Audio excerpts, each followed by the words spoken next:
I got banned from Asmongold's stream this morning for telling him to Google senile squalor syndrome. Oh, yeah, I mean, that's what he's got. They know I say that. Ice stomps on a memorial. Here's what I need you to understand, chat. That I need you to stop being surprised. I need you to stop being surprised. And I want you to be outraged. But I want you to take that outrage and I want you to turn it into anger and rage and action. I don't want you to think, oh, I posted. Oh, I posted. We have got to, and I want to say, chat, and I'm going to say it now, and I'm going to start saying it because somebody needs to tank the hit. And I'll do it because that's who I am. Graham Plattner has been the best politician. Graham Plattner has been the best politician on this issue, bar none, by far. And that's just the reality. Dismantling ICE is the moderate position. Unmask these thugs, arrest them, and make them answer for these horrors. I'm not going to let Bad Empanada, who just called for the extermination of another indigenous population this morning. Who the fuck likes this guy? Bad Empanada just called for the extermination of the indigenous population of Greenland. I couldn't believe it when I saw it, but there it was. He didn't just threaten Colombia, Mexico, Cuba, you know. He also threatened Greenland, which would be good. I hope he invades Greenland. You know, keep him occupied. Keep him off the other people's backs for a little while. But yeah, this is a dire situation.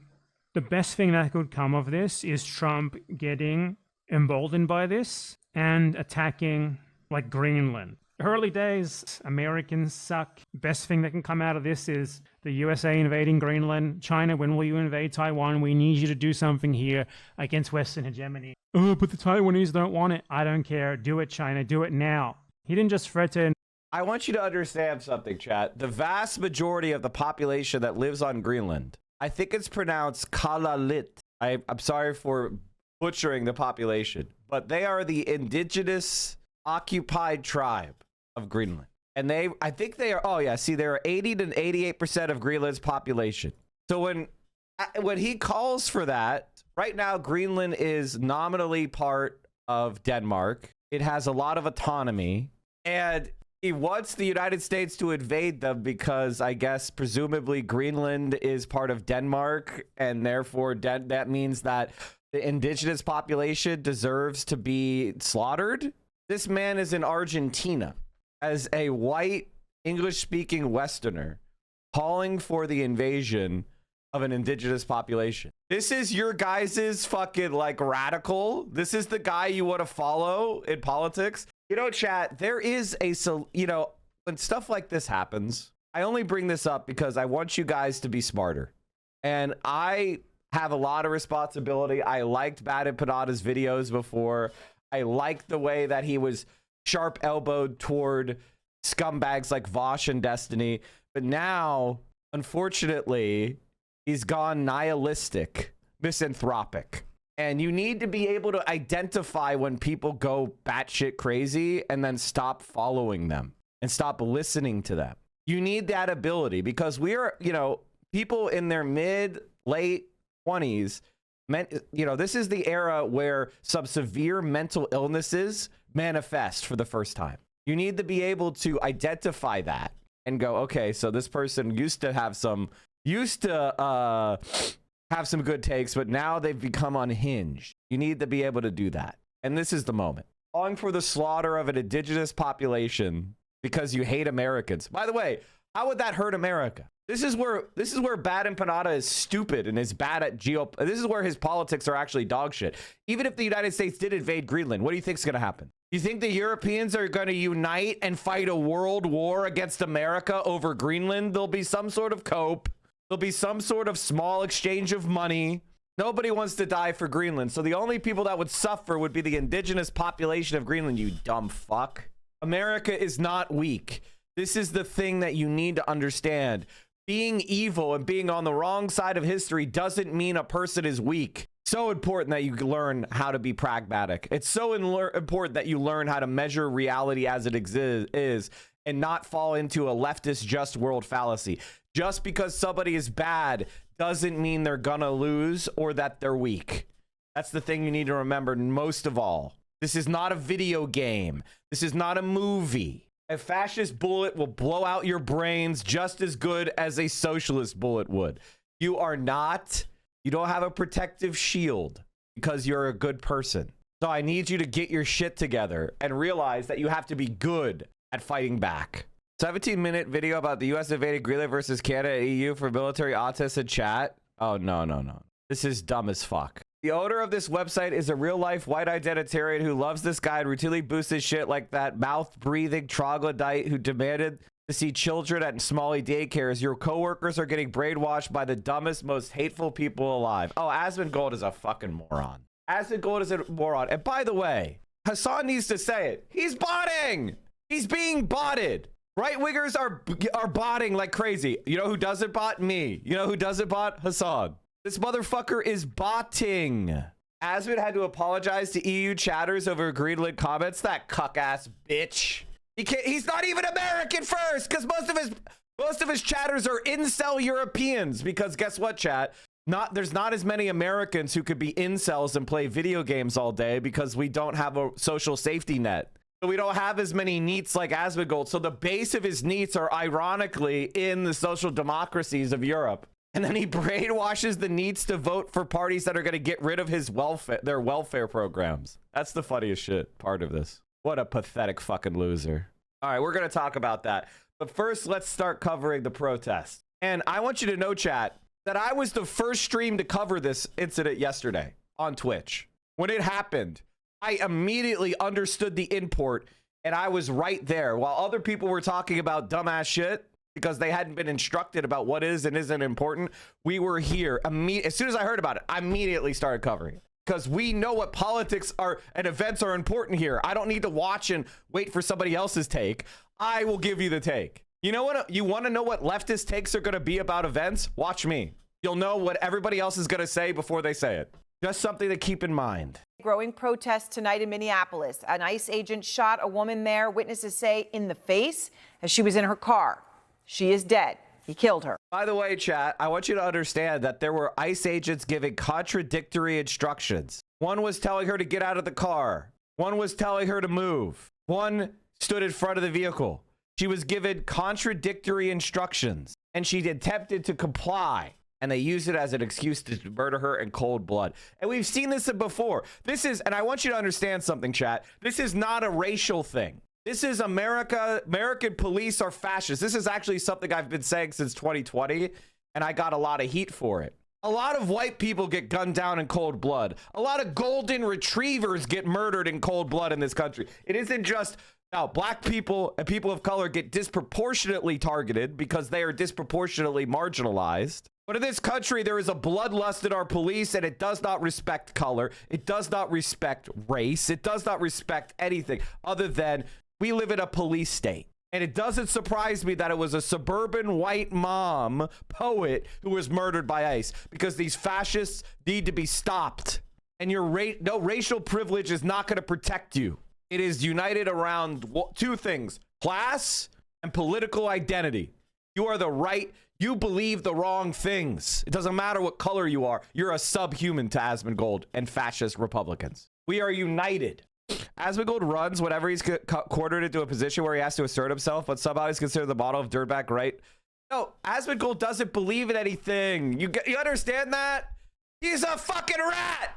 He's a pussy and a rat. He doesn't believe in a goddamn thing. And as I said from the beginning, I can't imagine a better person to be getting boosted. Can you imagine if it was like some sort of charismatic former Navy SEAL or something? Like, there are, I'm sure, charismatic fascists in America right now. But they picked Asmongold because he had a little bit of incumbency.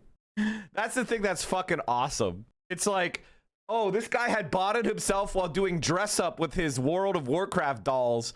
And so now he's going to lead the right. He's got a lot of neat Europeans who say racist jokes. Now he's going to control the right wing. Oh, we're so fucking lucky. Assad confronted Asmon in his chat. We're going to watch that later. Evidence of botting. Oh, yeah, he bots like fucking crazy. Since Twitch's bot crackdown, Tectone and Lydia Violet's viewers have halved. Asmongold's viewers have dropped by 20,000. Other bot accusations against OTK and his the Austin group. Yeah, most of the OTKers botted. Most of the OTK guys botted. Not everybody, but much of the Austin crew did, but not. I don't think Sear did or Peach. Minorities that are in the United States, in Border Patrol, or in ICE are far worse than the white people there. No, that's not true. They're all bad. I'm sorry you got Nick. It's not true. The white people in ICE are just as bad. I think the best way to put it, especially coming from a person who's perceived as white, is to say they're all bad. They're all bad. And minorities working for ICE are traitors. All people working for ICE are traitors. I'm sorry, chat. I mean, I love you, Gopnik, but it's just the way I would put it. I want you to understand something. We cannot allow them to use racial shit against us. This is my personal take. And look at what's happening in New York right now. We didn't cover it yet because other events happened. But basically, the head of the Tenant Union Association said how she wants to target suburban white people, you know, or whatever, in some old Twitter post. People are using it against her. She's a white lady. Don't give them the ability to organize around white racial politics. I know it's fun to say how bad white people are, especially if you're white, but you need to not give them the ability to quote you and then do white identitarian politics. Matt Stoller crashing out. Matt Stoller blocked me a long time because he's a big anti-China guy, and I made fun of him years ago over it. You're not on the team, little brown boy. Look at the little brown girl thinking she's on the team, brothers. Oh my God, it's sick as we are literally leashing the subhumans and we're throwing them at each other. This is how every general, corporal, major, whatever the f they call themselves, in ICE and Border Patrols look at you. Okay? This is what they think about you. I mean, he's right about that. Oh, Lord. You know, in World War II, Right about that. even though they believed in the inferiority of, for example, the Slavs they were fighting, they would allow them to have their own little detachments that they would just send first on the battlefield just so that they pick up all the mines on the ground or pick up the first bullets as literal human shields. This is what you are for them, little bro. Oh my fucking God. Zero self-preservation skill. No, right. those He's right people about are that. objectively far worse than white people in ICE and Border Patrol. Oh no, I am dying on this hill. Minorities that are in the United States, in Border Patrol, or in ICE are far worse than the white people there. Because the I think that I don't agree with this formulation because I think that it is playing into narratives that help the right. Ironically, and when I say the right, I include liberals. This is what Europeans don't get about American racial politics, which is why white Europeans should not talk about it. And I love you to Gopnik, but I need to explain this to them, which is in America, there is so much suppression of people based on racial identity that there's also something called racial solidarity that rises. Because black people are used to being treated like shit by white people, they oftentimes will have racial solidarity. When you have discussions like this, you're actually helping the white supremacists because you are you're making it more difficult to organize cross racial lines. And the people that should be commenting this shit, which it's not that it's wrong, it's you need to be smarter about who the messenger is. We need black people and we need people of color to be enforcing this kind of politics, because if we do it, we're just seen as racially stupid and loudmouthed white people. They're not worse than the white people that are that are doing the oppressing. Okay, the oppressor is always worse than the people they enlist. Okay, come on, man. white people there are there to preserve their interests, to preserve racial hierarchy, to preserve systemic racism. There's a lot for them to win from this. They're still evil pieces of shit. But like the motivation is, okay, yeah, like I want white supremacy because I'm white. Let's fucking go, bro. Well, if you do not gain almost anything from white supremacy and yet you fight for it, you are worse than the other guy. The other guy, no matter how fucked up he is, it's in his interest. You're just doing it because you're a fucking traitor and because you're lying to yourself, okay? Or because you're just fucking lobotomized. By the way, I don't even, okay, I disagree with you, Gopnik. White supremacy is not in my interest.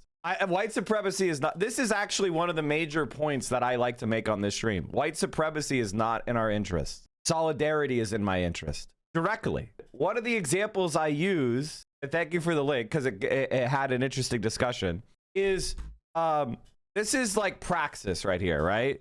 Studies find Unions close gender and racial pay gaps. What does that mean? It means that right now in the workforce, women make less than men and minorities make less than white people. The only solution that we have found for this that actually works is not DEI, it's not study groups, it's not affirmative action even, it is union membership. Union membership almost completely closes racial pay gaps and gender pay gaps completely. But there's another fact that you may not know. It also raises the wage of white men. Unionized white men make more than non-union white men. So a union, not only does it close the racial and gender pay gaps, solidarity actually makes white men better off too. Solidarity helps you too. White supremacy hurts you because the only division that actually matters is the class division. Those that own and those that don't. Now, I'm not saying that racism and misogyny don't exist. Of course they do, and they're a huge problem.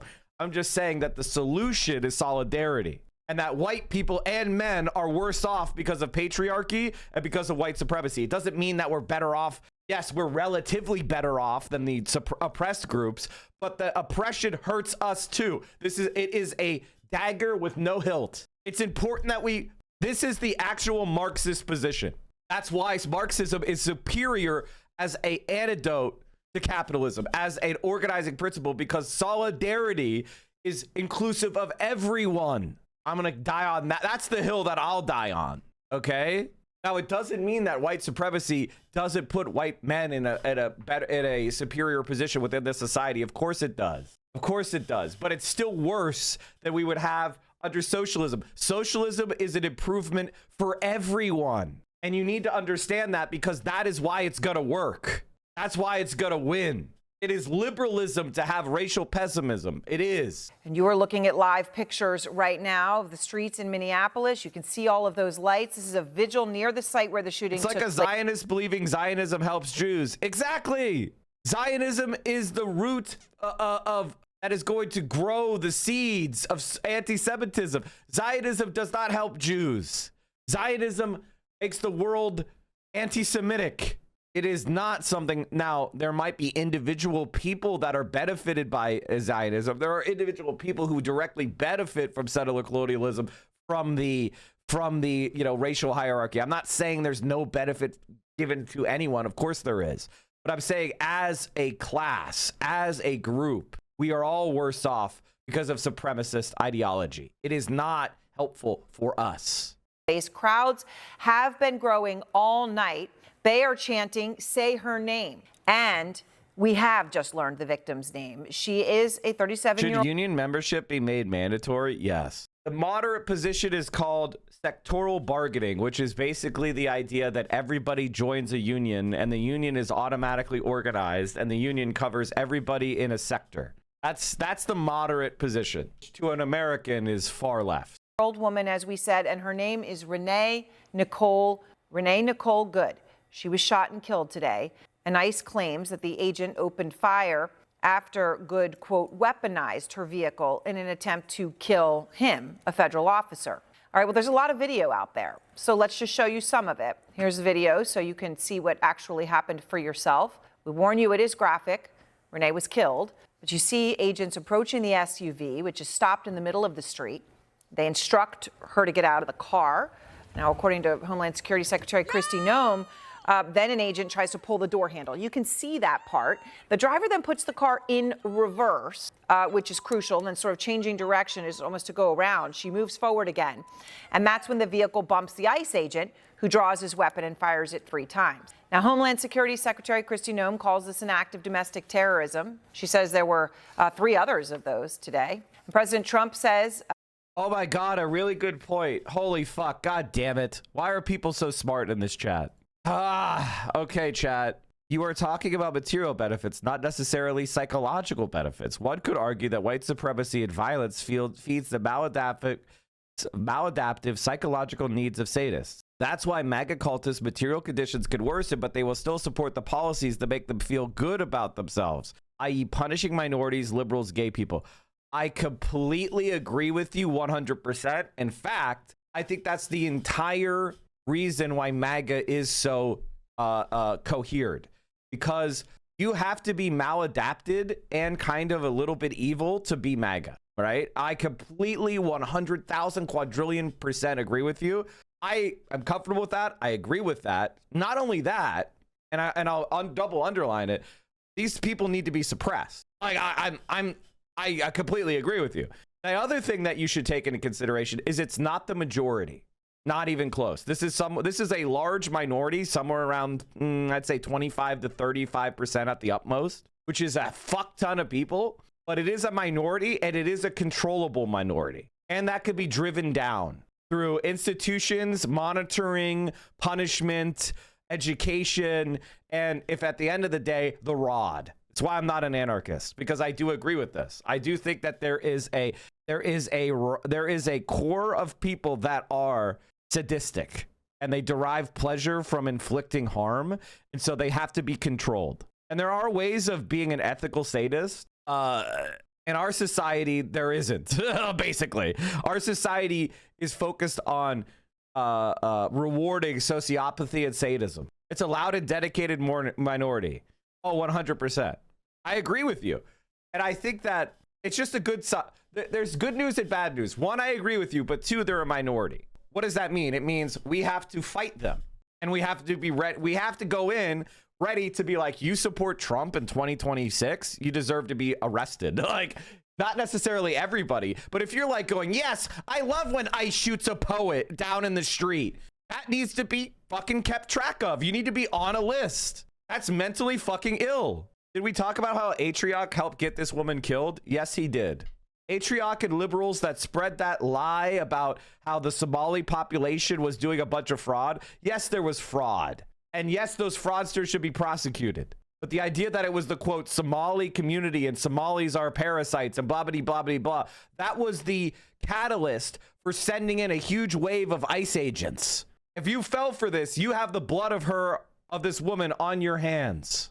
Pro-Maduro motorcycle gang collectivos hunting for Trump supporters in Caracas. Yesterday, the other day, I talked about how there is a certain type of person who is a conservative in America, but if they're in the right conditions, they'd be a regime guy. They'd be a left-winger. This is exactly what I'm talking about. And these people, you don't convince them through arguments. Like, they're not the type of person that, quite frankly, you convince through making rational arguments. They're the type of person who you convince through deep-seated emotional feelings of belonging. And that's the power of a regime. You could actually build on that. Anyway, let's keep going. Claims online that Good violently, willfully, and viciously, this is a quote from him, ran over the ICE officer, adding that it is hard to believe he is alive. All right, now President Trump puts out his own angle of the video to make that point. Let's just show you what he put out there. This is what he's putting out to show the ICE agent's life in danger. You can see, we'll go back and show that to you, that that he was bumped by the vehicle. We have video from the moments after the shooting where you do see the agent adjusting his mask as he walks away from the vehicle. So that you can see that there. President Trump says that he was injured and is in the hospital. We have learned that he's been released, which is consistent with him walking away there, adjusting his mask. Now, the Minneapolis Mayor Jacob Frey had this to say about Trump and his administration's account of what happened. They are already trying to spin this as an action of self-defense. Having seen the video of myself, I want to tell everybody directly, that is bullshit. Frey also did not mince words when he delivered a message to ICE. I have a message for ICE. To ICE, get the fuck out of Minneapolis. We do not want you here. What happened today is something that Frey spoke about and warned about last night here on the show when he talked about the 2,000 federal agents who were deployed to a city and what ICE said was going to be the largest deployment ever. Here's what Frey said. This is not about preventing fraud. This is about sowing chaos on the streets of Minneapolis, and that's what they are intent on doing right now. Exactly. And by the way, chat, that's exactly what Atrioc was doing when he supported the right-wing grifter. And he made a video saying how it was good journalism without doing an iota of his own research. But the thing is, he wanted to believe it because he's right-wing. Because, he may try to, cozy up to Zoran because Zoran's going viral. Well, the problem is when a right-winger goes viral, Atrioc is wanting to cozy up to the right-winger. He doesn't care about the details. He doesn't believe in anything, really. It's about how do I get in front of the algorithm? How do I get in front of the wave? That's why, like, if I was talking to Gavin Newsom, I would not be giddy about it. I don't care that he's a governor. His politics are dog shit. California is a mess. And he's threatening to keep the Democratic Party to the right when we desperately need it to go to the social democratic and democratic socialist left. Gavin Newsom represents the status quo. I would be furious if Gavin Newsom liked me. It would be a sign that I was saying bullshit. If Gavin Newsom could have a conversation with me and feel good about himself at the end of it, I would find that to be a profoundly bad sign. I need you to have higher standards than that. I need you to be supporting people that have an actual worldview, have an actual explanation of what they believe and how it's going to work. I'm one of those people. Hassan's one of those people. I need you to be better than just someone watching someone because they said something you kind of agree with. You need to understand the motivations of these people, and you need to be tougher ideologically on people that are trying to grift, because now, chat, now is the time where left-wing grifters are going to be popping up, because there's going to be a movement. There's going to be momentum coming in our direction. I need you to be uplifting the people that have been right all along, not the people that are going to grift. And then in the moment of true ideological disagreement, agree with the fascists. The crazy part. We can't have that anymore. If you get 150 upvotes on a post, you will get reacted to on Friday, May 30th at 7:30 p.m. No AI music, no AR art. Oh my. Looks like that fraud got solved. LOL. Atrioc subreddit. Mike, make a post? Yeah. I mean, the problem that happens, chat, is every time I confront people on ideological grounds, all the people that are parasocial fans of Hassan who don't have any ideological values will be like, well, I don't like Mike. Mike's wrong on this X, Y, and Z thing. And then Hassan will agree with me completely, and those people go silent. That's a frequent problem I have, is like, there's people that are parasocial fans of Hassan who hate my guts for some reason, and they'll like try to criticize what I say, and then Hassan will say the same exact thing, and they have never once apologized and be like, well, whoops, guess Mike was right about that. But they will throw shit on me. Weird. We're going to be joined by a woman who lives on the street where the shooting happened. Do you have any advice for people that may want to enter this space? Read fucking books. You better have a bookshelf of books that you've read on political philosophy and history. And you better be able to explain your worldview, and you know the vocabulary. You also are not built for this. I can tell you that right now. Because you're going to get Nazis harassing you. You're going to have people stalking you. You're going to have people that are going to look through your entire history for anything embarrassing you ever did. And people are going to bring it up to you forever and always. You just remember this. If you feel like you could take that, if you don't suffer from anxiety, then come on in.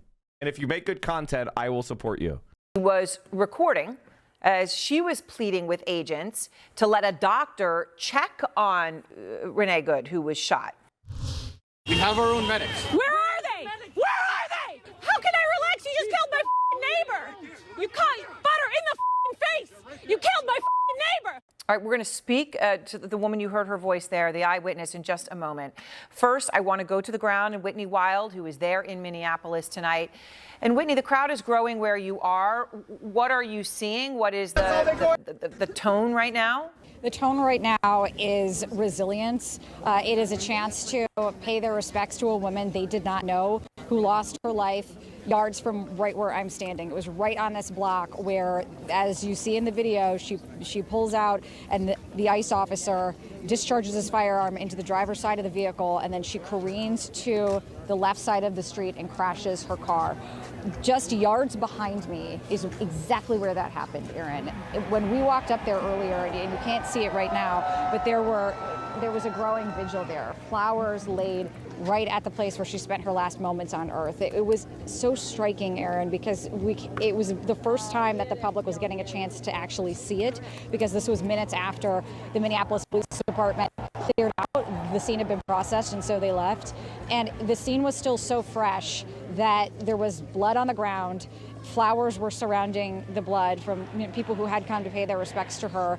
And there were fragments of a brake light, it looked like, broken among the flowers. It was, like I said, it was incredibly striking. Right now, what you're hearing is chanting We are hearing over and over this crowd chant her name. We're hearing. Oh my God. The Trots got their newspapers on CNN. The Trots in their fucking newspapers. People speak to the crowd. Although that is a based full page ad. On a bullhorn. This is right now a moment of reflection and a moment of protest. This has turned into a candlelight vigil here, Aaron. I think it is important to remember that we are 4 blocks from where George Floyd was killed. This is Portland Avenue. I'm standing right on Portland Avenue, and East 34th Street is just behind me. And this is a city that's worked really hard to rebuild in the aftermath of that. And multiple people I spoke with today brought up that this is in the aftermath of the George Floyd riots, and that the Minneapolis police have tried to rebuild after that. And what was striking out here earlier, Aaron. People are saying that she wasn't even an activist, although I'll wait. I mean, there is some testimony from her ex-husband that she wasn't even an activist, and that in fact she got caught up in it because she was dropping her kid off. That may be true. The crowd was so angry, and most of that anger was directed at the Minneapolis Police Department, who had nothing to do with this shooting. Have you seen that she was a mom and was married to the same-sex partner that the grandfather is trying to take the child away from the surviving mom? Okay, here's what I'm going to tell you, chat. Stop paying attention to random TikToks that speculate super sensationalist shit that they have no evidence for. There are some really evil and stupid TikTokers who just post dumb shit after somebody whose daughter was just murdered in cold blood, talk about how their children don't have anyone and I need to go there and blah, blah, blah. I don't know the situation. Letting one quote to then spin some huge narrative that's not based on anything real is fucking insane. Whoever made that TikTok is actually an evil asshole or stupid as fuck. Until there is actual evidence of this happening, stop spreading it. And you cannot just trust random TikTokers saying random shit that's super sensationalist. They're too dumb. But quickly became the target of furor from people who live here and work here, and for many people who saw it, Aaron. All right, Whitney, thank you very much at that vigil. And as Whitney's talking about, that anger initially that was directed at the Minneapolis Police Department, which of course was not involved with the shooting. Let's go now to the Minneapolis Police Chief Brian O'Hara. And Chief, I appreciate your time. In the context of what Whitney said, how worried are you about lashback, about this anger, about anything getting out of hand or violence in Minneapolis tonight? Well, I've been very concerned for several weeks, and I've been quite vocal about it. I have been worried, not that federal law enforcement activity was happening, but how that enforcement was taking place in the city. And I have specifically said, I've been worried we would have a tragedy in our community. And I would hope that everyone, regardless of their viewpoint, can acknowledge that the loss of a woman's life is tragic. And By the way, they don't agree with that. Stop saying that. They don't agree. This woman was killed, and this is something that I posted yesterday. This is why Asmongold as an individual, I want you to understand, Asmongold, I'm never, this little Trump era is going to end very soon. It's completely going off the rails. Nothing's getting better. You dumb fuck. People are going to hate Donald Trump even more, you dumb piece of shit. And you think we're going to let you go? We're coming for you, buddy. We're never going to let you escape this fucking death cult that you have tried to push onto the rest of us, you fucking rat. Performative evil. Yeah, Asmongold does performative vice. That is, he says bad things are good and then looks at his chat to see if they're Wing. He's a fucking rat. We're coming for you. We're never going to let you get away. You think 2019 canceling was bad? You think woke was annoying before? You haven't seen nothing yet. You haven't seen nothing yet. Here comes the please don't burn down all our capital and turn against our ruling cast or we will end you segment of the coverage. Oh yeah, exactly. All the liberals are going to be like, guys, please don't riot. And here's what I'm going to say, chat. As a Twitch streamer, I am not allowed to argue that you commit anything that's against the law. If I was streaming from North Korea, I could not insult the government there on Twitch. They would ban me, okay? Streaming from Saudi Arabia, I could not insult the monarchy of Saudi Arabia. They would ban me. That's against the law. It's important that you remember that. Anything that's against the law, is immoral. That's what Twitch's position is. Now, that's the position of every corporation, because it's all, the only reason they exist is to make fucking money, okay? They don't believe in anything. They don't care about anything but making money. And so if they're a media corporation, then their interest is controlling what is said so that it doesn't fuck with the money. Okay, remember that. So I would never say anything that is against the law. And if you see me saying something that seems like it's against the law, it's out of context, because as you know, I follow Twitch TOS. It's a perfect circle of logic that you cannot break. We were barely 6 months away from people dismissing Zohran Mamdani for running on universal childcare, and now here we are. Incredible. Governor Hochul's State of the State investments will commit to delivering affordable childcare for nearly 100,000 more kids. Make pre-K universal statewide, partner with New York City to launch the new mayor's signature 2Care program, and finally realize the promise of universal 3K access in New York City. Support other counties in building out new child care pilots that offer high quality, affordable care to families regardless of income, and expand child care subsidies to 10,000s of additional families. I told you this would happen. I told you that this would happen. I told you, and I've been saying it again, that everything that Zohran Mamdani said is not even that hard to do. How long have I been saying that? You just need somebody that wants to do it. And that the biggest problem that we have as a society is liberals that have been convinced that we need to go slow. Going slow is death. When you take power, I hope you learned at least one thing from Donald Trump. When you take power, you go fast and hard until they stop you. It just so happens we're going to go fast and hard for justice. We're going to go fast and hard for humanity. We're going to go fast and hard for climate. We're going to go fast and hard for high-speed rail and public transit, housing for the homeless, housing for everyone as a human right, high quality social and public housing. We're going to go hard against corporations, Wall Street, landlords, the rich. It's just the way it goes. Posh Kenneth 86, thank you for the 5 tier 1s. Chat, we've been dangerously close to a hype train for like 10 minutes. Can you just start the hype train? Can you just start the fucking hype train so it goes? Jesus. But Mike, Zohran has not liberated Palestine and enacted world communist government. Yeah, if only he pushed the big do global communism button, which is in Gracie Mansion, we would have it. With that, things in this city have been very tense for several weeks, and it is a very emotional situation, and it's very divisive and politically charged. So that is why I have been asking all of our elected officials to please ask for peace and ask for calm. And as you mentioned, our police officers responded immediately. I responded immediately to the scene once I heard there was a report of a shooting.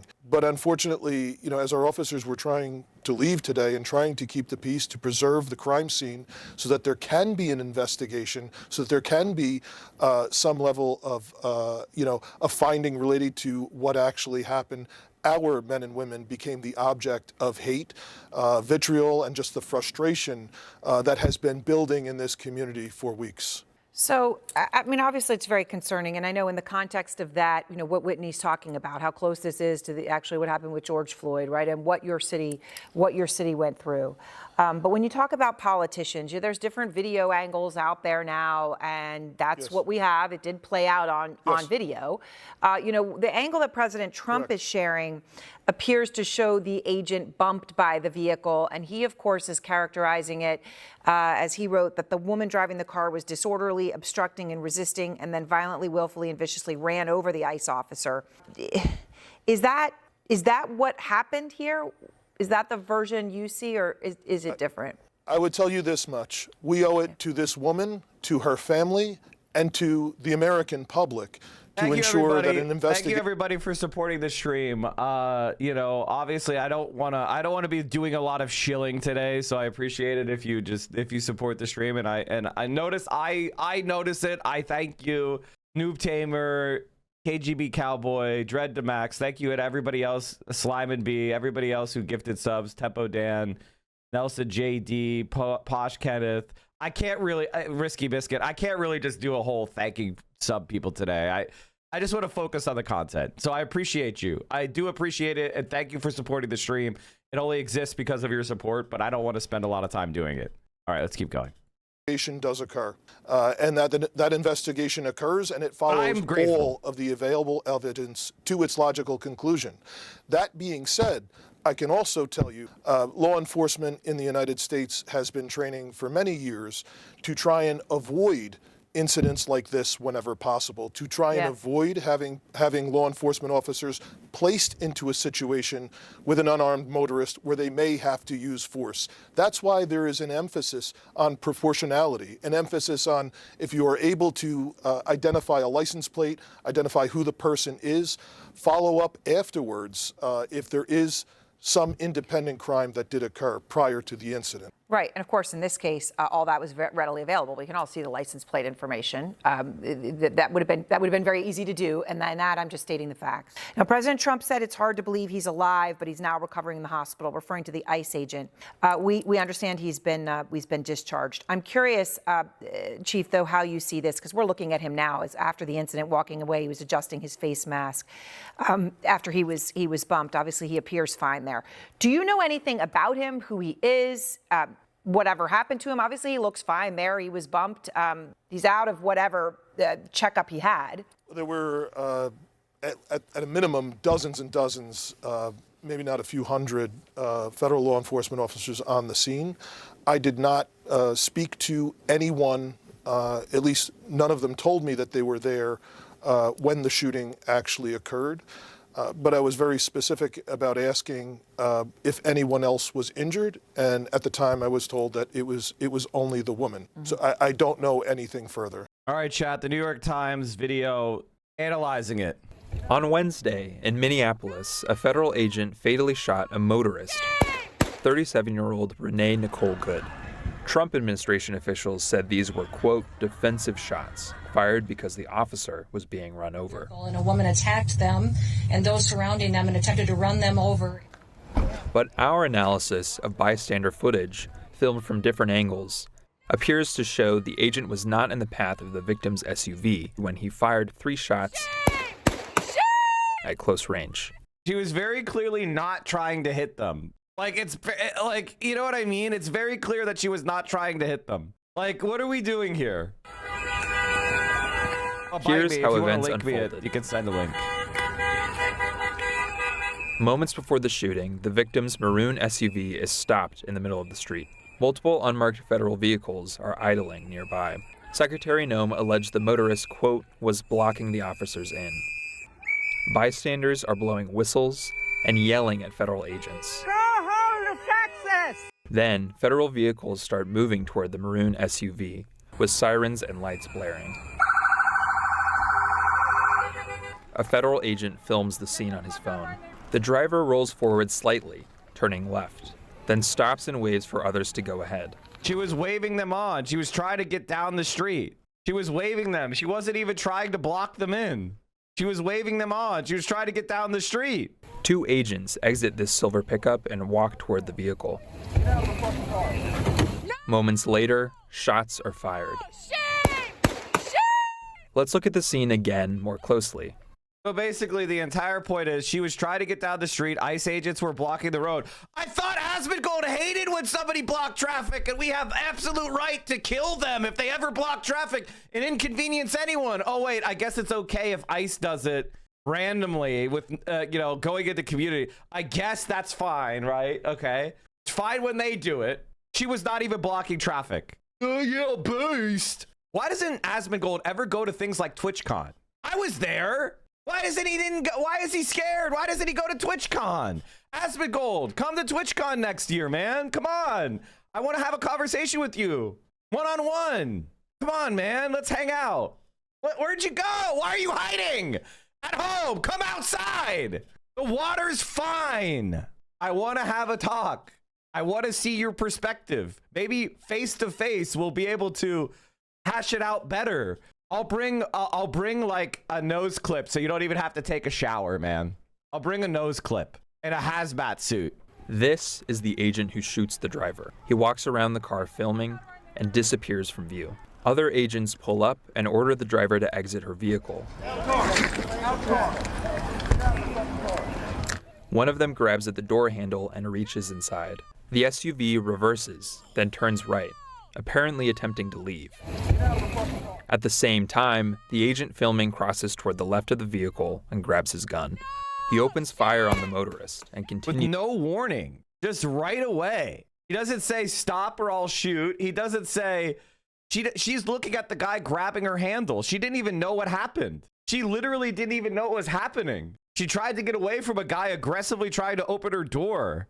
She had no time to understand or react. It's not even an execution. It's just a cold-blooded murder. With an execution, you at least get a time to like reflect on your life and say a prayer.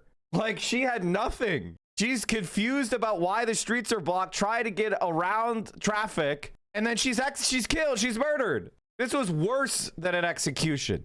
Her life was stolen from her for nothing. And I want you to understand, chat, this wasn't even a protester. This wasn't even people getting physical with ICE agents. This was just a random woman. And the Asmongold said it was okay. And the Trump administration, and this is what I said yesterday. I said something yesterday because I want you to understand that this is what bothered me the most. Even more than the killing. Even more than the killing was the way the killing was talked about. Because it's a sign that they are interested in doing mass killings of innocents. Homeland Security tweeted yesterday, today ICE officers in Minneapolis were conducting targeted operations when rioters began blocking ICE officers, and one of those violent rioters weaponized their vehicles, attempting to run over our law enforcement officers in an attempt to kill them. An act of domestic terrorism. An ICE officer, fearing for his life, the lives of his fellow law enforcement, and the safety of the public, fired defensive shots. He used his training and saved his own life and that of his fellow officers. The alleged perpetrator was hit and is deceased. The ICE officers were hurt, are expected to make full recoveries. This is the direct consequence of constant attacks and demonization of our officers by sanctuary politicians who fuel and encourage rampant assaults on our law enforcement, are facing a 1,300 increase in assaults against them and 8,000 increase in death threats. This is an evolving situation. We will give the public more information as soon as it becomes available. Notice they use percentages. And here's what I wrote. I wrote, for a law enforcement agency to make a declaration like this without investigation of the incident is the clearest example of fascism. These scum don't care about the murder of citizens. They don't investigate. This is what causes a nation to collapse, utter disregard for truth. And this was my problem. I saw the video, and to me, it was completely insane. I have the value. Here, chat, I'm going to tell you what my values are. I believe that human beings should not be killed except in the most extreme situations, self-defense, or a Nazi being executed for doing mass murder. I don't believe that we should kill other human beings for minor mistakes, even major mistakes, bad actions. I think we should not be killing people wantonly. And I especially don't think cops should be killing people on the street like judge, jury, and executioner when they don't even know what the fuck's going on. Okay, that's my baseline. I should be able to drive down the street, and if a cop encounters me, I shouldn't be shot because I make a minor mistake. Okay, that's my personal belief. Now, these liars, and Asmongold in particular, are perfectly happy with someone being executed because they believed that she was a protester. And it's starting to emerge that maybe she wasn't, that she was just a mom who had dropped off her child at school and got caught up and turned around. Has your mom never made a mistake while driving her car? Has your girlfriend? Oh, sorry. If I'm talking to Asmongold fans, they've never had one of those. Well, if my partner or my girlfriend made a minor mistake because cops were being belligerent on the street, I could see her doing exactly the same thing. Hell, I could imagine myself doing the same thing. Seeing ICE blocking the street, trying to get home, trying to figure out how to maneuver around it. This is something that could happen to anyone. Asmon has a mom. He had a mom. She died. She died. It was a pretty horrible death too. She got caught on fire because she had oxygen when she was smoking cigarettes. And that's like a really horrible way to go. My heart bleeds. I know all your hearts bleed too. Like, she caught on fire smoking about 100% oxygen. That's fucking, holy shit, is that true? Yeah. Isn't that terrible? And it took that's rough. He's shooting as she drives past. The moment the agent fires, he is standing here, to the left of the SUV, and the wheels are— Chat be normal? Yeah, I agree. Chat. I want all of you to take a moment to ponder how horrible that incident was and to silently have condolences for her death. Because when I heard that story, I couldn't believe it was real. I was like, God damn, that's so terrible. So I know you all feel the same way. And, because Asmongold's mom died in a horrible accident, I think that he should have some empathy when a mom was gunned down in cold blood, right? Or pointing to the right, away from the agent. This appears to conflict with allegations that the SUV was ramming or about to ram the officer. President Trump and others said the federal agent was hit by the SUV, often pointing to another video filmed from a different angle. And it's true that at this moment in this grainy low-resolution footage, it does look like the agent is being struck by the SUV. But when we synchronize it with the first clip, we can see the agent is not being run over. In fact, his feet are positioned away from the SUV. The SUV crashes into a white car parked down the road. What the? A bystander runs toward the collision. The federal agents on scene do not appear to rush to provide emergency medical care. Eventually, the agent who shot the motorist approaches the vehicle. Seconds later, he turns back around and tells his colleagues to call 911. Shame! You shot someone! You shot someone!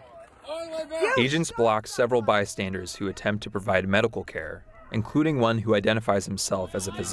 This is also the depraved part, right?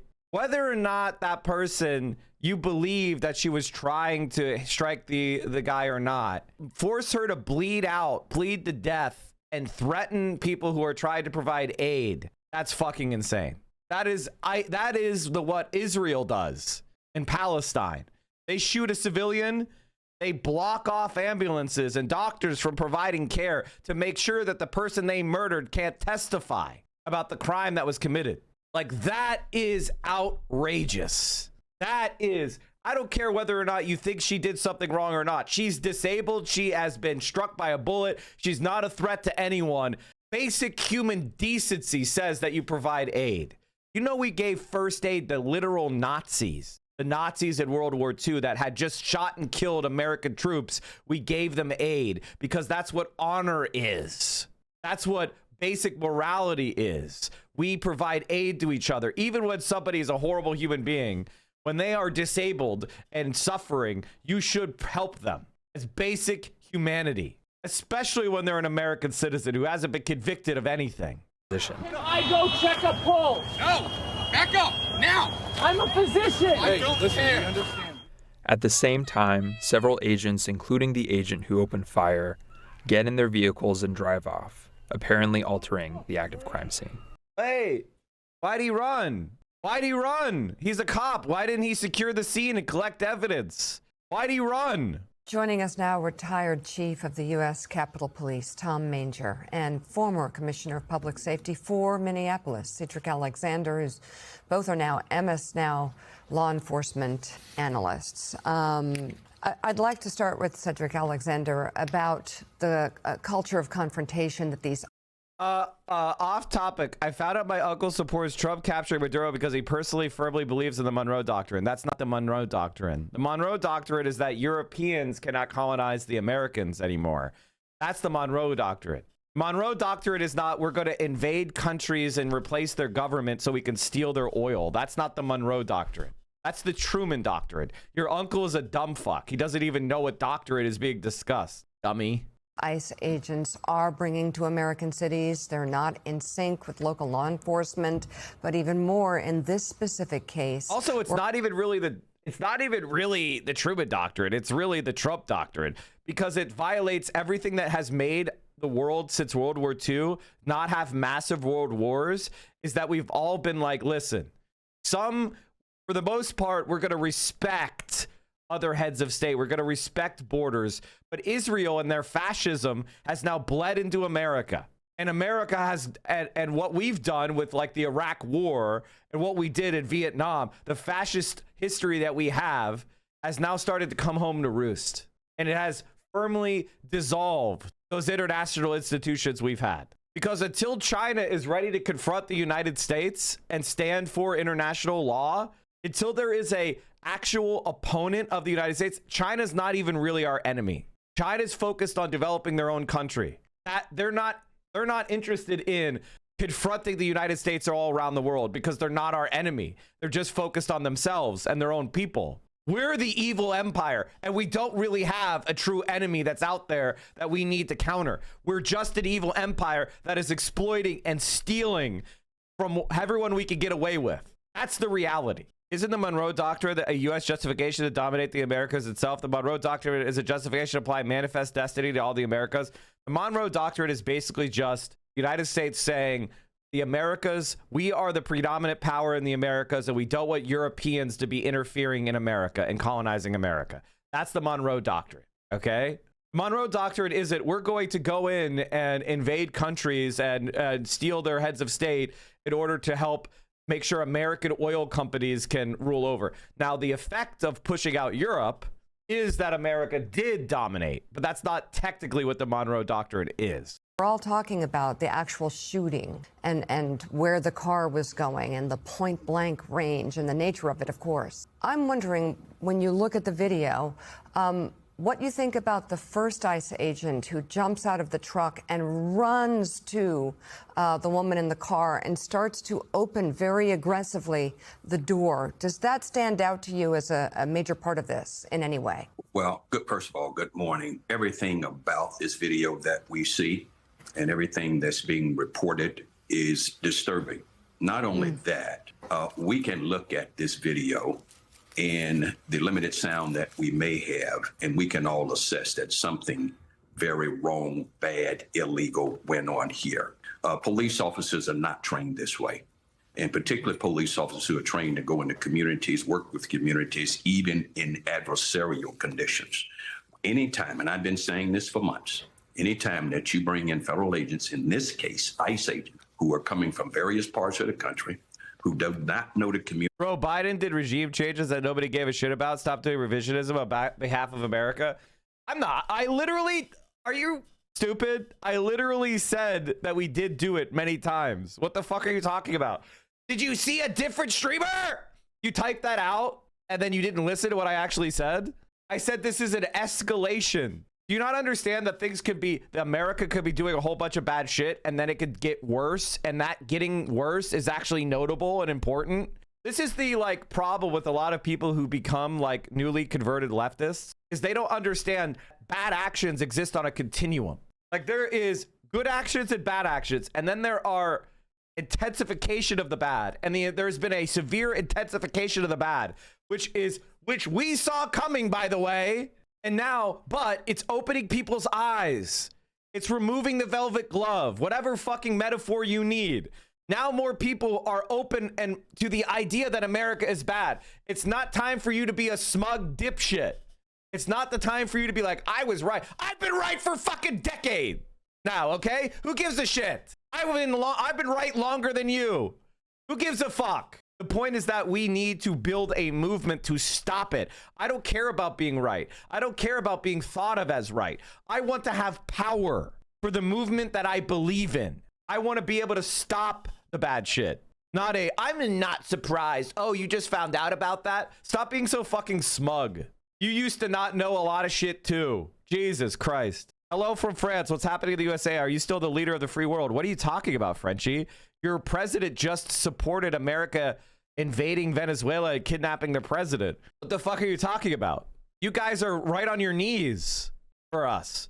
The only politician in France that wants to stand up to America is Jean-Luc Mélenchon. Are you a Mélenchon supporter? If not, you're a cuck to America. Communities in which they're being stationed in, who do not have relationships with local police that they're working with, do not have a strategy in which they're going into. What gives the U.S. the right to declare the Monroe Doctrine? Just because they were the first, because they're the most powerful country and they can, is the answer. Canadian check again, worried the fuck about your country. You mean our country? Trump's talking about Greenland, but he also talked about Canada. In the most recent episode of Fallout chat, one of the characters is somebody who has been alive for 200 years. They spent most of it frozen in cryostasis. And the other candidate, this is not spoilers. This is not spoilers at all. It's just, this is actually not spoilers. Another character finds their ID and it shows it's an American ID from the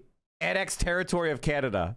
So if I were a Canadian, instead of being worried about America, you know what I'd be doing? I'd be calling my politicians and saying, we need to leave NATO. We need to form a self-defense organization with Mexico, Brazil, Canada, and Europe. We need to start signing a mutual defense pact with China. We need to bring in some Chinese military bases on the American-Canadian border. We need to develop nuclear weapons. We need to kick out American troops and service members and installations from our country. And we need to protect ourselves. Because if you don't, we're going to roll across the border. We're going to roll across the 49th parallel. And it's not a very defensible border right now. Minnesota lawmakers said the Trump administration has barred him from taking part of the investigation into yesterday's ICE killing. So fucking what? Push past them. You mean the 51st? Is it the 51st? What parallel is the U.S.-Canadian border?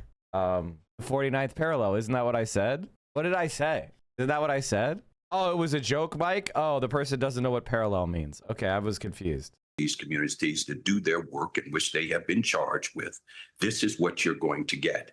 This is not going to be the last. They are operating with a sense of impunity is that they can go and do whatever they want to do. And from the highest part of government in our federal government, from their boss there at Homeland to the President of the United States, who endorse this type of behavior and try to defend it as being someone viciously attacking their officers. I've been in this profession over 40 years. I know the importance of keeping officers safe, but also know the importance of keeping our communities safe.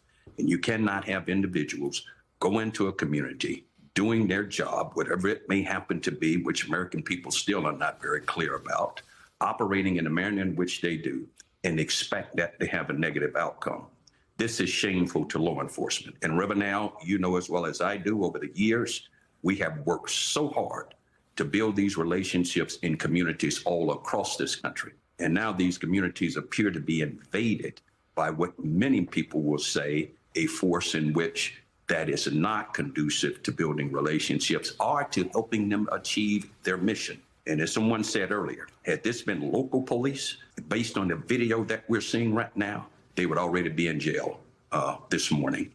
And it's just shameful what is going on in America. And I say that as a 40-year veteran in this profession and still work in this profession, leading men and women today here in Metro Atlanta. But this is not going to be able to work in this country. And I think the fallout from this is going to be something that we wish for could not ever happen.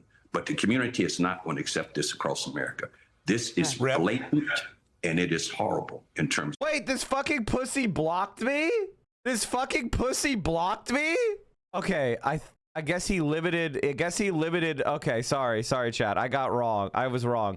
He doesn't allow you to reply to this tweet. Wait, it says I've been blocked. Huh? But then I go to it. I guess he unblocked me? What the fuck? And he was surprised at what happened to Charlie Kirk. Hasn't been paying attention. Go anywhere. Reddit, Twitter, ECT, and you'll find thousands of unhinged direct calls to violence over politics. By the way, chat, this isn't going anywhere. This is clicking around, you fucking incel.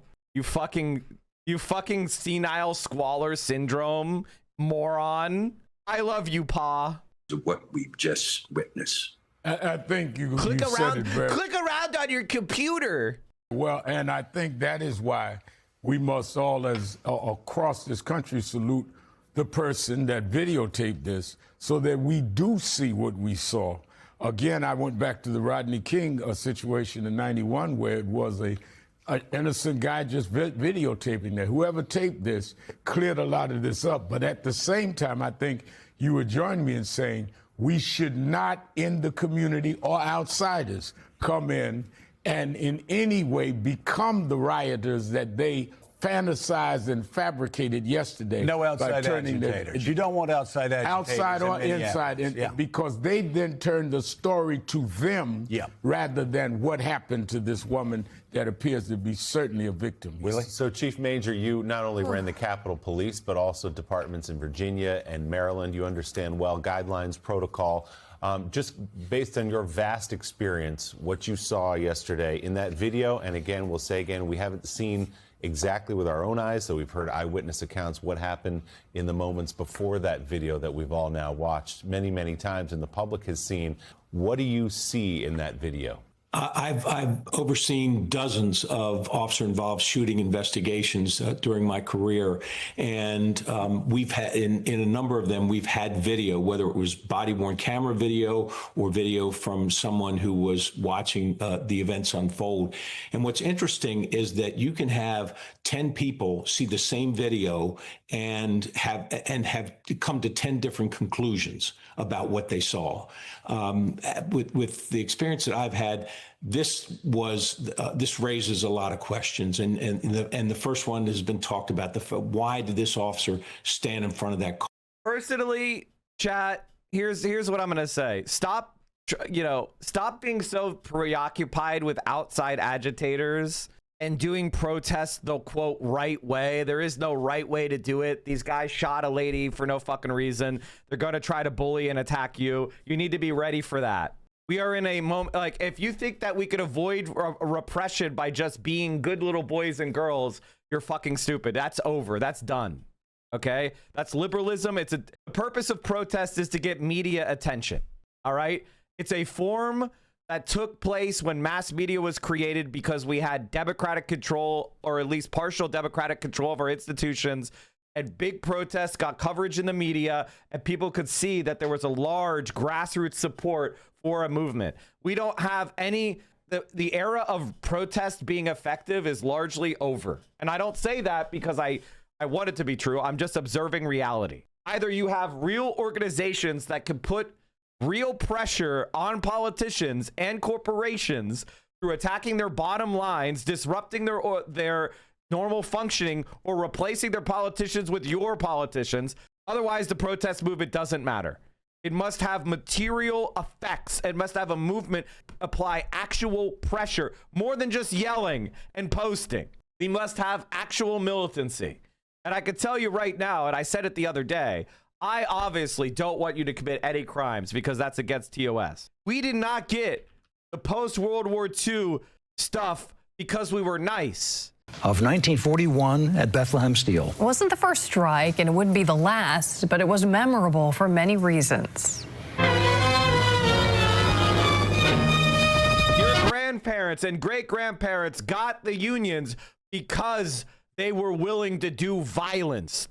They were willing to go into their jobs and refuse to work. They did sit-down strikes. They would go into work, and they would sit down at their job, and they would do nothing.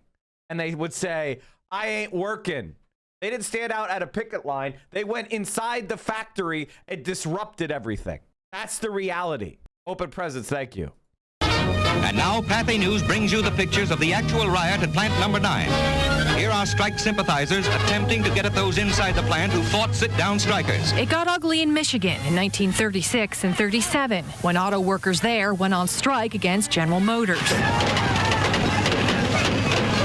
The labor dispute made national headlines. Just a few years later, it would be Bethlehem Steel in the spotlight when workers there organized a strike of their own. It began on March 24th of 1941. Almost from the first was a violent strike. It was not the first strike at Bethlehem Steel Mills. Workers had walked out in 1910 and again in 1919. But by 1941, they were still asking for better working conditions, higher wages, and union representation. The Steelworkers Organizing Committee called the strike, and by 11 p.m. that first night, there were some 2,500 strikers, revelers, and women and children at the company's main gate. The Bethlehem Police Force and the state police were called in to break up the strike. Some of them were very good about it, some of them were not. The peaceful picket turned violent after tear gas was lobbed into the crowd. Cars were overturned, windows smashed. The governor declared a state of emergency in Bethlehem. State and federal mediators were brought in to help bridge the gap between the workers and Bethlehem Steel's CEO. Eugene Grace realized that the best thing for him to do was to at least negotiate or begin the process of negotiation. On March 28th. Wow, the CEO realized the best thing for him to do was begin. Now, ladies and gentlemen, is it because they asked nicely and they were good little boys and girls? Or did the CEO realize, I better negotiate or else? This is a historical fact. They didn't get the Great Compression, which is when the wealth of the rich went down relative to regular working class people because they were nice. They gave up power because they were scared to save themselves. Do you think Elon Musk feels scared right now? Do you think any of these billionaires feel pressure from our movements? They don't. And that's why we're not winning. The moment they feel like, oh, fuck, I better give up some money or else I'm going to be in trouble, is when you'll start to see the social democracy doesn't come from liberals like Atrioc. It comes from people like me calling for the expropriation of all of their wealth. And they get scared and they run and say, okay, what about a compromise? Would you guys like free childcare? Would you guys like free college? Would you guys like free healthcare? When they're scared is when we get the concessions, not when you ask nicely. And I'm not saying this because I'm advocating for violence. I don't want you to commit any crime. I'm just observing historical fact, okay? And that's what I'm looking at. 8th, 1941, it was announced the deal had been reached to end the strike. Perhaps the biggest win, Bethlehem Steel agreed to continue to engage in collective bargaining with its employees. A year later, the Steelworkers Organizing Committee, operating as the new United Steelworkers of America, negotiated the first union contract with Bethlehem Steel. So it wasn't until there was a violent strike that suddenly the union got recognized. After 30 years of trying it in a nice way, a violent strike got it across the finish line. Far left libtards defending terrorists. This is the daily routine now. Yawn. Well, far left terrorist? What terrorist? A mom dropping her kid off and getting shot by ICE agents? A fucking poet? Cars are deadlier than guns. I've been saying it for years. You have to be a dumb fucking Canadian dipshit that has a lot of gun control, you dumb rat, to say something that's stupid. I always say that vehicles are weapons. It's not great policing to stand in front of cars, but it's not great civilianing to press the gas pedal being asked to stop and people are in front. He was told to leave at the same time, you dumb fuck. If the only two things you could be are bootlicker and terrorist, I'll be a bootlicker. That's my class. God, what a stupid fucking name. What a fucking rat. XQC is such a fucking cowardly ass bitch. What a disgusting rat. She wasn't even protesting. She wasn't even protesting, chat. These trigger happy dipshits murdered someone who wasn't even protesting. She wasn't even protesting. She was trying to turn around. She was waving the cars by. Secondly, why did the officer who approached the car not say, ma'am, you got to move your car, and give her the opportunity to... They did. One of them did tell her to move. Another told her to get out of the car, and the other shot her to death. She was given contradictory orders. Either back up or go forward. It appears to a lot of people, including myself, that she was trying to get out of there. But we don't know why she stopped where she, perpendicular in the road. Was she trying to get around another vehicle? Was she trying to leave? Was she trying to block ICE? We don't know that. But no matter what the reason was, she did not deserve to have to give her life because she was sitting in a vehicle blocking a roadway. So I think, and Cedric and I have been friends for a long time. He knows the same thing I know, is that ICE is not trained to do urban policing like cops are. They immediately escalated the situation. They didn't have to. They used bad tactics. The shooter used bad tactics. And then even after the shooting, you didn't see one supervisor approach the shooter, which should have been done instantly. You didn't see anybody render first aid to the woman who was shot, which again, I've had cops that have been involved in these shootings, and then the next second they're rendering first aid to the individual who's been shot. This is what cops in local police departments are trained to do. You didn't see any of that yesterday. And you talked about how the law enforcement officer, the shooter standing in front of the car, handled that wrong. I'm curious your thoughts. Is there any ambiguity about whether or not he should have fired from point blank range from the side of the car when he was on the side of the car and in no danger? I don't think so. And again, what I see in the video, that vehicle never got within 2 or 3 feet of that officer. The officer who went up to the vehicle and was holding on to the door was jostled around a little bit more than anybody.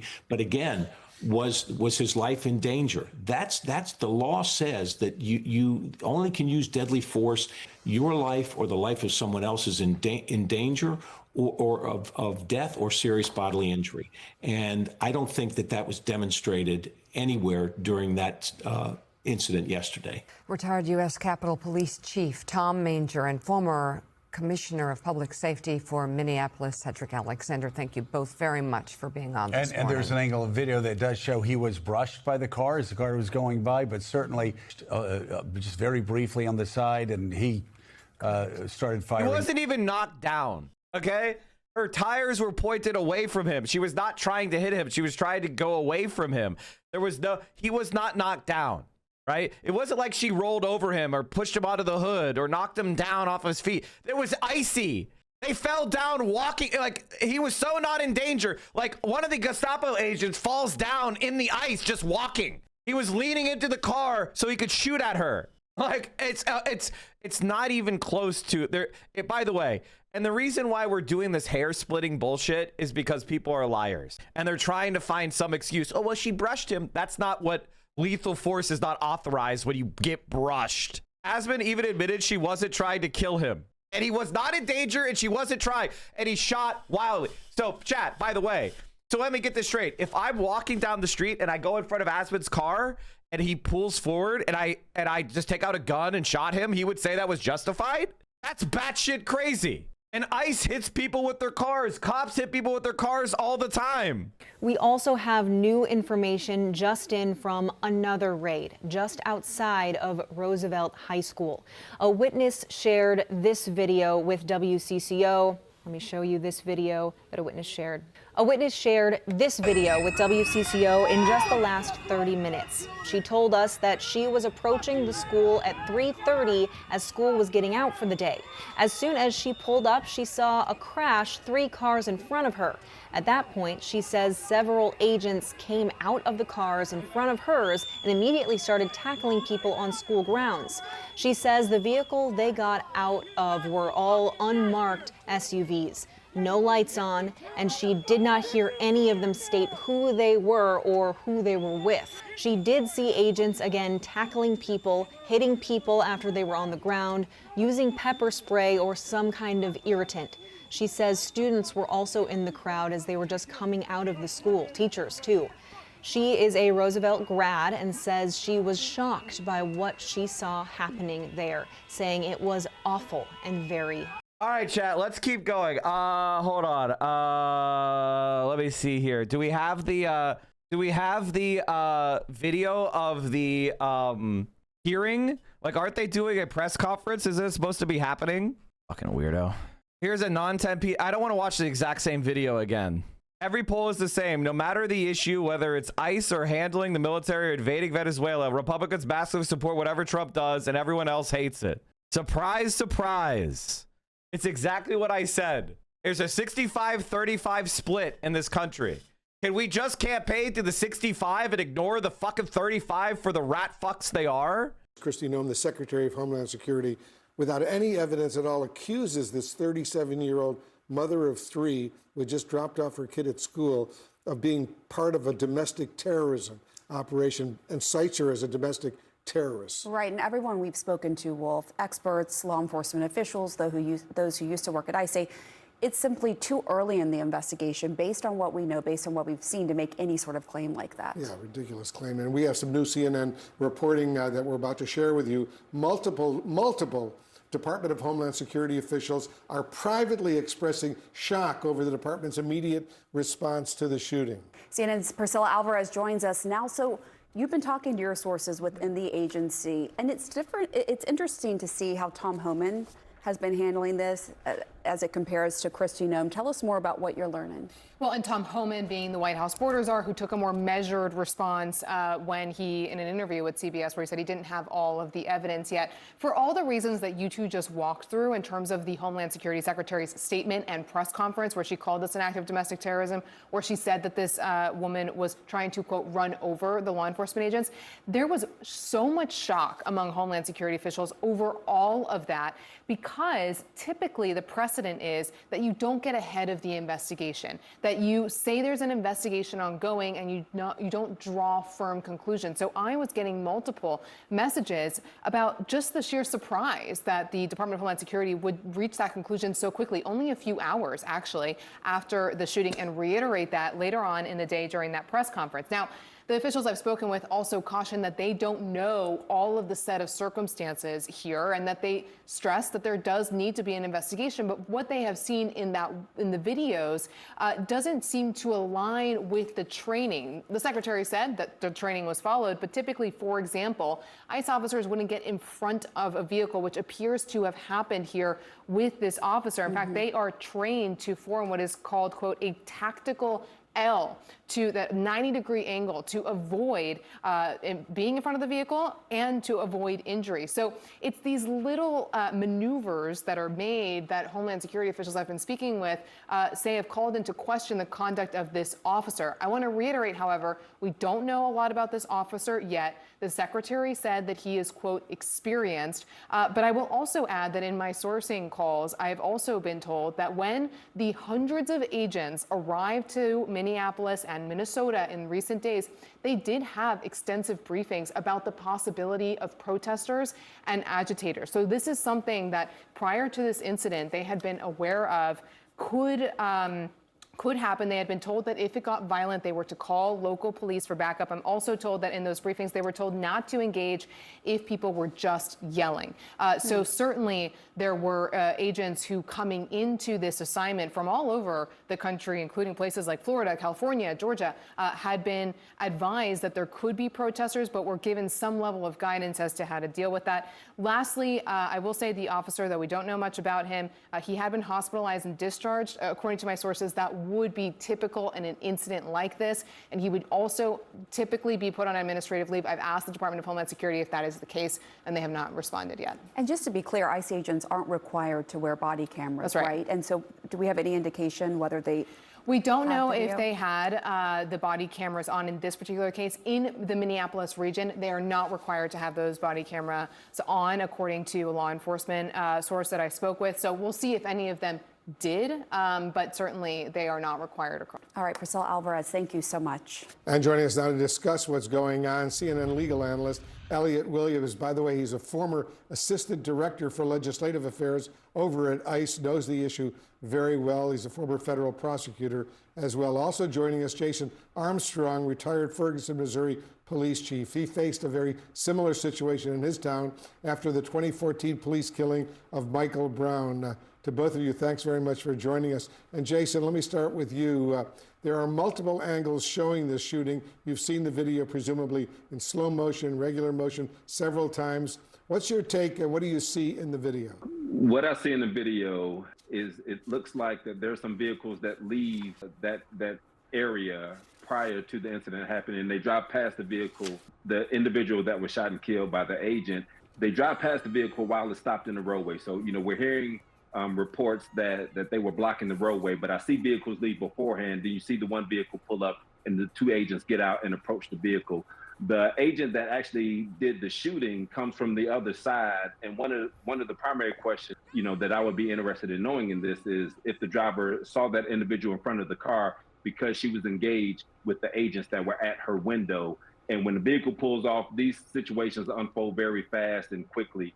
And it was unfortunate that the agent was in front of the vehicle. One of the things that we really emphasize in law enforcement is the tactics of de-escalation. And one of the things that we try to do is not put officers, agents in front of vehicles, especially vehicles that are in motion, to try to avoid situations like this from happening. A lot of serious questions raised by this video and the different videos we've seen of the angles, no doubt. There's still a lot of nuance here, though, and facts that we just don't know. But listen to what Kristi Noem, Homeland Security Secretary, said not long after the shooting. This appears as an attempt to kill or to cause bodily harm to agents, an act of domestic terrorism. It's very clear that this individual was harassing and impeding law enforcement operations.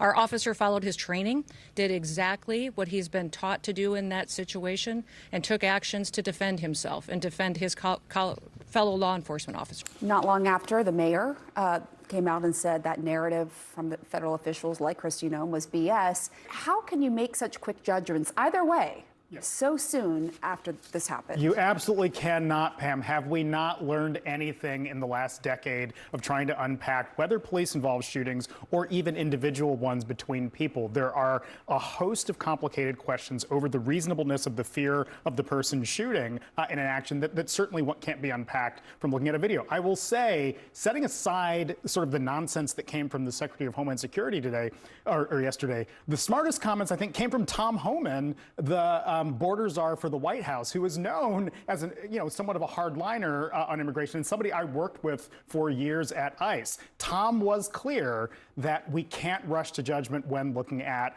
a video. Why? Because he's actually a law enforcement officer and did this for decades and years and knows that it is incredibly risky on either side to look at a video and try to unpack it as if we really know what's going on. Let me just follow up on that and get your thoughts, because that the Secretary of Homeland Security immediately described this woman, Renee Nicole Good, a 37-year-old mother of three who was driving along, as a domestic terrorist. That this was a domestic terrorist operation against ICE. What was your reaction to that? That's very strong language, for lack of a better way to put it, Wolf.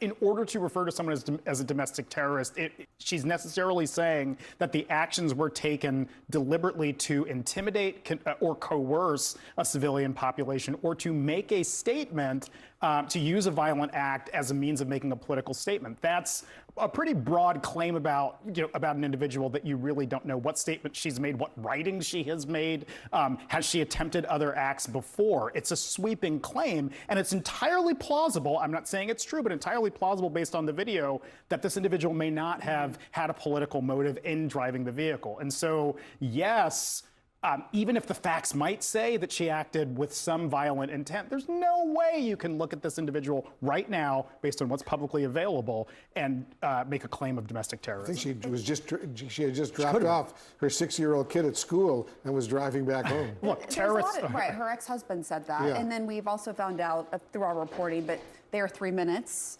before as well. I mean, there's just a lot. There's a lot we don't know. But Mike, just to follow up on what Jason said, he made the point. ICE officer came up and tried to open that door, right? And there is a scenario in which she's looking at the ICE officer, not understanding that another ICE officer stepped in front of the vehicle. If an ICE officer puts themselves, or law enforcement agency puts themselves in a position like that, standing in front of a moving vehicle, but then also has reasonable fear for their life, how do you look at that from a legal standpoint? You, with your legal education, Pam, have touched on the very nature of a factual dispute, and there is an open factual question as to all of these matters. Yes, an individual, a law enforcement officer, or any one of us might have put themselves in harm's way, but also been the recipient of a violent act. And I think it's for ultimately judges and juries to conclude at some point, did this person invite this trouble, or was the aggressor, or pardon me, who was the aggressor or perpetrator here? And I just think, from looking at a video as we sit here, we are not equipped to really make definitive conclusions about any of those things. Yeah. Now again, this all comes in the backdrop of tempers flaring in Minneapolis. It comes in the backdrop of a political climate around immigration that is very fraught, both for law enforcement officers and the public in Minneapolis. But the idea of simply looking at the video and making definitive conclusions about it at this point, I just think is nonsense. Definitive conclusions? Are you insane? John Sopel joins me of the news agents. And John, I'd like to talk to you, if I can, more about this Minneapolis shooting. I spoke about it in the first hour, and there was almost universal, more than disapproval, anger at what has happened. Might Trump and his colleagues be able to just bat this away, or is it looking unlikely? I think they'll bat it away. I think that there is half of America who thinks that she was a domestic terrorist. They've bought every line that Donald Trump has said, and that Kristi Noem, the Homeland Security Secretary, has said, that there is no ambiguity about it at all. This was someone radicalized. This was someone whose heart was filled with hatred towards immigrations and enforcement and the ICE officials, and it's a done deal. And there is half of America who thinks there's absolutely no doubt about it. This was a cold-blooded killing of an innocent woman who was exercising her right to protest. And everyone has gone to the barricades in both directions, and no one is listening to it at all. Obviously, if you look at... I think one of the things that's kind of an interesting way that people approach these situations and kind of like the failure of the modern world is the incapability of people to make reasoned judgments. A mother of 3 and a poet was murdered in cold blood on the street by a fascist Gestapo that's invading a city based off of a YouTube video that was all propaganda and lies. That's the so they could target a population that is 80% American citizen. That is an objective and neutral description of what has occurred.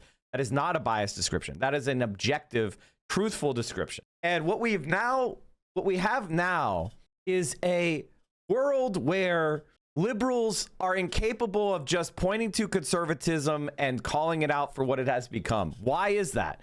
Because they're captured by corporations, and corporations don't want their journalists to take a side, because sometimes conservatives might win, and therefore the corporations will be the conservatives will be mad at them for telling the truth. So we have to manufacture a both sides are valid narrative, because that's what the money wants us to do. We can no longer make a journalistic approach. Both sides are manning the barricades. You mean one side is defending basic human dignity and the other side is arguing in favor of arbitrary executions on the street? What do you mean both sides? That video and watch it very closely, which I've done now a number of times. Me too, yeah. The angle at which the bullet goes into the car through that windscreen means that the gun was fired from the side, not in front of the car, at the side of the car. So it's hard then to insist that this was someone who shot in fear of his life, because the car had already passed him. And he was physically clear of it. You could see the space between it. You know, he was near to it, make no mistake. And the other guy who'd been pulling at the handle was obviously close to it. He'd stopped pulling it at that point, but window wide open.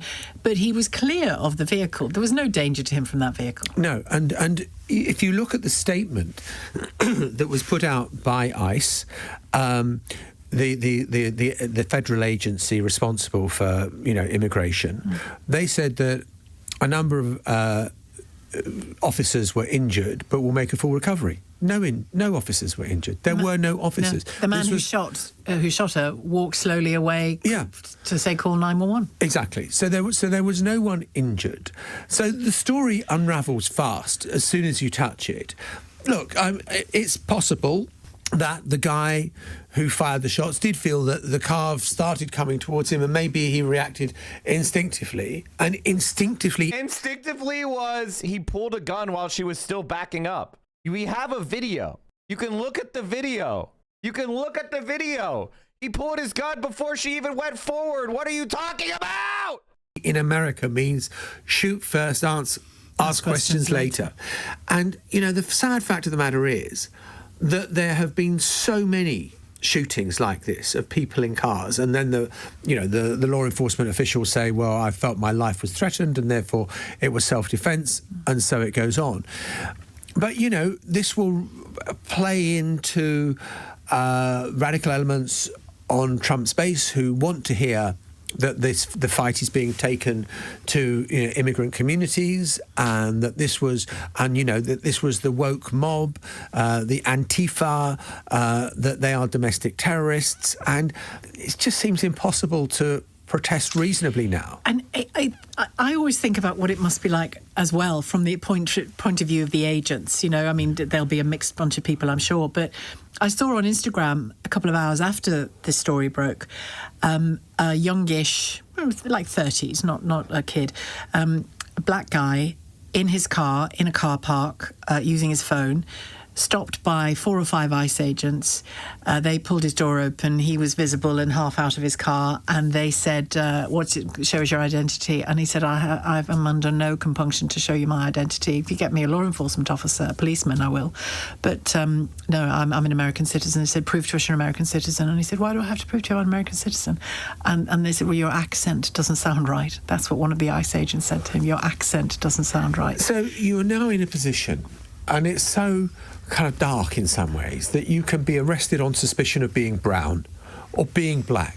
And if you are Latino and you are in an area where there may be illegal immigrants, then you can be arrested just on the basis that we don't know who you are, and therefore you're coming to us to a detention centre until such times as you can prove that you otherwise. And so presumption of guilt until you can prove yourself innocent seems to be the modus operandi of some of these agents. And I think that, you know, if you are Latino or if you're from a Somali background, which is, you know, the population of Minneapolis has the biggest Somali community in America, and there's a big concentration of Somalis who've come from Somalia, who are there. And it must be terrifying, because you may have had a passport, you may have had, a US passport, born in America, but you haven't got it with you, and you're arrested just on the suspicion that your accent sounds a bit funny, or whatever it happens to be. And so, you know, look, Donald Trump, kudos to him, genuinely kudos to him, over the success he's had at the southern border, at which he is... Who the fuck is this moron? Who the fuck is this moron? This is liberal cuckoldry at its finest. You know, managed to stop illegal immigration to a trickle. He has also said that I am going to crack down on the illegal immigrants who are running the drug cartels and the gangs and are involved in criminality. Again. And nobody would argue against that. And nobody would argue against that. But because it's good theatre and it peps up his base, it's also being used... And angers the others. Okay, this is literally the exact same way that British liberals reacted to Hitler. The exact same way. The literal exact same way. I'm trying to find the article. On November 21st, 1922, the New York Times published its very first article about Adolf Hitler. It's an incredible read, especially its assertion that Hitler's anti-Semitism was not so violent or genuine as it sounded. Many Germans saw Hitler's anti-Semitism as a ploy for votes among the German masses. Like, this is they're quoting directly from the same liberal hymn book. And the reason is because this is how liberals, I gotta close it, chat. This is so fucking useless. This is how liberals always react to fascism. Oh, it's not real. Oh, it's not now. Oh, it's not real. He's doing it to pep up his base. This is Democracy Now!, democracynow.org. I'm Amy Goodman. And I'm Nermeen Sheikh. Welcome to our listeners and viewers across the country and around the world. In Minneapolis, thousands gathered for a candlelight vigil Wednesday evening to mourn the death of 37-year-old Renee Nicole Good, a mother of three who was fatally shot hours earlier by an ICE agent at near point-blank range. Video of the shooting shows masked ICE agents approaching her vehicle, screaming for her to get out of the effing car, using profanity, and attempting to force open her driver's side door. As Good attempts to drive past the officers, a masked agent pulls his firearm and fires 3 rounds at Good. The shooting comes after the Trump administration deployed over 2,000 ICE agents to Minnesota. Trump administration officials claim the agent acted in self-defense, but local officials, including Minnesota Governor Tim Walz and Minneapolis Mayor Jacob Frey, rejected that claim. This is Mayor Frey speaking Wednesday. We've dreaded this moment since the early stages of this ICE presence in Minneapolis. They are not here to cause safety in this city. What they are doing is not to provide safety in America. What they are doing is causing chaos and distrust. They're ripping families apart. They're sowing chaos on our streets. And in this case, quite literally killing people. They are already trying to spin this as an action of self-defense. Having seen the video of myself, I want to tell everybody directly, that is bull. This was an agent recklessly using power that resulted in somebody dying, getting killed. There's little I can say, again, that'll make this situation better, but I do have a message for our community, for our city, and I have a message for ICE. To ICE, get the out of Minneapolis. We do not want you here. According to press accounts, Renee Nicole Good was shot shortly after she dropped her 6-year-old son at school. She was killed less than a mile from the site of George Floyd's murder in 2020 by a Minneapolis police officer, a killing that sparked protests internationally under the banner Black Lives Matter. Democratic lawmakers have accused President Trump and Homeland Security Secretary Kristi Noem of spreading misinformation about the shooting. Department of Homeland Security Secretary Kristi Noem accused Good of weaponizing her vehicle to commit a, quote, act of domestic terrorism, unquote. In a post on Truth Social, President Trump claimed Good, quote, violently, willfully, and viciously ran over the ICE officer. Trump went on to say, quote, it's hard to believe he's alive, but is now recovering in the hospital, unquote. Can we stop with this nonsense? Like, I mean, like, what? Again, all I can say is these right-wing fucks do not care about truth. They don't care about justice. They think that words are used to manipulate and control others, and they've never faced consequences for their actions. Somebody who tells lies this stupid and this blatant, if, you know, I'm not in favor of corporal punishment, but if I had said some lie this stupid to my mother, I would have gotten the fucking wooden spoon to the back of the knuckles. Like, this is one of the most, it's like, even hearing this is an insult. All right, let's listen to Tim Walz. People said he went live. YouTube, you struggling? You struggling, YouTube? I got 64 gigs of RAM, of that precious, precious RAM. Okay. Left-wing agitators threaten the lives of our immigration officials. We're going to fucking find you. We're going to fucking kill you. You're going to die, bitch. This is directly inspired by Democratic politicians. A direct death threat at federal officials and you pussy boys are tweeting about it? Go arrest them. What the fuck are y'all doing? The longer you let these animals run wild, the more violent and radical they will become. Asmongold. What is this? Pad Krapow is what Vio says. Thank you, Vio. Appreciate it. I'm not really that hungry yet, but thank you. A little early. 9:30. You gave me lunch at 9:30. Thank you. Thank you. I'm not ungrateful, Chad. I'm just laughing because it's like, they eat ramen for breakfast in East Asia, she told me. Okay, fair enough. She's right. Okay, is this page, did it load yet? Are we still struggling? Did it just get, did the tab just give up? Okay, we got it. Noem have stood and told you years, building, they're doing their, seeing neighborliness and kindness rise to the occasion is go and find out what they're doing there and give some help if you can. I'd also say last night we saw Minnesotans meet the moment once again. Thousands of Minnesotans demonstrated last night peacefully.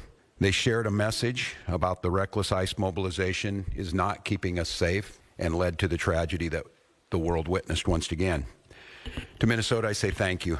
There's strength in numbers, there's power in peace, and what we saw was a beautiful vigil to a life that we're starting to learn more about.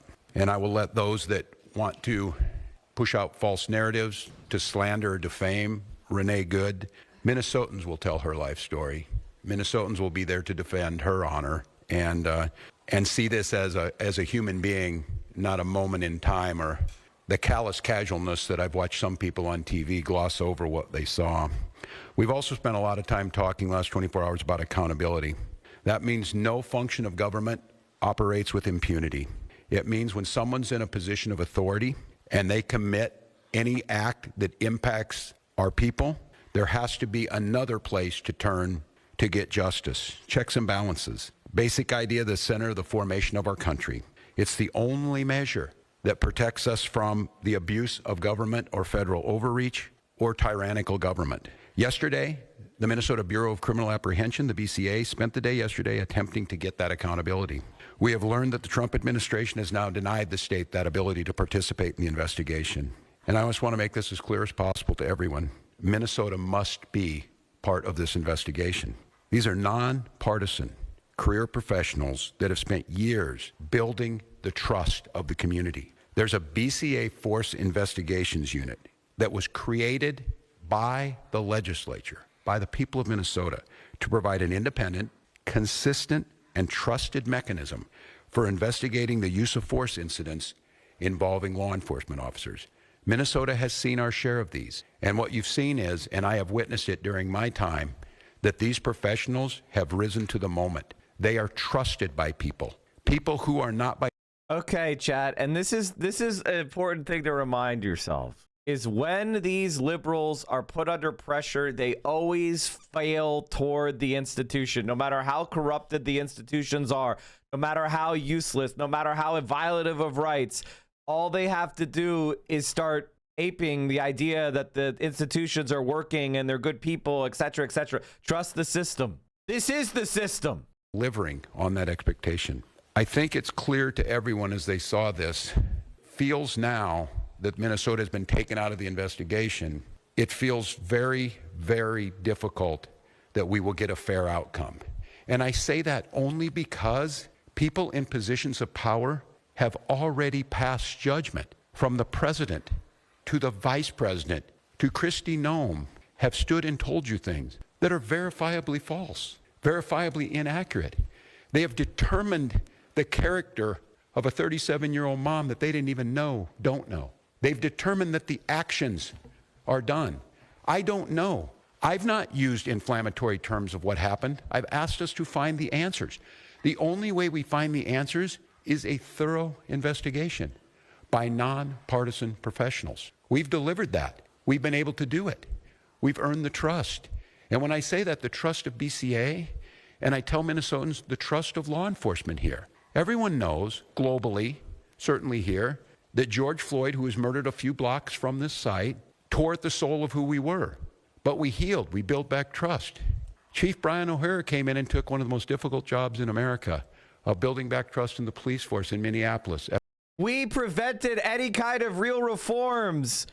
We captured the energy that people had and put them to Joe Biden, the guy who created the school to prison pipeline, the guy who created the war on drugs, the guy who created America's carceral state. We made all these dumb fucking people vote for him. It was such a success. We raised police funding. We gave them more guns and more military weapons and more tear gas. And we got your consent for it. Ladies and gentlemen, this kind of, I think I saw a chatter say this earlier, soccer mom politics just doesn't cut it anymore. It just doesn't cut it anymore. Either you are willing to start rebelling against Donald Trump, or you are unworthy of the office in which you hold. Donald Trump is a fascist and he's murdering us on the streets. Get your shit together, you fucking slob. Say ICE agents are not wanted here, and we are going to arrest the murderer. That was your oath to protect the citizens of Minnesota. Where are you? Hennepin County Sheriff's Office, Minnesota National Guard. They are there to protect and serve, as it said. They are there to protect Minnesotans. Throwing your anger at them only inflames this situation. And I know some of you were up at the Whipple building this morning, and to the press who are here, I saw some of this myself.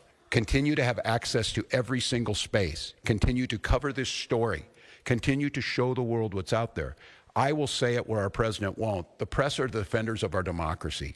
You need to be there. But I also tell folks, protect our Minnesotans who are out there and don't turn the anger to them. This is a brazen use of force. They want us to bend the knee. They want us to capitulate. The way we give them what they want is allow them to use this as an excuse to put more troops on the ground. Use them as an excuse to show that these are violent protests.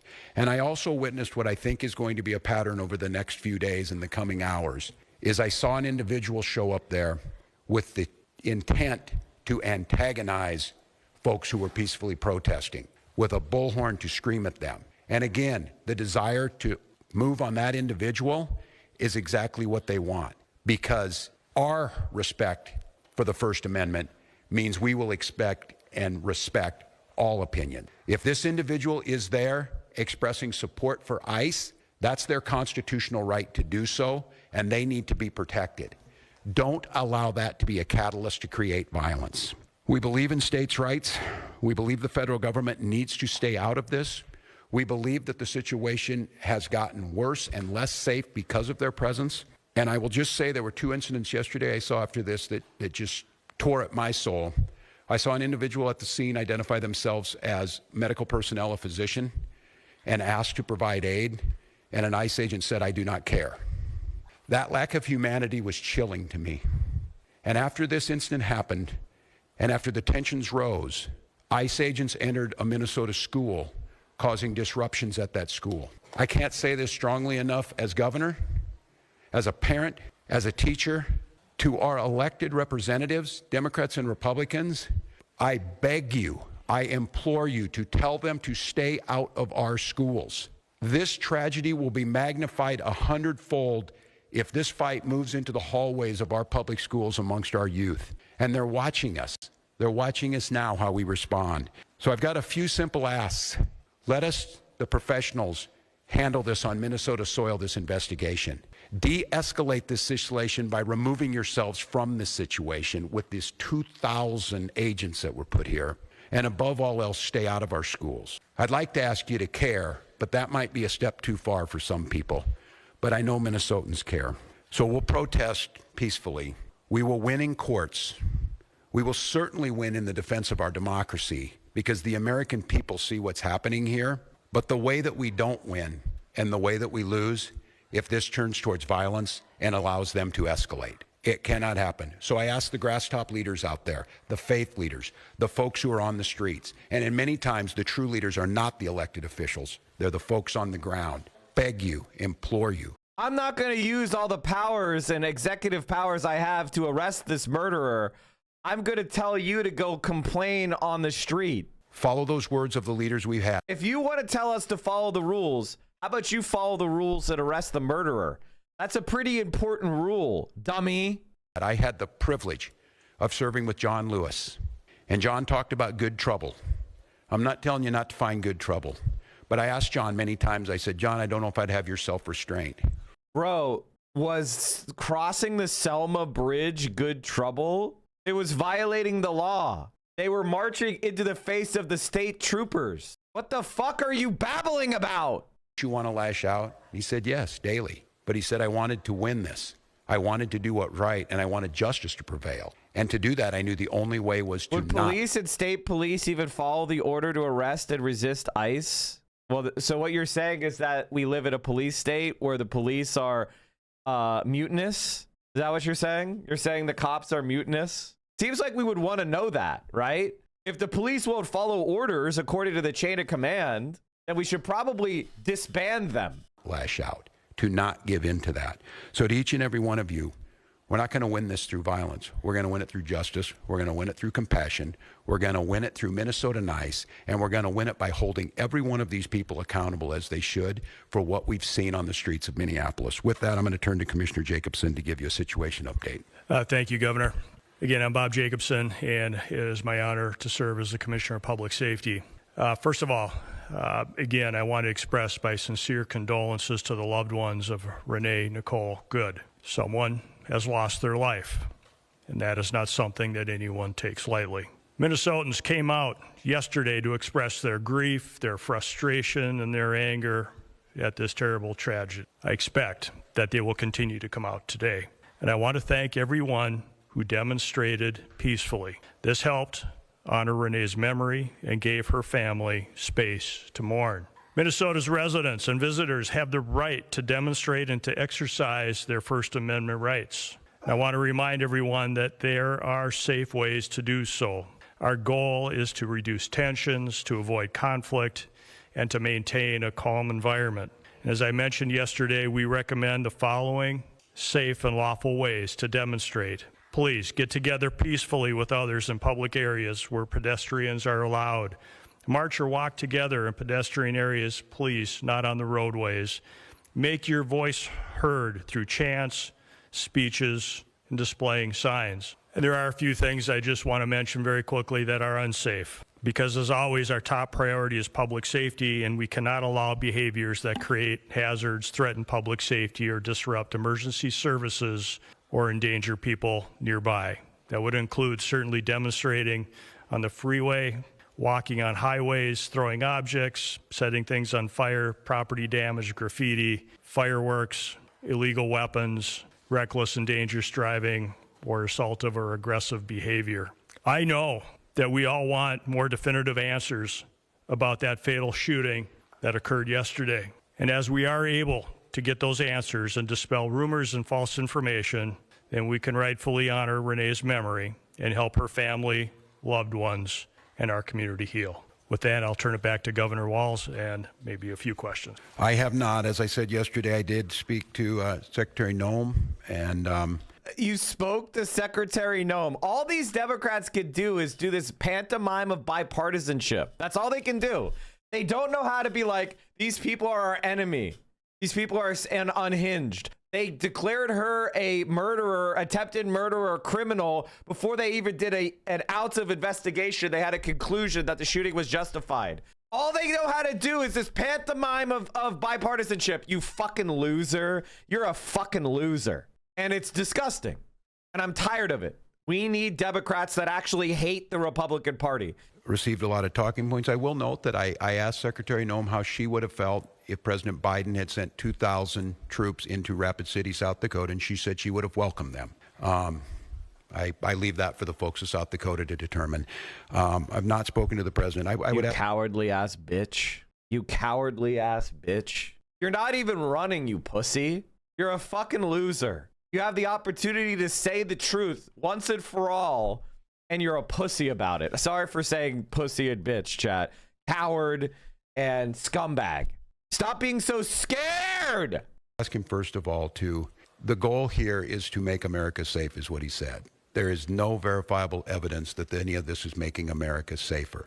I would ask him to de-escalate in the moment, to allow Minnesotans to back up and grieve, to allow this investigation to be played out by the rule of law. I said it again, I have not passed any judgment on it. And to please, whatever it is, leave Minnesota alone. Earlier this week, I don't know if it was if something he wanted to have already made it clear. I'm exiting the stage here in a year. But I told him I have a year to continue to do what I love dearly and what I believe I've been good at, making Minnesota a better place to live. The number of calls we got today of parents asking if they should send their kids to school or not. Minneapolis had to make what I believe was the absolute correct decision to cancel school. We have students out of learning today. I would just ask him, I'm not talking anything about border security. I'm not talking anything about what he needs to do on that. None of this is accomplishing either his mission or making us any safer. So just give us a pause. Let us breathe. Look, we're exhausted. We're exhausted as... You fucking cowardly, worthless sack of shit. I'm not exhausted. I'm enraged. I've never been more full of energy. Never been angrier. What are you talking about? You worm! I'm sorry for losing my shit, but what the fuck are you talking about, you pathetic worm? A mother is murdered in cold blood and you're tired? Oh, is the governor's mansion not comfortable enough? Do they not have enough fucking... do they not have a sleep number bed? Minnesotans were exhausted as Americans, and this relentless assault on Minnesota, for whatever reason, is just cruel now. It has reached cruelness. So please, just give us a break. And if it's me, you're already getting what you want. But leave my people alone. Leave our state alone. And look again and see what's happening. It's not me saying it. You're hearing it from many others. So that's what I would say. Law enforcement from conducting an independent investigation to this, even if the federal government does not want to have you have a joint investigation? So, great question. We have asked for cooperation from the federal government. We were invited in to do a joint investigation on this initially. We continue to work with the federal government all the time on joint investigations. This is not something new, whether it be with the FBI or other federal law enforcement agencies, so we are accustomed to doing joint investigations.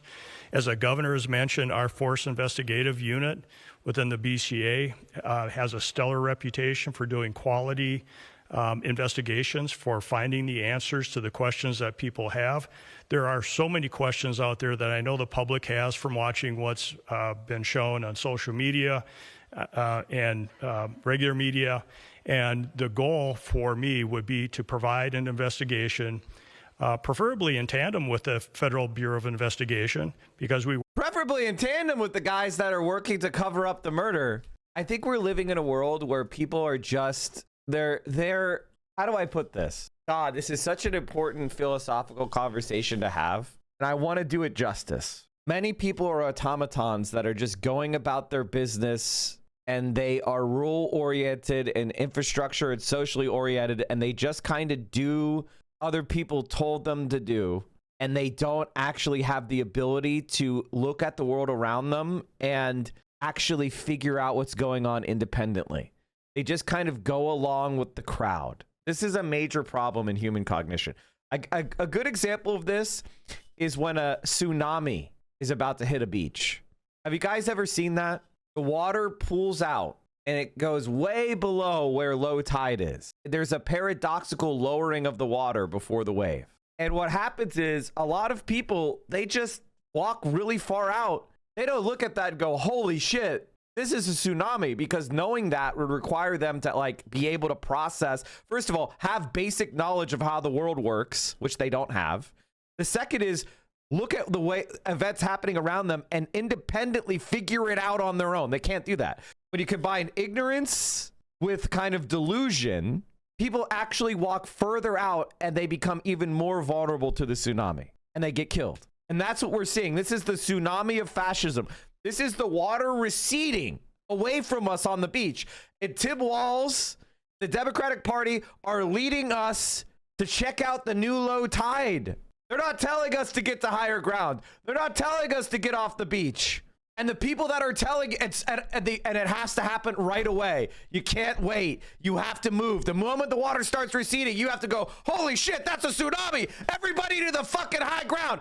And the people telling you what to do are going to be shouting, and they're going to seem to be over exaggerating. They're going to be passionate. They're going to be saying, move, move, move, run, run, run. And those are the correct people. Those are the people that are trying to save your life. That's me right now. Tim Walz is the guy lounging on the beach, cracking open another beer, going, huh, never saw the low tide go that low before. I need you to get out on the streets. I need you to be mad. I need you to say, this is not a situation where we go, well, we should work with the Republicans and we should work with the federal law enforcement. They're covering up a murder, and they're using the FBI agents are not following the law. The FBI agents are following the orders they're getting from Donald Trump. They're not acting as professional, neutral law enforcement professionals, which they've never been. But now it's very clear. It's very clear that they are a fascist Gestapo covering up the murder of a woman, a mother, a poet who was just dropping her kids off at school, who had waved past the cars, complying with the orders to leave. And they murdered her in cold blood. It'd be one thing. I mean, this isn't what I'm not saying this would be good, but it'd be one thing if they murdered her in cold blood. Trump came out and said, hey, they went too far. You know, he's going to be investigated. You know, I'm very disturbed. It'd be one thing if he came out and said that. Let's not jump to conclusion. Like if Trump came out and said something like that, but he said, and so did Asmongold, and so did the right-wingers. Yeah, she deserved it. She's a terrorist, domestic terrorist. They didn't even bother to look at the fucking video. And when they did look at the video, they were desperate to find an excuse for the killing. That means they don't care about your life. They don't care about any of that. And so here's what I'm going to say to you, you motherfuckers, is that if you see a right-winger, don't let them be like, well, I support Trump, blah, blah, blah. I want you to cut them off. I want you to say these people need to suffer consequences. If you have a family member saying this shooting's justified, cut contact. I'm dead serious. These people want you dead. And you need to call a spade a spade. You need to tell them that you will not associate with somebody who supports this fascist government. And you need to start exercising actual consequences on the people that do. I want us to create a world where 2019 is fucking patty cake. Cancel culture. You haven't even begun to see what I'm going to do. Work with them all the time, and they do have all the evidence in the original investigative notes and reports. We have none of that. They have shared none of that with us. We would welcome the opportunity to jump back in, to do that investigation, use our high-quality investigators from the BCA to be able to do that with them, to find the answers that the public deserves. Without any of that information, or without any of that assistance from the FBI or the federal government, we would be at a loss to be able to initiate and conduct a thorough investigation. For us to be able to do that, it would be extremely difficult, if not impossible, without cooperation from the federal government. How difficult would it be to file state charges without the cooperation? To be able to file state charges, we would need, again, a full investigation, which would include the opportunity to have been at the crime scene, to have had the opportunity to take a look at all the video and evidence that the FBI would have in their possession. I don't make any prejudgments about what happened yesterday. We can all see what we want to see on the videos and what we have seen in the media. That doesn't mean none of us, I will not, as a public safety professional, jump to any conclusions as to who is at fault in this. What I will say, though, is that unless we do that thorough investigation, unless we have access to all of that evidence, unless we have access to the agents that were involved in that, to any witnesses, without any of that, we would not be able to put together a quality investigation for any prosecutor to be able to make a determination as to whether or not someone should be charged with a crime. I'm going to note on this, too, that no one less than Tom Homan yesterday said it would be unprofessional to pass judgment ahead of time. Now, the disconnect between... Except the president did it, you fucking dumb pussy, and he's the commander of chief. I mean, if this isn't the perfect example of what the Democratic Party is, I don't know what. Like, there's no better example of how much of a useless sack of shit Tim Walz is. And it's why he was pushed around by Kamala Harris. If Kamala Harris, like, if I got picked to be Kamala Harris's VP, that is the permission to do whatever the fuck you want, because what's she gonna do about it? You gotta go out there and say whatever the fuck you want, because Kamala Harris ain't got any motion. And he was pushed around by Kamala Harris. What a fucking loser. It's really amazing that they found the only two people on the planet that could lose to Donald Trump and JD Vance. Actually incredible. What Tom Homan said and Kristi Noem said needs to be rectified by the federal government. I will note, too, this is a question I asked, not being an attorney of my team, and it will go to the family, that there will certainly be civil cases filed on this, and those will be filed in Minnesota court and be held in court. Corn? What is standard operating procedure when a federal agent of any kind in Minnesota shot and killed somebody, a civilian? Are you usually involved? Is there usually a joint investigation? Generally, if there is any investigation involving use by a federal officer, generally the federal government, federal officials will lead that investigation. We have participated in numerous investigations in the past. It is very infrequent where there's a use of force by law enforcement officer, federal law enforcement officer, but we have worked jointly and shared information in previous investigations. I'd like to say, I'm gonna add on this. I'm gonna say, if you truly wanted to de-escalate this situation, the logical conclusion would be to follow that procedure and allow Minnesota to participate. And that's where we started. So they're not. Now what? They're not de-escalating. Now what? You're gonna capitulate? You're gonna beg? You're gonna whine? Or are you going to order your state troopers to go and arrest this man to prevent him from fleeing? Are you going to arrest him for committing murder? Because if you're saying I can shoot people on the street in Minnesota and you're not going to do a goddamn thing about it, Tim, I don't think this is going to go well for you. Arresting this man is the moderate position. I want you guys to understand that arresting this ICE agent and putting him into protective custody is the moderate position. Doing what you're doing is the fascist position, you dumb fuck. That's what you liberals don't understand. Arresting this man and putting him in prison is good. Because if we find out who he is, he might get lynched. And I'm not saying it's a good thing. I don't like lynchings. I think lynchings are bad. But if you're going to let this guy walk around, he might get lynched. If we want to believe in law and order, he needs to be arrested and put in protective custody. If we're going to go through a trial, we need to have him arrested. That's the moderate position. And I don't want violence on the streets. I'm not Asmongold. I don't support people getting shot down in the street like a dog. All right. I want this man arrested. Like, if a state AG charged him as an individual with murder and it got turned over to a federal district court, is that district where it would be tried? Why would you turn it over? It's a murder, which is against Minnesota state law. You charge him in Minnesota state court for murder. It doesn't need to go to federal court. There is a Minnesota has personal jurisdiction over this guy. Charge him in Minnesota state. Why did we have Top Walls as an emote?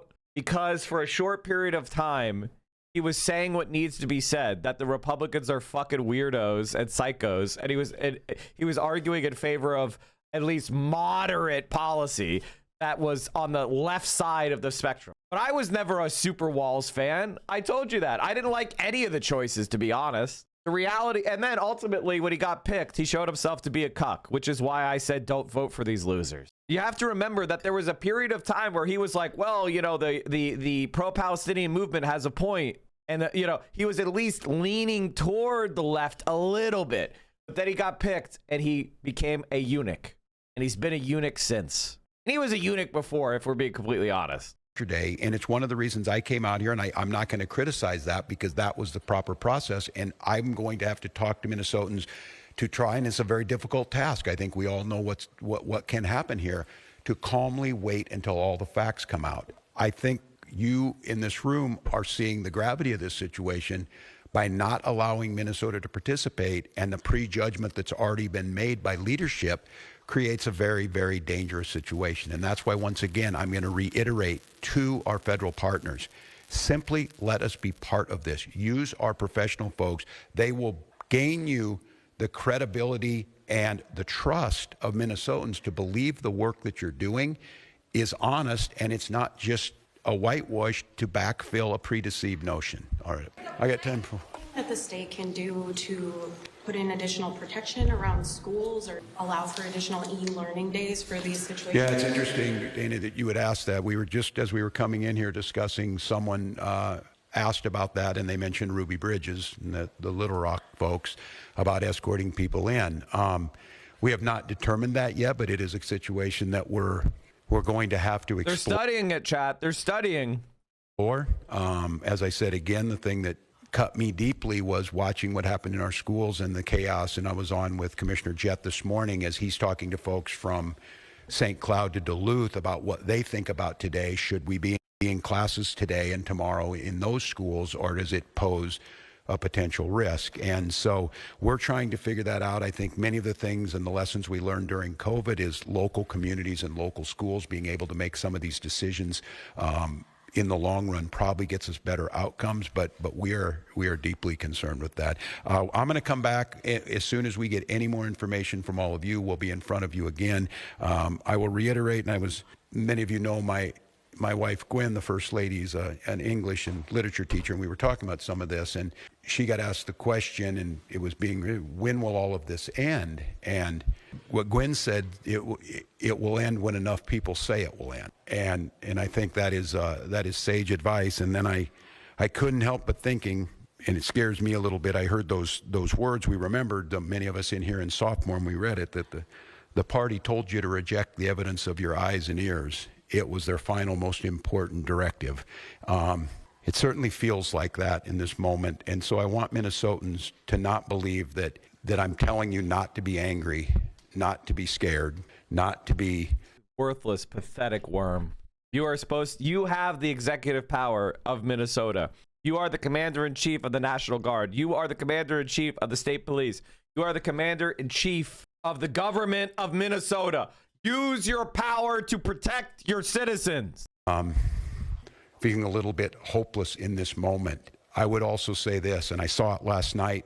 I saw it during George Floyd. I've seen it throughout our history. When things looked really bleak, it was Minnesota's first that held that line for the nation on that July 3rd, 1863. And I think now we may be in that moment that the nation's looking to us to hold the line on democracy, to hold the line on decency, to hold the line on accountability, and more than that, to rise up as neighbors and simply say, can look out for one another. We can have differences, but we've proved to the world going on 250 years that our democracy could hold.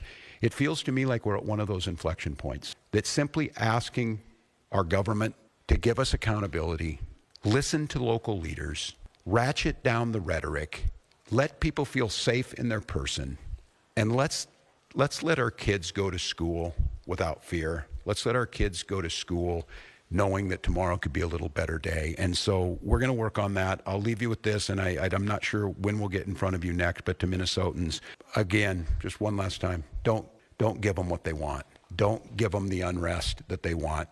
Don't give in to allowing them to bring more folks in here. Don't allow them to expand this somewhere else. Rise up, wrap your arms around your neighbors, peacefully I'll say what express your Zoran First said. Amendment. You got a link for it? Or do you have did you just give me a quest to find it? If you know where it is, then please give it to me. Your constitutional rights, and let's start healing, get some answers, and move Minnesota forward. Thank you.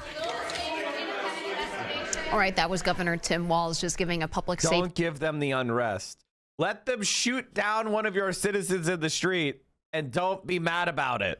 The update. He made several points there. He said actually at the very end that the nation is looking to us here in Minnesota to hold the line on accountability, that we are at an inflection point. He made it a point to talk about how the BCA is being denied any investigative materials, interviews, witness accounts of what happened in the shooting yesterday. And he did ask, he said Minnesota must be part of this investigation.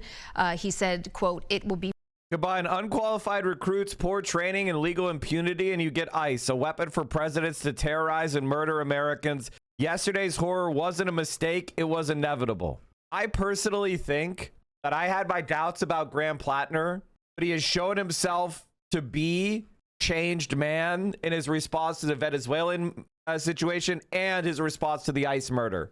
And I feel like if you're not recognizing that, then you are a part of the problem, because we need people to be able to change. And yeah, he committed a lot of fucking evil shit in the American military, but we're all complicit in that. So critical support for Graham Plattner. I really appreciate his words. They've been some of the best of any politician in America. Get out of our city. That's a quote. That message from the mayor of Minneapolis today to federal immigration agents after a deadly ICE-involved shooting. The Department of Homeland Security says an ICE agent shot and killed a U.S. citizen who was protesting an immigration crackdown. The department claims that she was trying to run over the officers with their car. However, the Minneapolis mayor, police chief, governor, and a slew of others are disputing the government's claims. And Mayor Mamdani just now weighing in moments ago at a press conference on this case. This is one part of what has been a year full of cruelty. And we know that when ICE agents attack immigrants, they attack every single one of us across this country. And this is a city and will always be a city that stands up for immigrants across the 5 boroughs. Part of what has been a year full of cruelty. And we know that when ICE agents attack immigrants, they attack every single one of us across this country. And this is a city and will always be a city that stands up for immigrants across the 5 boroughs. Trump goes nuclear on 5 Republicans who backed the Venezuela War Powers resolution, saying they should never be elected to office again. I don't think Donald Trump is going to be very influential in the next election. I don't think Donald Trump is going to be that influential in the next election, but I guess we'll have to see. Video from the scene shows the ICE agent walking away after shooting with no signs of injury. However, video from the aftermath shows outraged Minneapolis residents, including a doctor, screaming at the agents to let them help Renee after her crash into a parked vehicle after the shooting. Can I go check a pulse? No! Back up! Now! I'm a physician! Hey, listen, we understand. We got EMS coming, and I get it. Just give us a second. We have medics on scene. We have our own medics. Where are they? Where are they? How can I relax? You just killed my neighbor! At a vigil in Minneapolis last night, residents decried the shooting of Renee Nicole Good and the Trump administration's decision to send 2,000 ICE agents to the Twin Cities. The surge in agents began shortly after President Trump called the region's large Somali community garbage and accused state officials of failing to root out fraud in social services programs. This is Mustafa Hassan speaking at the vigil. It's important, honestly. It's just, one, we lost a civilian / a human being. You know, we all live in a small world. It doesn't matter what color or race you are. I'm here on, you know, even though me being Somalian and what we're dealing with, we had somebody who also that was in our community who passed away. And that's what we're here for. I'm here to support the cause. It's difficult now. A lot of people are moving around scared. They don't know if they're going to be actually going to their work or to school or wherever the destination they need to get to safely and make it back home without being stopped and you know, going through all that process. The killing of Renee Nicole Good was at least the 9th time Federal immigration agents have fired on people since last September, all in their cars. 5 people have died in mass deportation operations since President Trump ramped up the ICE operations when he retook the White House. For more, we're joined by 2 guests in Minneapolis who were on site shortly after the ICE shooting of Renee Good. Robin Wansley is a Democratic Socialist Minneapolis City Council member, longtime Minneapolis activist. This week, she was elected minority leader, marking the first time Democratic Socialists have had a leadership role on the city council. We're also joined by Edwin Torres de Santiago Network. We are fighting to keep this city a sanctuary city. We will continue to uphold that status and ensure that we do not allow ICE agents entry into New York City properties, be they schools, hospitals, or even the properties of New York City contractors, unless they can provide a judicial warrant signed by a judge. We will not be accomplices in the attempt to fulfill Donald Trump's promise to create the largest deportation machine this country has ever seen. We are fighting to keep this city a sanctuary city. We will continue to uphold that status and ensure that we do not allow ICE agents entry into New York City properties, be they schools, hospitals, or even the properties of New York City contractors, unless they can provide a judicial warrant signed by a judge. We will not be accomplices in the attempt to fulfill Donald Trump's promise to create the largest deportation machine this country has ever seen. We are fighting. I mean, that's work manager for the. There you have it. The Immigrant Defense Network, which monitors ICE activity and responds to community needs after someone is taken. They've received thousands of requests from Minnesotans who want to volunteer as constitutional observers of ICE in Minneapolis. This we welcome you both to democracy. One part of what has been a year full of cruelty. And we know that when ICE agents attack immigrants, they attack every single one of us across this country. And this is a city and will always be a city that stands up for immigrants across the 5. Okay. Is this just what we already watched? And what is driving this movement. And so I will always have to get outside to make sure this is a politics that reflects the rest of the city, not just the confines of this place. Saw what happened in Minneapolis. An ICE agent shot a woman directly and killed her instantly.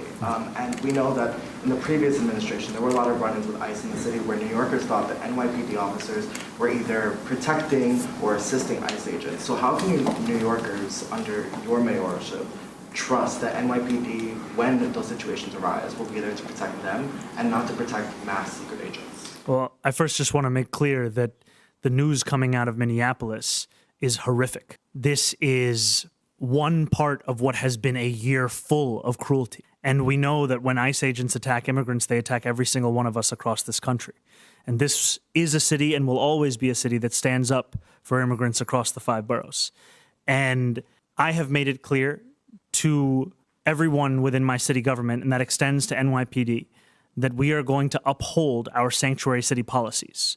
We are going to adhere to them. That is why one of the 11 executive orders that we signed was to repeal the previous administration's order to allow for collaboration with ICE on Rikers Island. What we are going to be doing is following the laws that we have set, laws which have kept New Yorkers safe. And we are going to make it clear to each and every person in the city what their rights are. That's why we took the time to make a Know Your Rights video, because it goes back to the earlier question. If you don't know of your rights, then how can you be expected to actually use those rights? So we are going to take every opportunity we have to inform New Yorkers of what they already can do, and also to make it clear to our own city government agencies and departments across the board, including NYPD, that we are not here to assist ICE agents in their work. We are here to follow the laws of New York City. Thank you very much. Hi, I'm so grateful to be here. Congratulations and thank you. My question is about government bureaucracy. You've addressed it before as it pertains to small businesses, and I appreciate you acknowledging that it is an issue. Honk shoo. Okay, moving on. Now, City Council member Robin Wansley, let's begin with you. I hate the way that some people get so sycophantic in person, and it's very uncomfortable. Just ask your fucking question. Talk about what happened soon after you got there. You heard about the killing, and you came to this area of Minneapolis and respond to what's taken place, what President Trump wrote, what the mayor and the governor are saying. Yeah, it's been a very challenging moment for our city, and that was put on full display yesterday after thousands of us received the word and also saw the video footage of Renee Good being shot and killed by federal ICE agents. And I think the biggest takeaway to share with the public is fully in alignment with both Mayor Frey and Governor Walz is we must refute the blatant lies that the Trump administration is looking to put forward to cover themselves in enacting what was a blatant murder of a civilian, and a civilian who was simply making sure not only that her child made it to school safely, but made sure that her neighbors who are currently being terrorized and attacked by federal ICE agents could also have that same privilege. And she was shot and killed while caring for the smallest members of our community. And I think for anyone watching this, to know that if this could happen to a 37-year-old mother, this could happen to you in your city. And we can't accept Trump's administration's lies of them going after bad guys. No, they're going after everyone, especially those who are in opposition to the cruelty campaign that they are waging through federal ICE agents all across our city. So I'm absolutely standing in solidarity with our residents, with our elected officials who are calling for the immediate removal of ICE officials from Minneapolis. And not only that, we need the federal agent responsible for Renee's murder to be arrested and for local ownership of the investigation to proceed, because we cannot trust the federal government to investigate themselves when they are the cause of this travesty and harm. And this is what it sounds like when you have a socialist in office, chat. This is what a socialist in office sounds like. What a goat. What a fucking goat. Oh, what the fuck? So we need to have local ownership over that investigation and prosecution of be it one agent, several agents who were involved in the murder of one of our beautiful civilians, a mother who should not have lost her life, while making sure that her children and those of many of our neighbors made sure that they could make it to school in the morning. And Edwin Torres de Santiago, you received a text message Wednesday morning and you raced to the scene. Could you describe what you saw when you got there and who you spoke to and what they told you? For sure. That morning, we were patrolling the western suburbs of the Twin Cities. Around 8:30 or so, we were just getting done patrolling places like Edina and other places. I think we really need to start challenging our state's usage of domestic terrorist, echoes of Debs. If a 36-year-old mother, lawful observer, is a domestic terrorist, then we are all domestic terrorists. That's the point. That's the entire point. The point is to say that anybody who opposes Trump or protests Trump or resists Trump is a, quote, terrorist. And that means they have no rights. And who is a terrorist? Whoever Trump says is a terrorist. So the only thing that will give you rights is loyalty to Trump, except who determines who's loyal to Trump? So you will be living in an arbitrary environment where no one is safe. Even the sycophants can be thrown under the bus if it's useful for Trump. That's the essence of fascism. You're not part of the team. You think you are. Places I've been also hit by ICE agents. We were making our way to Bloomington around 9:15 when I got a message from an observer that happens to have been walking on a morning walk between 34th and Portland, with the text message just being, "Someone was shot." We did everything possible to send constitutional observers to that area quickly.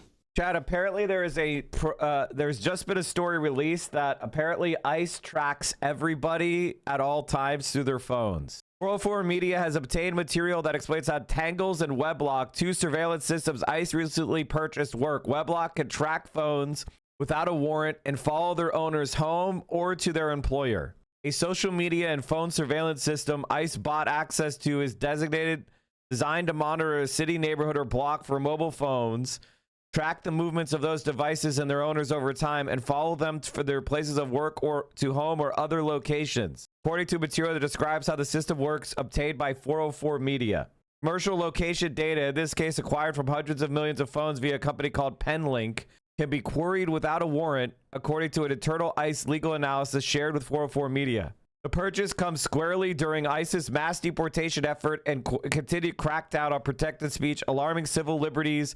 Experts are raising questions on what exactly ICE will use the surveillance system for. In other words, as I've been saying, our phones are now permanent wiretaps and trackers on every single one of us. Within minutes of sending the alerts, and that's something that the Immigrant Defense Network does.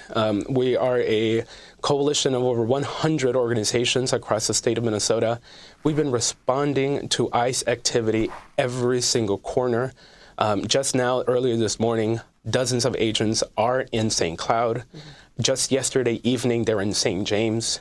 And they're everywhere, from Red Wing to Duluth to the Twin Cities, and the metro has been hit hardest, but also in places like Mankato and in small towns like Northfield. They're everywhere. So when I and the rest of the team got notified, we send out an alert for people to be safe on 34th and Portland, and if you were a trained Constitution observer, to show up. I arrived closer to 9:40. I saw them wheeled the body into an ambulance. At that point, there was a handful of vehicles. More were coming, federal agents, and more were coming. What ended up happening was 40 plus agents that we counted. Over 20 different vehicles of federal agents showed up to the corner of 34th and Portland where this incident took place. They were there supposedly doing an HSI investigation. But what ended up happening is that one of our neighbors got shot and killed that morning. We've been seeing this terror and chaos, so much chaos, that all schools and activities in Minneapolis today and tomorrow have been canceled. This is not normal. We've been seeing people terrorized all over the state and all over the country under the guise of protection. This is not protection. This is a campaign of fear, confusion. Our businesses are impacted. They're closing day by day. My own father doesn't feel comfortable stepping out of our home for months now. 2,000 agents were sent to our communities over the weekend. But let's not forget, we've had over 600 agents for over 6 weeks now. This is one of the largest deployments in any American city and any American state by this federal administration. Since December 1st, up until this week. Democrats voted to give this agency more money than the Marines. I want you guys to understand that when they were telling you free college was impossible, they spent $175 billion on ICE. Free college is $60 billion a year. Tuition free public college and university for every American who is in school right now. Wants to raise the military budget by 50% to $1.5 trillion. The Green New Deal, fully funded, Bernie Sanders' Green New Deal would have cost $1.6 trillion a year. Like the full Green New Deal. They would have spent what we would have spent on the Green New Deal on the military alone. So our country's roads are collapsing and falling apart. Our infrastructure is crumbling. We have hundreds of thousands of Americans living out on the streets. Americans cannot afford to live. Our public transit is a mess. We have congestion choking every single one of our cities. People are struggling with student loan debt. And they want to spend $1.5 trillion on the military in 1 year. This is what these dumb motherfuckers want to do with the money that you pay into taxes. I want you to understand something, chat, that if you are a conservative, you should be prevented from voting because you're too stupid. I had a lawyers conference Thursday prior to shooting, of course, and the theme was, do lawyers have a duty to speak out on Trump? There were politicians there, libs, but also old school labor lawyers. Discussion turned to lawsuits, which was interrupted by me saying, the only way out of this is organize and shut it the fuck down. You could hear a pin drop because they all know, and they definitely know after I mean, of course they do. Of course they do. Nearly 1,000 people have been taken. And if we believe and trust the numbers reported, over 150 people alone were taken on Monday. It was this increase of enforcements. People are afraid. Now they're even more afraid. was one of our neighbors being shot and killed. And Edwin, could you talk about the communities that are being especially targeted, given Trump's comments, his obvious animus towards the Somali community in particular? Our Somali neighbors, our brothers and sisters, our undocumented people, our Latino folks, everyone who looks like us, let's be honest, it's who they're targeting. They're questioning Uber drivers for doing their job. They're questioning workers. They're looking for people who may look foreign, who may sound foreign, are not afraid to literally ask. And we saw a video of an Uber driver just yesterday after the killing of Nicole Good going to Bloomington area and questioning a Somali Uber driver saying, well, you sound different. You sound like you're not from here. And literally said, you sound like you're from Africa. See those videos. That is racial profiling under the guise of protection. That is our communities being terrorized. And our Somali Muslim community members have been hit with so much hateful rhetoric and Islamophobia. Their businesses are being impacted and their communities are being impacted. For 6 weeks straight, we've been sending constitutional observers to over 30 different mosques throughout the entire state of Minnesota so people can just worship in peace. That is not the America. And that is not what Minnesotans believe of peace and protection. This is chaos, this is confusion, and now it is taking the lives of people on the streets, but also we know of people that are being terrorized and many who have died at the hands of federal agents once they're in the detention centers. I wanted to go to Minneapolis resident Emily Heller, who witnessed the ICE agent shoot Renee Good and told CNN Good did not weaponize her car as ICE claimed, as Noam claimed. They seem like children. They seem like untrained people. And so that agent was obviously spooked because he had just killed someone. And it was very obvious to everyone who had witnessed it all that she would not make it. My life is forever changed from having witnessed this. And I just can't let this narrative that it was self-defense go any further because it's absolutely not what it was. So, City Council member Robin Wansley, what about the investigation here?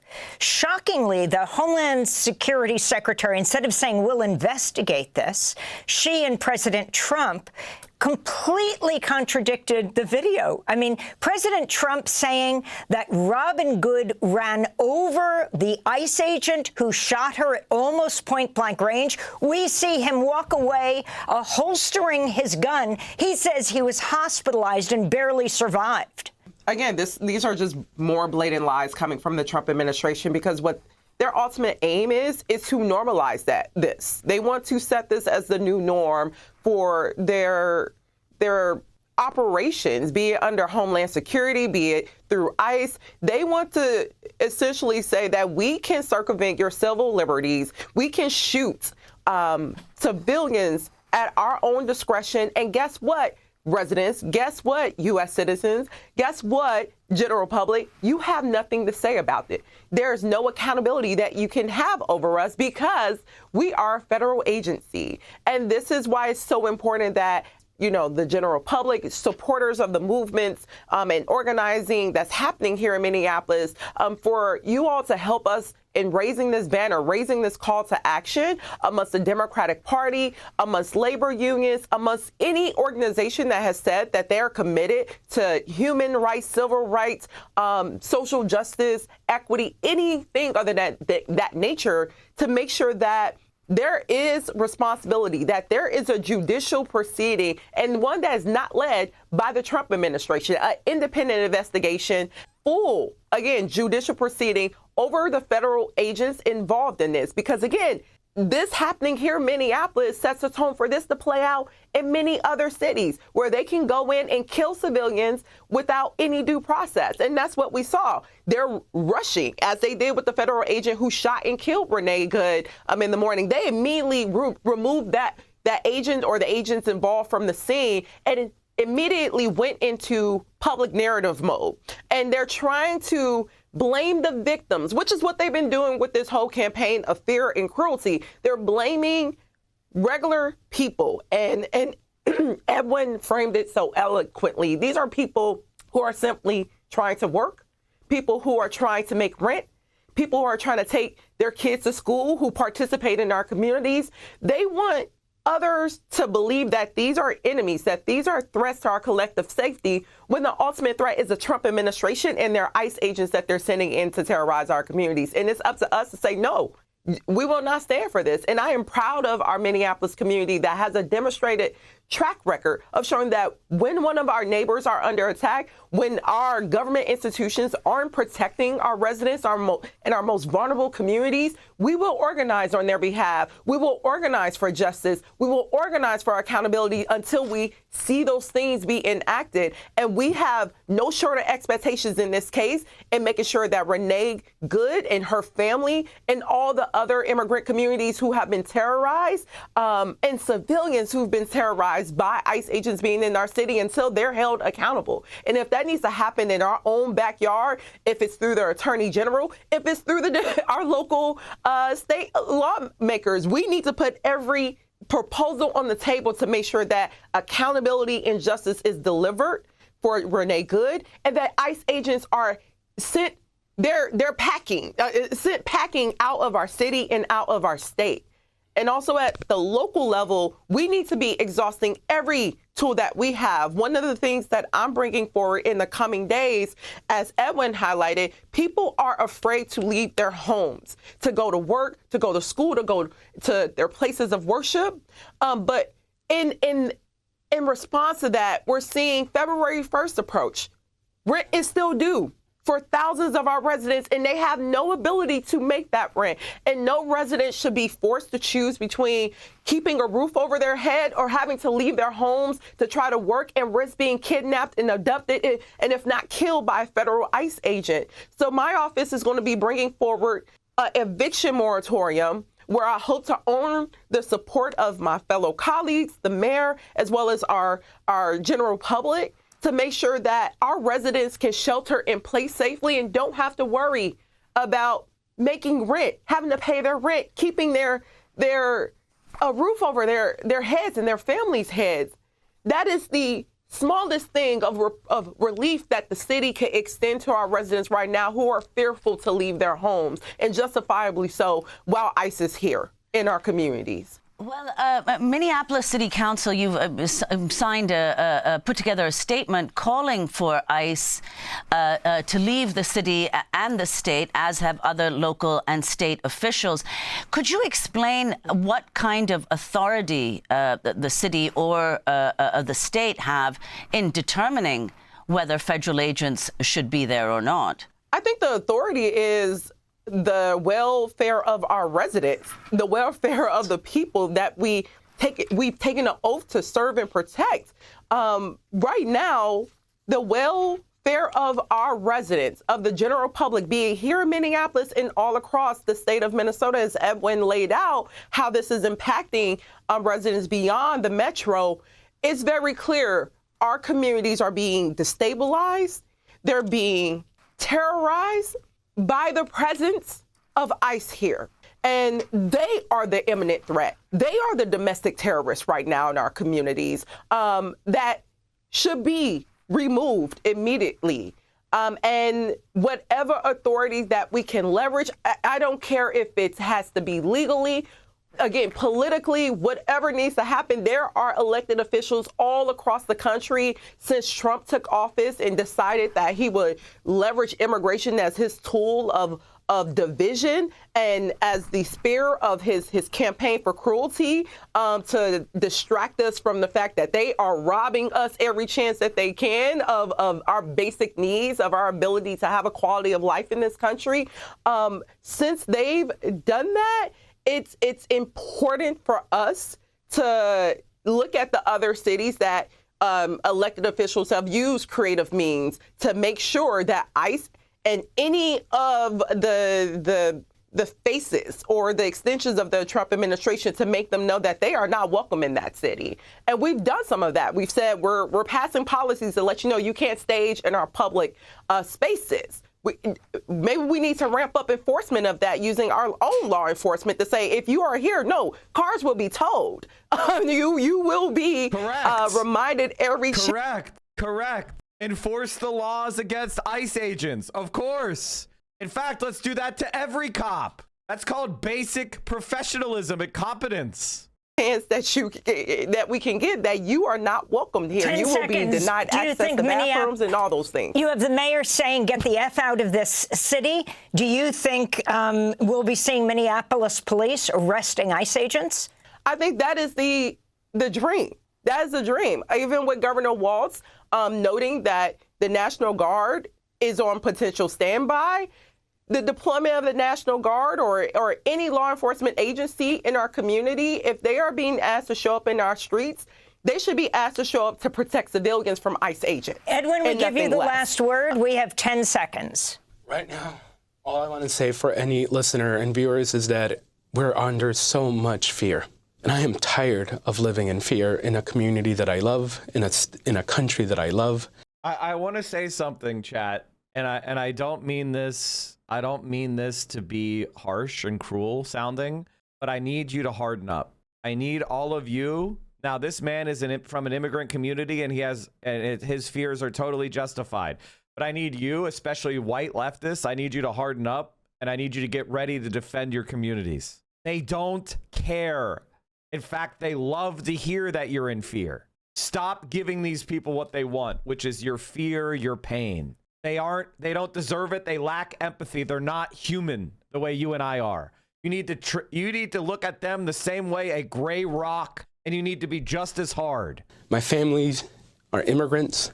We're not criminals, and we just want to live our lives. Edwin Torres de Santiago, I want to thank you so much for being with us from the Immigrant Defense Network in Minneapolis. And we want to thank Minneapolis City Council member Robin Wansley. And this, ladies and gentlemen, is Asmongold. By the way, it's not even clear she was a protester, but look at how they react. They have to transmorgify her into a protester. We come, no one. Hey, church, get out of it. And all you liberal commie, we exit. By the way, look at these fuckers. You understand that? Don't give them, you're just, do not give them attention. No one. Hey, church, get out of it. And all you liberal. Now, here's what I want you. Liberal commies is so funny because it shows how they're completely stupid. You know what? That's what's so funny about these guys is they're fucking brain dead. They're completely fucking brain dead. It's beyond me that apparently from the federal government, from the Homeland Security Director herself, has already determined who this person was, what their motive was, and they hadn't even been taken out of the vehicle. We're not living in a normal world. Minnesota Governor Tim Walz reacting to an ICE agent shooting and killing a woman in her car yesterday morning in Minneapolis. We're going to go through what happened and the response from the Trump administration, which does not fit with multiple videos recorded at the scene. Plus, we will dig into President Trump's wide-ranging interview with the New York Times, telling the paper only time will tell when it comes to how long the United States looks to control Venezuela. Good morning and welcome to Morning Joe. It is Thursday, January 8th. Along with Joe, Willie, and me, we have the co-host of our 9 a.m. hour, staff writer at The Atlantic, Jonathan Lemire, the host of Politics Nation on MS Now, Reverend Al Sharpton. He is the president of the National Action Network. And we begin this morning in Minneapolis, where emotions are running high after that fatal shooting yesterday morning. The Minnesota Star-Tribune identified the victim as Renee Nicole Good, a local resident, after speaking to her mother. Good was shot in the head in a residential neighborhood south of downtown during an immigration crackdown. The chaotic incident was recorded by several witnesses. We're going to take you through what happened step by step, but we do want to warn you that the video is extremely disturbing. We don't yet know exactly what happened before the video. You will immediately see a gray SUV speed off and a gray truck pull up to the left side of the maroon SUV. Two officers get out of the truck and approach the SUV, with one of them pulling on the driver's door handle. That's important. The driver then puts the car in reverse, appearing to try to turn away from the scene. When another officer approaches the front of the vehicle, you'll then see the officer in front of the car fire a shot into the windshield And as the driver continues to turn to the right, he fires 2 more shots into the driver's side window as the car is past. He the fires officers. those shots. Do we have those? Do we have the slow motion going on, Alex, from the side? Because from the It's there. Okay. The driver accelerates and moments later crashes into 2 cars parked near the curb and a light pole. It's not clear from the videos if the vehicle makes contact with the officer, and there's no indication. Here's the slow-mo There's the side of shot. whether the woman One. had interactions with the ICE agents earlier. And according to sound and most people that have seen this, he fired 2 additional shots. I mean, like, what's the justification for this shot here? I mean, like, even if you were wanting to say that the first shot was self-defense, which is completely absurd, he didn't even say a word. He just immediately went to the gun.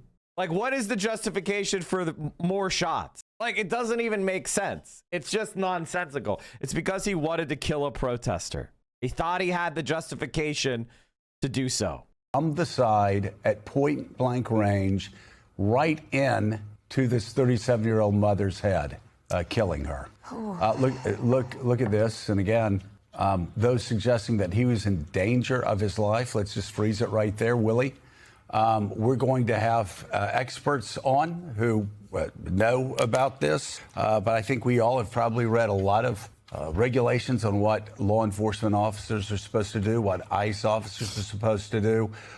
There is nothing, absolutely nothing, and any of the materials that I have seen, and if some of the law enforcement officers who come on the show perhaps have better information or more updated information and guidelines than me, maybe they can share that with us, but suggests that any ICE agent has the authority to shoot at a driver in a car, an American driver in a car, or any driver in a car from the side where he is out of danger, blank range at their head. We're going to ask experts about that, but it seems pretty clear the answer to that is no. The protocol does not allow for that. What we've heard from the administration, and we'll get through this in a couple of minutes, is that the car was weaponized, that the woman was attempting to ram those ICE agents. We're talking about this Honda pilot yes. that was slowly turning the wheels to get out of there. We don't see any ramming, certainly in the video there. As Mika said, we want to know what happened before that, because the administration is giving an account that simply doesn't line up with the video we've seen. If there's other video, if someone's seen something else, we need to see that, and soon. So let's see what happens next. After the shooting, the agent who fired the shots walks up to the vehicle, then walks away, telling other agents to call 911. As I said, Homeland Security. But wait, hold on. This officer is the officer that the president said was he was surprised he stayed alive. Right. And he's probably in the hospital right now. He doesn't look to be fine. He doesn't look as if he's, in fact, got any problems at all with what's just happened, and certainly no physical problems whatsoever. One of the reasons we're showing the video is because the administration, including Kristi Noem, was so quick to say and conclude what happened here. And it's extremely disturbing video. There's blood on the ground. Yeah. It's bad as it gets, but in order to try and the light of day, given the conclusions that were made. I mean, I think one of the problems is that we've now entered a world where every conservative is basically operating from the position of police union president brain, which is I need to find any excuse to make this a justified shoot, as opposed to, hey, we all value human life and police shooting people is bad and we want to discourage the police shooting people. It's like they're looking for an excuse to make shooting people okay and fine. And it's let's imagine that he didn't shoot her. Then what would have happened? She would have driven down the street and went home? What exactly was the shooting supposed to stop? How do we know that? Because she kept driving. She just, what are we talking about? The idea that this should be justified is nonsense. The worst lib takes I'm seeing is they are hoping the cops arrest ICE. That's what should happen. That's actually not the lib position. That's actually the socialist position, and I'll tell you why. Because it heightens the contradictions. It forces the liberals to use their precious institutions to contain the fascists. And there's going to be a lot of cops that are sympathetic to ICE, and it's going to expose more of that. Quickly, the video is being shown. Well, there are many times, and there will be some ambiguities, especially with the first shot, that I think a lot of law enforcement officers, a lot of advocates will be debating about for some time. You look at guidelines, a police officer, law enforcement, it's not supposed to place himself in front of a car. Just common knowledge.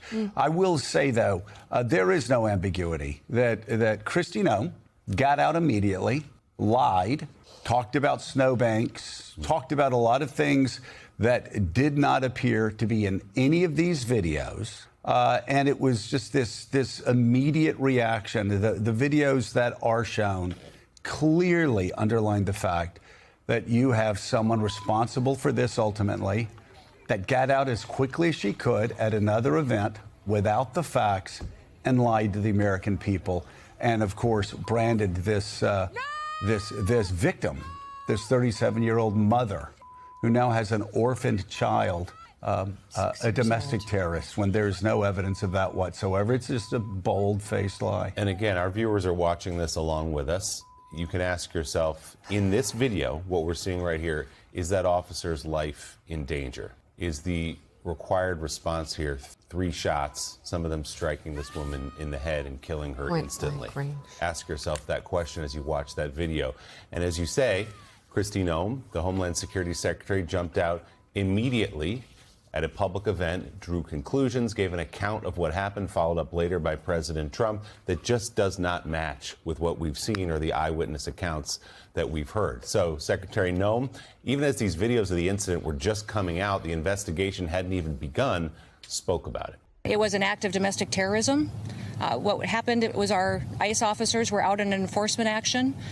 They got stuck in the snow because of the adverse weather that is in Minneapolis. They were attempting to push out their vehicle, and a woman attacked them and those surrounding them and attempted to run them over and ram them with her vehicle. An officer of ours acted quickly and defensively shot to protect himself and the people around him. And my understanding is that she was hit and is deceased. You know, everything about the fact that she was hit and she was deceased in that statement was wrong. Everything she said in that statement was wrong.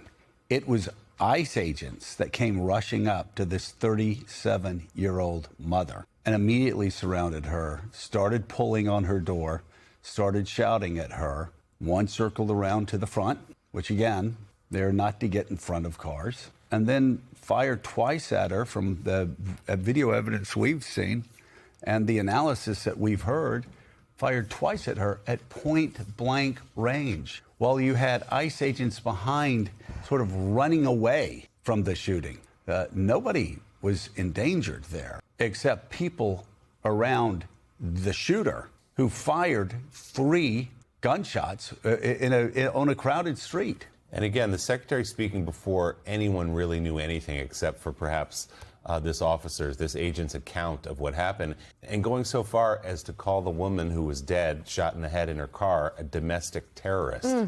In a social media post, President Trump also... Yeah, she's now a terrorist. Guys, you could be declared a terrorist if, depending upon if your wheels, if your wheel is turned like 2 degrees more to the left, she would be called a terrorist by every liberal. But because she actually had her wheels firmly to the right, try to avoid them, now she's going to get rights. This is the world they want to live in? Calling the shooting an act of self-defense, he wrote this, quote, "The woman driving the car was very disorderly, obstructing and resisting, who then violently, willfully, and viciously ran over the ICE officer." Again, you've seen the video. We've seen the video. Our viewers have watched the video. Unless there's something that preceded what we've all seen and what eyewitnesses have told us, and we're open to that, there was no one running over any ICE agent there. No, the footage we've all have so far of what precipitated the shooting is the woman in her minivan. Actually, you see her stick her hand out the window and wave a car through. One of the ICE agent's cars drives through. Like, that's not, you would think, the behavior of someone who is then planning to use their vehicle as a weapon when she's letting another car drive through. It's unclear why that agent also was grabbing at the door handle. That seems like it escalated the situation dramatically. Quite possibly this woman very afraid. Like, that's why she drove away. Again, and by the way, a lot of commentary from law enforcement officers saying ICE agents do not have the right to go up. Look at that. And grab at people's cars and order them out of their cars. Now, obviously, you're supposed to cooperate with what a law enforcement officer says, but she understandably probably panicked in that situation. Why is this masked man coming after me and grabbing at my door handle here? And look, I covered the NYPD for a long time. Rev, I know you obviously have a lot of experience in shootings like this, where it happens really fast. There's really quick reaction to it, and maybe there are people who will say that first shot was justified. It's hard to suggest that second and third could be, but that because it happens so fast, that's why these officers have training. You do this for months and years, so you make the right decisions. Let's talk about the training. The training, we've had reports on this. The training has been slashed. I find it so deeply ironic that Pete Hegseth loves going around talking about fat people in the military. Have you looked at the people that they've rushed into ICE? Out of shape, ill-trained, ill-prepared. We've seen videos of these guys with no training, yanking guns out at the most inappropriate times and pointing them at people where there's no reason to be pointing guns at protests where they're not in danger. So again, I've heard other people say this. I feared for everybody involved, including these untrained officers, being in this situation where they don't have the training to know how to de-escalate or know when they should engage, when they should take their guns out, when this was a tragedy that was waiting to happen in large part because so many of these people that they rushed in are ill-suited to serve not only for ICE, but for any law enforcement agency. They're not ready. They're not in shape. So many of them not in shape. It's a tragedy waiting to happen. And it's difficult to see how that officer would think his life was in jeopardy in that moment. There's a heartbreaking image that one of the local media outlets took of in the aftermath of this, where you see the bloodied airbag and the glove compartment of this woman's car is filled with stuffed animals. For we assume her child. Also, questions being raised about there's a neighbor who lives right there who's a doctor. There's video of this. He's screaming, "Hey, let me go help! Let me go help!" ICE agents tell him no. This woman does not receive any medical help for many minutes. And can I ask, who are ICE agents to stop ambulances, to stop doctors from going in and trying to save a woman's life? Why do they have the authority to stop doctors from trying to save the life of somebody that an ICE shooter has shot at point blank range 3 times? They should not have the authority to do it. I mean, everything around this that we know so far, and we agree that we don't know everything, but from what we've seen, is as ugly as you can get. And clearly what a lot of people were raising questions about. I think that 2 things that I thought about this morning is one, that one of the immediate heroes is one of the neighbors that videotaped this. I will never forget in 1991 when we had a police beating of Rodney King, a racial police beating. What people always forget, it was a white guy who was just at his house that happened to video it, that woke the whole nation up to what many of us were saying about police brutality. Right. Whoever this bystander was that filmed this is the one that saved this country from just going by what Noam had to say, and later President Trump, by videoing this. Because suppose if there was no video, we would believe this woman was some domestic terrorist, which she was not. This is a 37-year-old woman, mother, white woman at that was there. And from all we can see, there was certainly no terrorism, no justification of what happened here. And the mayor and the governor said many times yesterday, they have been saying for weeks and weeks now that something like this was inevitable. Right. When you have these ICE agents coming in, not in sync with local authorities, unexpected, creating fear and chaos in the community, the one thing they didn't express yesterday in their comments was surprise, because this was bound to happen given the complete lack of organization and the chaos that's being created by ICE coming into communities. Just a complete lack of discipline within the organization. from the very top, where you saw Kristi Noem go out and just lie to the American people. She didn't have the information. She just lied through the training programs that's been slashed to what's happening on the ground every day. Kristi Noem needs to move on. There had been some reporting before, the possibility of Glenn Youngkin taking that position and Kristi Noem leaving. If the Trump administration... By the way, chat, Glenn Youngkin, the supposed moderate, guys, Glenn Youngkin, the moderate. Yeah, he wants to go and work as the head of ICE. ICE agent who fatally shot a woman in Minneapolis is identified as Jonathan Ross. Oh, I need this article. Come on. Shots and was in he was in good shape, and the suggestion that you need to go to the hospital when we have video of him walking up and down the street yesterday, absolutely preposterous. More false information from DHS. Thank you for removing the paywall for me. Star Tribune identifies ICE agent who fatally shot woman in Minneapolis. Was dragged and injured by a fleeing driver in a separate incident last year. I don't care. He required 20 stitches for a deep cut to his right arm and another 13 stitches in his left hand. A law enforcement source who was not authorized to speak publicly confirmed that Ross is the shooter. This guy got dragged because he bashed someone's window in and tried to reach in. This guy is a violent, aggressive. This time he decided to shoot an American citizen in the head. Surprise, surprise. Wants to get other things done. It's much better for them to get rid of Kristi Noem right now. It really couldn't be much worse than it already is right now. We live in a society full of just the most pathetic worms. Look at the way Asmongold reacted. Because I know that the way that I look at things is insane to most other people. I'm fully aware of this. I know this. And my argumentation and the way that I see things is just totally wrong in the eyes of most people.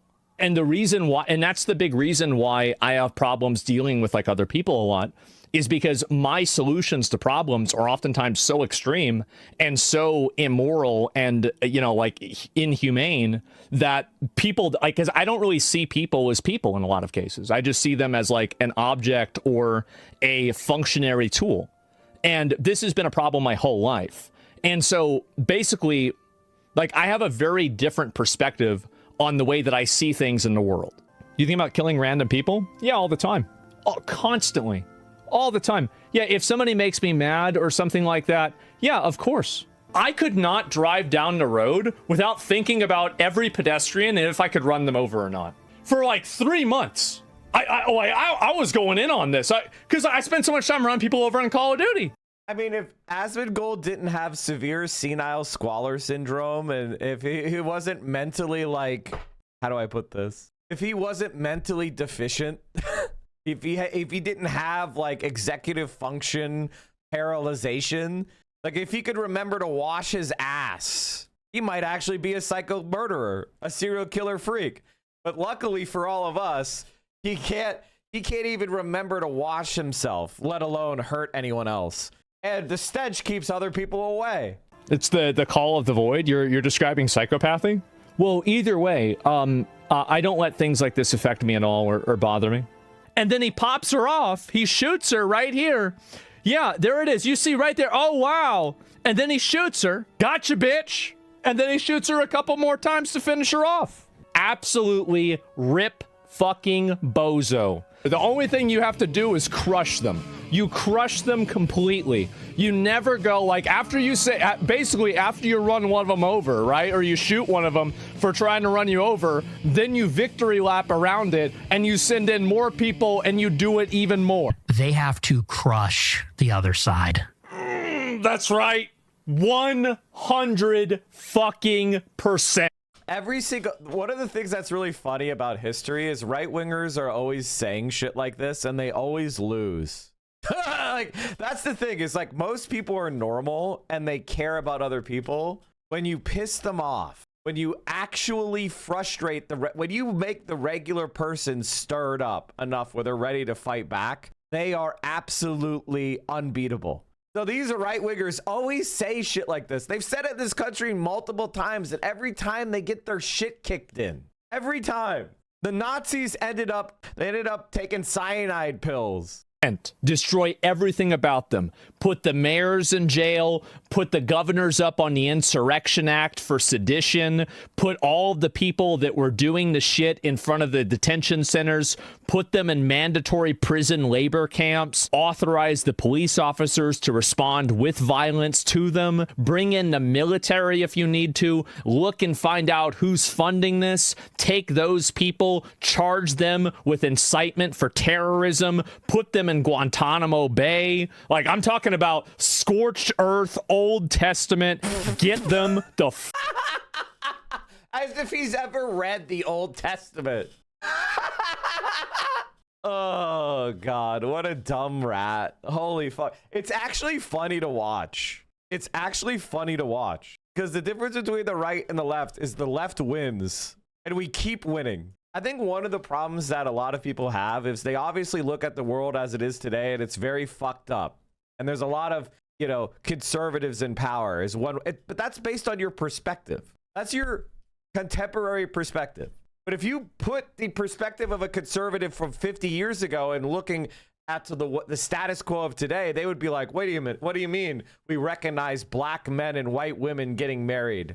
What do you mean we're not allowed to have whites only neighborhoods? Like the world that you live in. What do you mean the queers are getting married and walking around holding hands? What do you mean black people can vote? What used to be the standard, bog standard conservatism is completely even erased. Like even Asmongold doesn't say it, right? Asmongold would have been considered a liberal with his position on trans rights or whatever the fuck. I think he says trans are real. Wait, or did he change his position? I don't know. He flip-flops so much. I don't even know what his positions are other than sucking Trump's cock. I don't know whatever Trump says, I guess is what he changes it to. But I think he's for interracial marriage, right? He's not against that. Why is he for that? Why is he for interracial marriage? Because we beat him in the head with the clubs. We beat the racists in the heads with clubs and now they gave in. Because right-wingers give in.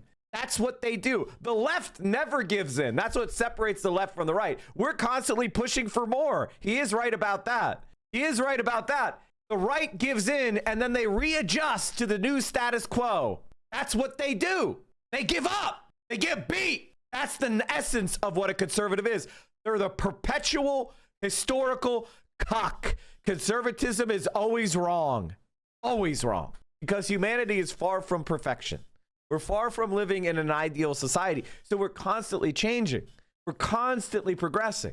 Now, it is a fallacy to say it's going to happen automatically. It's a fallacy to say that we don't have to do anything. We just have to wait. No, we have to make those changes possible. But if you have a historical view and you look back, even the last 150 years, the amount of progress we've made is fucking incredible. And it's so funny to look at him, the crush us. It could crush with the fucking overweight, Broadway show tunes enjoying, a theater kid, Donald Trump, the fucking charlatan con man. Yeah, guys, they're gonna crush us, all right.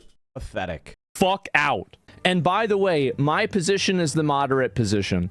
There are a lot of people in the audience that want to do way worse than that. A lot of people in the country that do.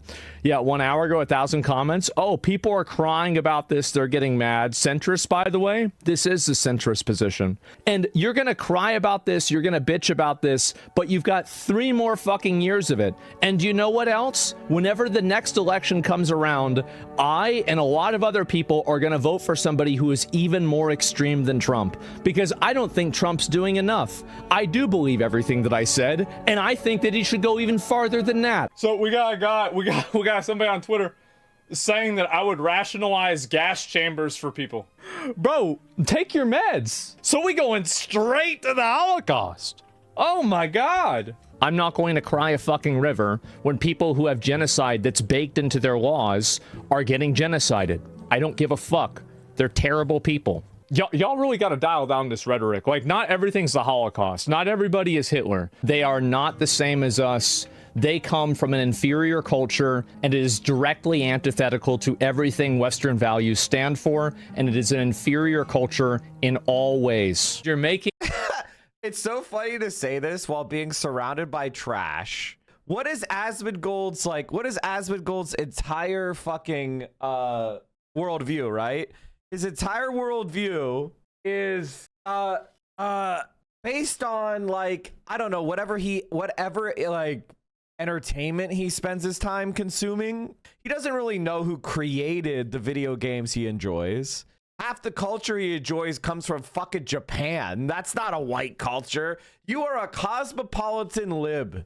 You consume treats made abroad. There's nothing about you that represents anything other than being a worthless sack of shit consumer. Or has he been placed on administrative leave? And what really was the target of the operation Wednesday? Well, first of all, it was a legitimate law enforcement operation. We were going door to door to try to find criminal illegal aliens and deport them from the United States of America. Because you come to our country illegally in violation of our immigration laws, then we have the mandate, and in fact, we have the legal duty to enforce those immigration laws. Whether he's been placed on administrative leave, I don't know the answer to that question. I'd refer to the Department of Homeland Security, and they can follow up. I will say, look, I would appreciate everybody saying a prayer for that agent. Look, in the past 6 months, he has been hit twice by a motor vehicle. One time, the first time, it led to over 30 stitches and serious injuries. This is a guy who's actually done a very, very important job for the United States of America. He's been assaulted, he's been attacked, he's been injured because of it. He deserves a debt of gratitude, and I think the media prejudging and talking about this guy as if he's a murderer is full things I've ever seen from the American media. I mean, if I was his mom, I'd smoke crack too. If I were his mom, I would smoke on 100% oxygen too. Which reminds me of one of my favorite all-time historical facts, which is a lot of people in Germany, when the Soviet army cracked the Nazi regime, the Jewish Bolshevik communists or whatever they used to call them, when it cracked the Russians and the Soviet communists cracked fascism, when the right was fighting socialism head to head, what happened? They got fucking owned. And as the noose tightened around Berlin, there were mass suicides in Nazi Germany. During the final weeks of Nazi Germany and World War II in Europe, many civilians, government officials, and military personnel throughout Germany and German-occupied Europe committed suicide. In addition to Adolf Hitler, many high-ranking Nazi officials like Joseph Goebbels, Heinrich Himmler, Philip Buhler, others chose suicide rather than accept the defeat of Germany. Motivating factors included fears of execution for war crimes or reprisals and atrocities by the Allies, and especially the Soviets. Nazi propaganda glorifying suicide as preferable to defeat, and despondency after Hitler's suicide. For example, in May 1945, up to 1,000 people killed themselves in a mass suicide in a German town of Dimmen before and after the entry of the Red Army. Fucking, oh my God. Can you imagine how cool that must have been to see the Nazis kill themselves? Like, wow, that must have been like, holy shit, that is funny how they're all a cult. They all followed their leader. Isn't that wild? In Berlin alone, more than 7,000 suicides were reported in 1945. Periods of suicides have been identified between January and May 1945 when thousands of German people took their own lives. Life magazine reported that in the last days of the war, the overwhelming realization of utter defeat was too much for many Germans. Stripped of the bayonets and bombats which had given them power, they could not face a reckoning with either their conquerors or their consciences. 3,881 people killed themselves during the Battle of Berlin. Damn. I mean, that is usually the result. That's the result. When fascists take power, it results in the utter devastation and destruction of the polity that created the fascism. You understand that? But when socialism wins, when socialism wins, we all know what it looks like. We know how to experience that. We can look at it right now. Here, let's take a look. Let's take a look. This is what China looked like before the communists.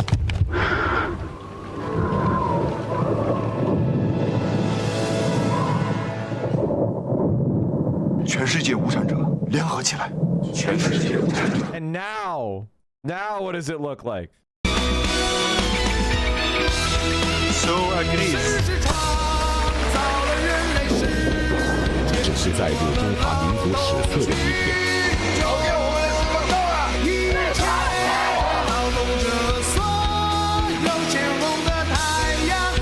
实现中华民族的伟大复兴，就是中华民族近代最伟大的作为。经过长期努力，中国特色社会主义进入了新时代。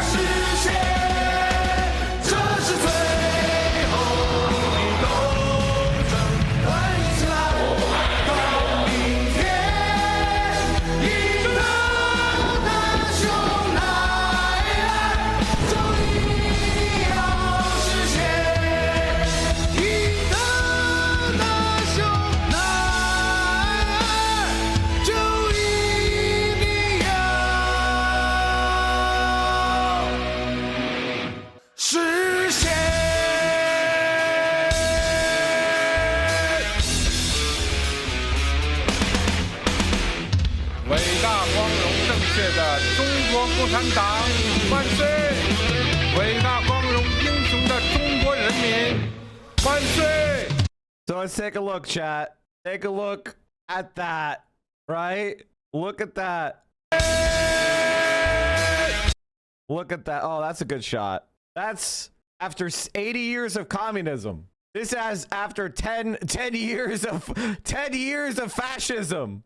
Ooh, that's rough. Oof. Oof. Big Mike, I work at Target in Minneapolis, suburb, and ICE just arrested my coworkers while I was working. They were just kids. That's fucking terrible.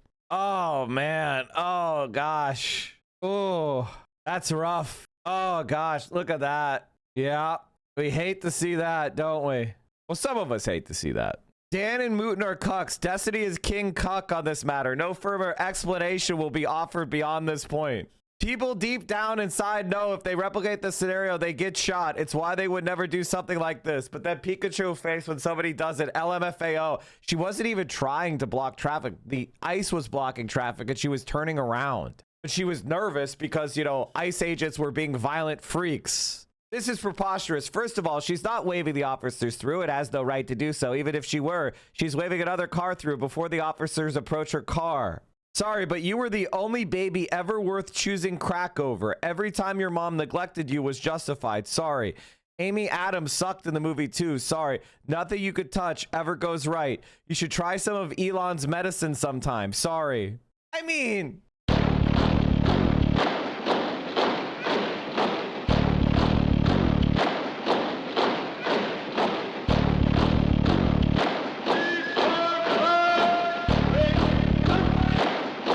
Asmon bodied. Oh no, you don't have to unban that guy. Asmon bodied Hassan so bad. You understand that Asmongold is too stupid to understand that he's a fucking moron. Donald Trump is not popular anymore. He had a short burst of popularity for like 3 months. And Asmongold is now sucked down the right-wing pipeline and he's surrounded with a bubble and he's disconnected from reality. And Donald Trump is cratering in popularity. And Asmongold could suck on that teat as long as he wants. And he's going to start fantasizing about Donald Trump doing more and more repression because it's the only way he's going to psychologically cope with the impending failure. And he's going to buy more and more bots. It's so... I wonder how much, what percentage of his income he spends on botting. That would be funny to know.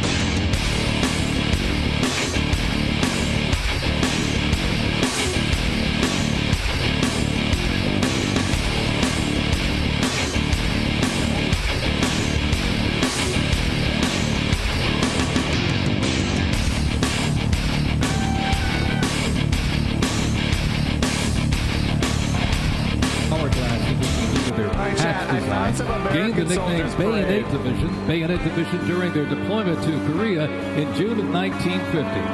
At Incheon, the liberation of Seoul, they were credited with plunging the bayonet into the heart of the enemy, with 13 members of the division receiving the Medal of Honor.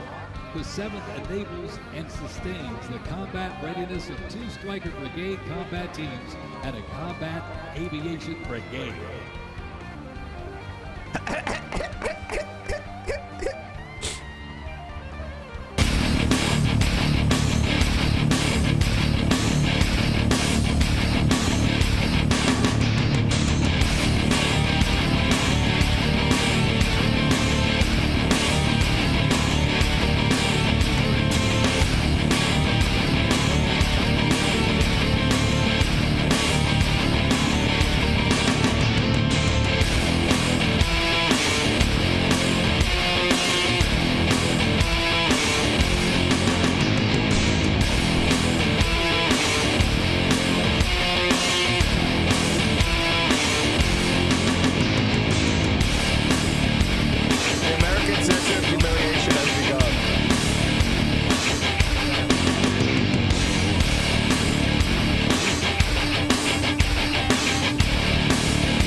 Where's our tank? Wait, we have the squeaky tank. We got to show you the squeaky tank. Oh, this is crashing. Okay, cool. Anyway, I just wanted to draw your attention to the fascist track record. Let's just say it's not too good. The fascist track record is not too good. And one of the problems with it is they get hubristic. Where was I? Oh, I was watching Asmongold talking. Oh, here he is. Actually, I'm gonna throw you a bone, okay? I'm gonna throw you a bone, and I'm going to offer something that is extremely rare. I'm gonna offer an apology. I didn't know that Denmark has done so much to help the United States. Somebody gave me a list of things that Denmark's and Danes have done in coordination with the United States, especially in the Iraq War. By the way, Chad, he was supporting Donald Trump saying we're going to take Greenland, and all his incel right-wing Euro cuck watchers got mad because he supported Trump. So he's now having to back down like a fucking cuck bitch. I think I underplayed you guys. I did. I was being an asshole. I was wrong. The truth is that you guys have been a great ally to us. And as I said before, I don't really agree with us taking Greenland, but hopefully maybe we can buy it. I don't want us to take Greenland from you guys, okay? So somebody did link me that, and I... Asmonfold, Asmonflop.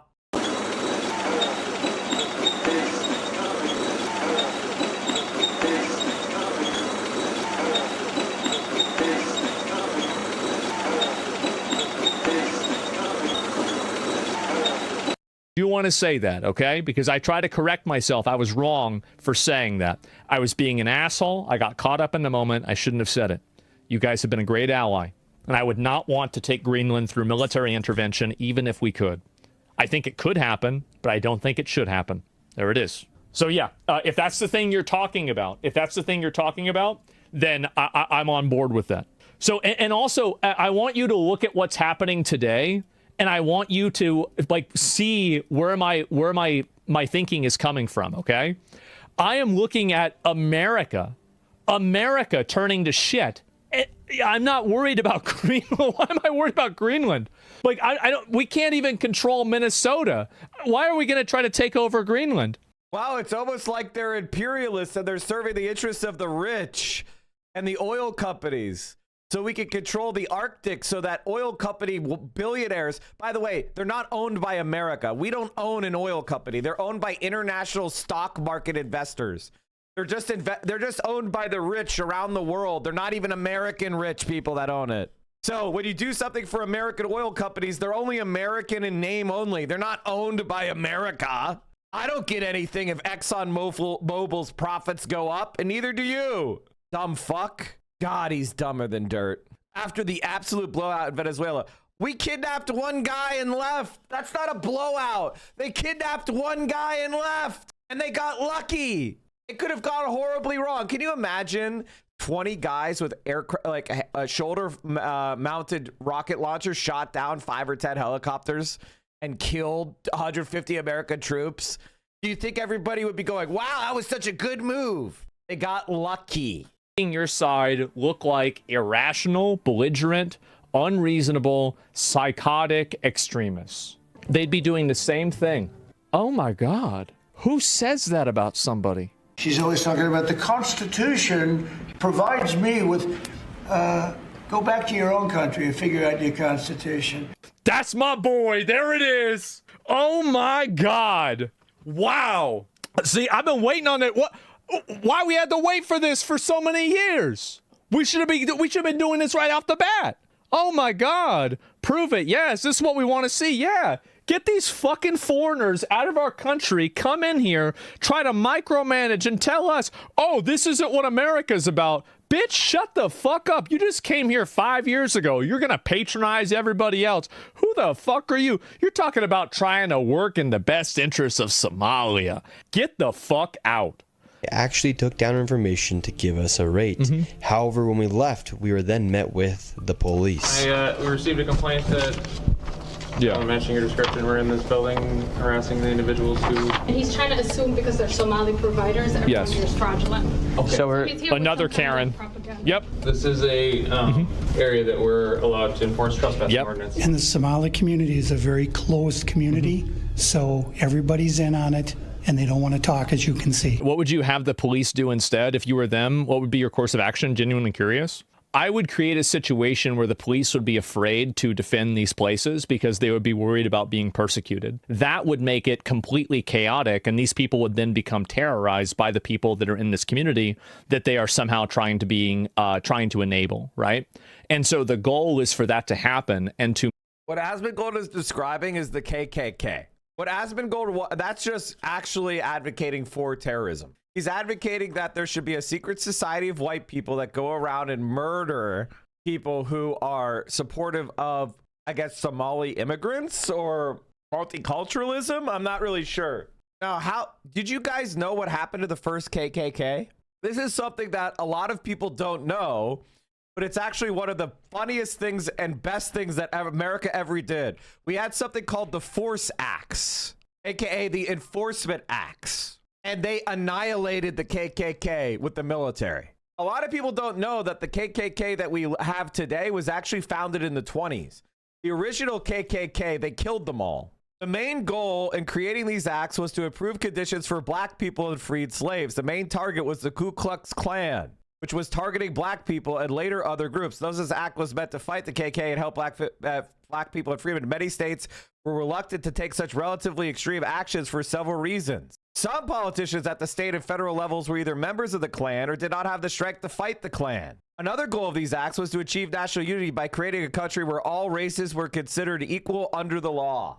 The Enforcement Act of 1871, also known as the Ku Klux Klan Act, formally an act to enforce the provisions of the 14th Amendment to the Constitution of the United States and for other purpose, made state officials liable in federal court for depriving anyone of their civil rights or equal protection of the law. It made the KKK's Intimidation Act tactics to federal offenses, authorized the president to call out the militia to suppress conspiracies against the operation of the federal government, and prohibited those suspected of complicity in such conspiracies to serve on juries related to the Klan's activities. It also authorized the president to suspend habeas corpus if violence rendered efforts to suppress the Klan ineffective. In response to the act, Klansmen in South Carolina were put on trial in front of juries made up of mainly African Americans. Amos T. Ackerman was largely involved with the prosecutions of the Klansmen. He worked to make America aware of Klan violence and how much of a problem it was becoming. His work led to trials and jail sentences of a few hundred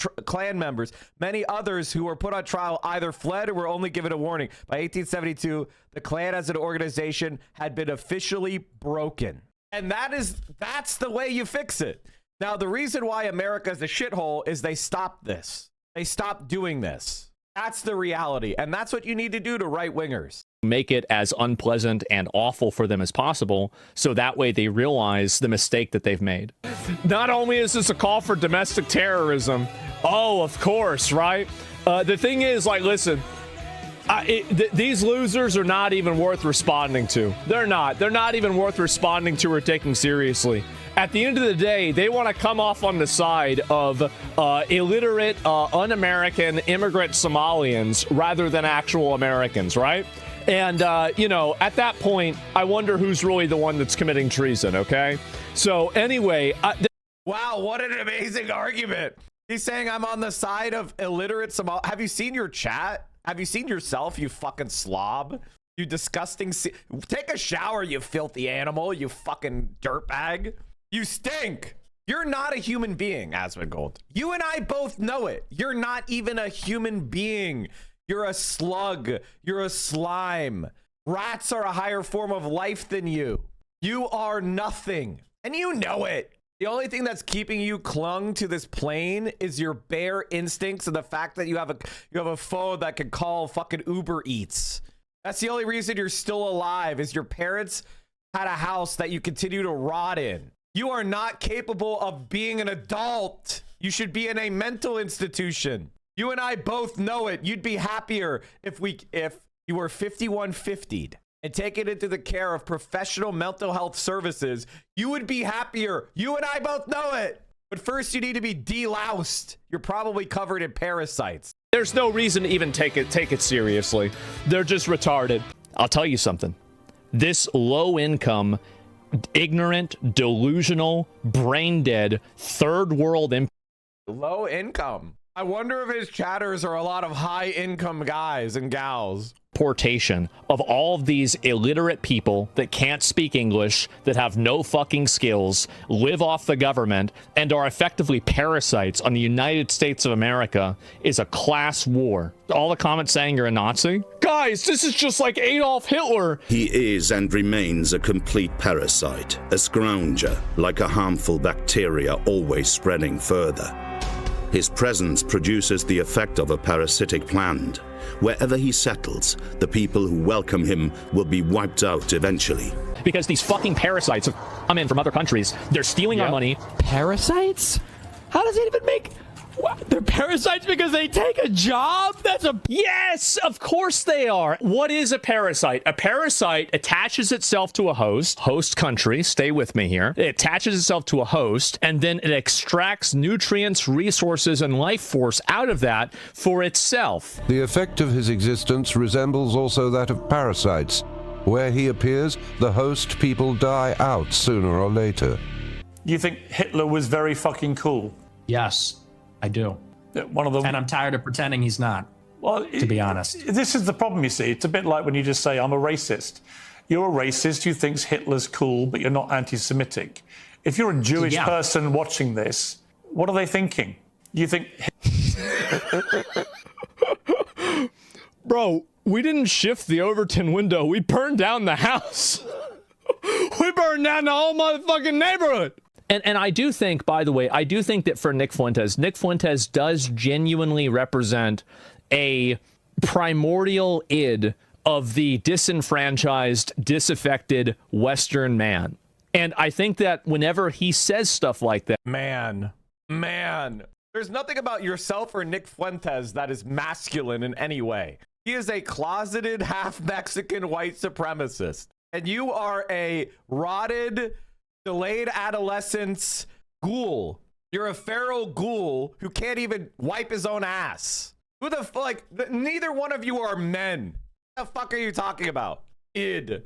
You are sadistic little boy. I mean, you're not even a boy. You're an amalgam. You're a golem. You're the approximation of a human being. You're a pod person. You're not a fucking human being. So he is, as I said before, a Nazi. He is what I said before, a total scumbag piece of shit. And it just continues to be another Mike was right moment. He's a homunculi built of roaches. Oh, absolutely.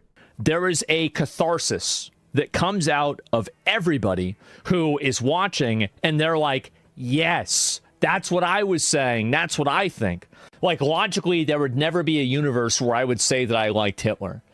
If I did like him, I'd lie and say I didn't like him. And if I didn't like him, I'd say that I didn't like him. So there's not really any sort of conversation to be had about it anyway. It's just common fucking sense, right? And so, you sure you'd get banned? Yeah, absolutely. If I was going out there and saying that Hitler was good, I would 100% get banned. This is especially true for young white men, is that they have felt that they have been disenfranchised, disadvantaged, and there have been roadblocks put up in their lives that they don't think that they deserve to have, and they're angry about it, and they don't want to say sorry. They don't want to say sorry. I don't like the idea that I'm being replaced or somebody who's a woman is getting an advantage over me anymore.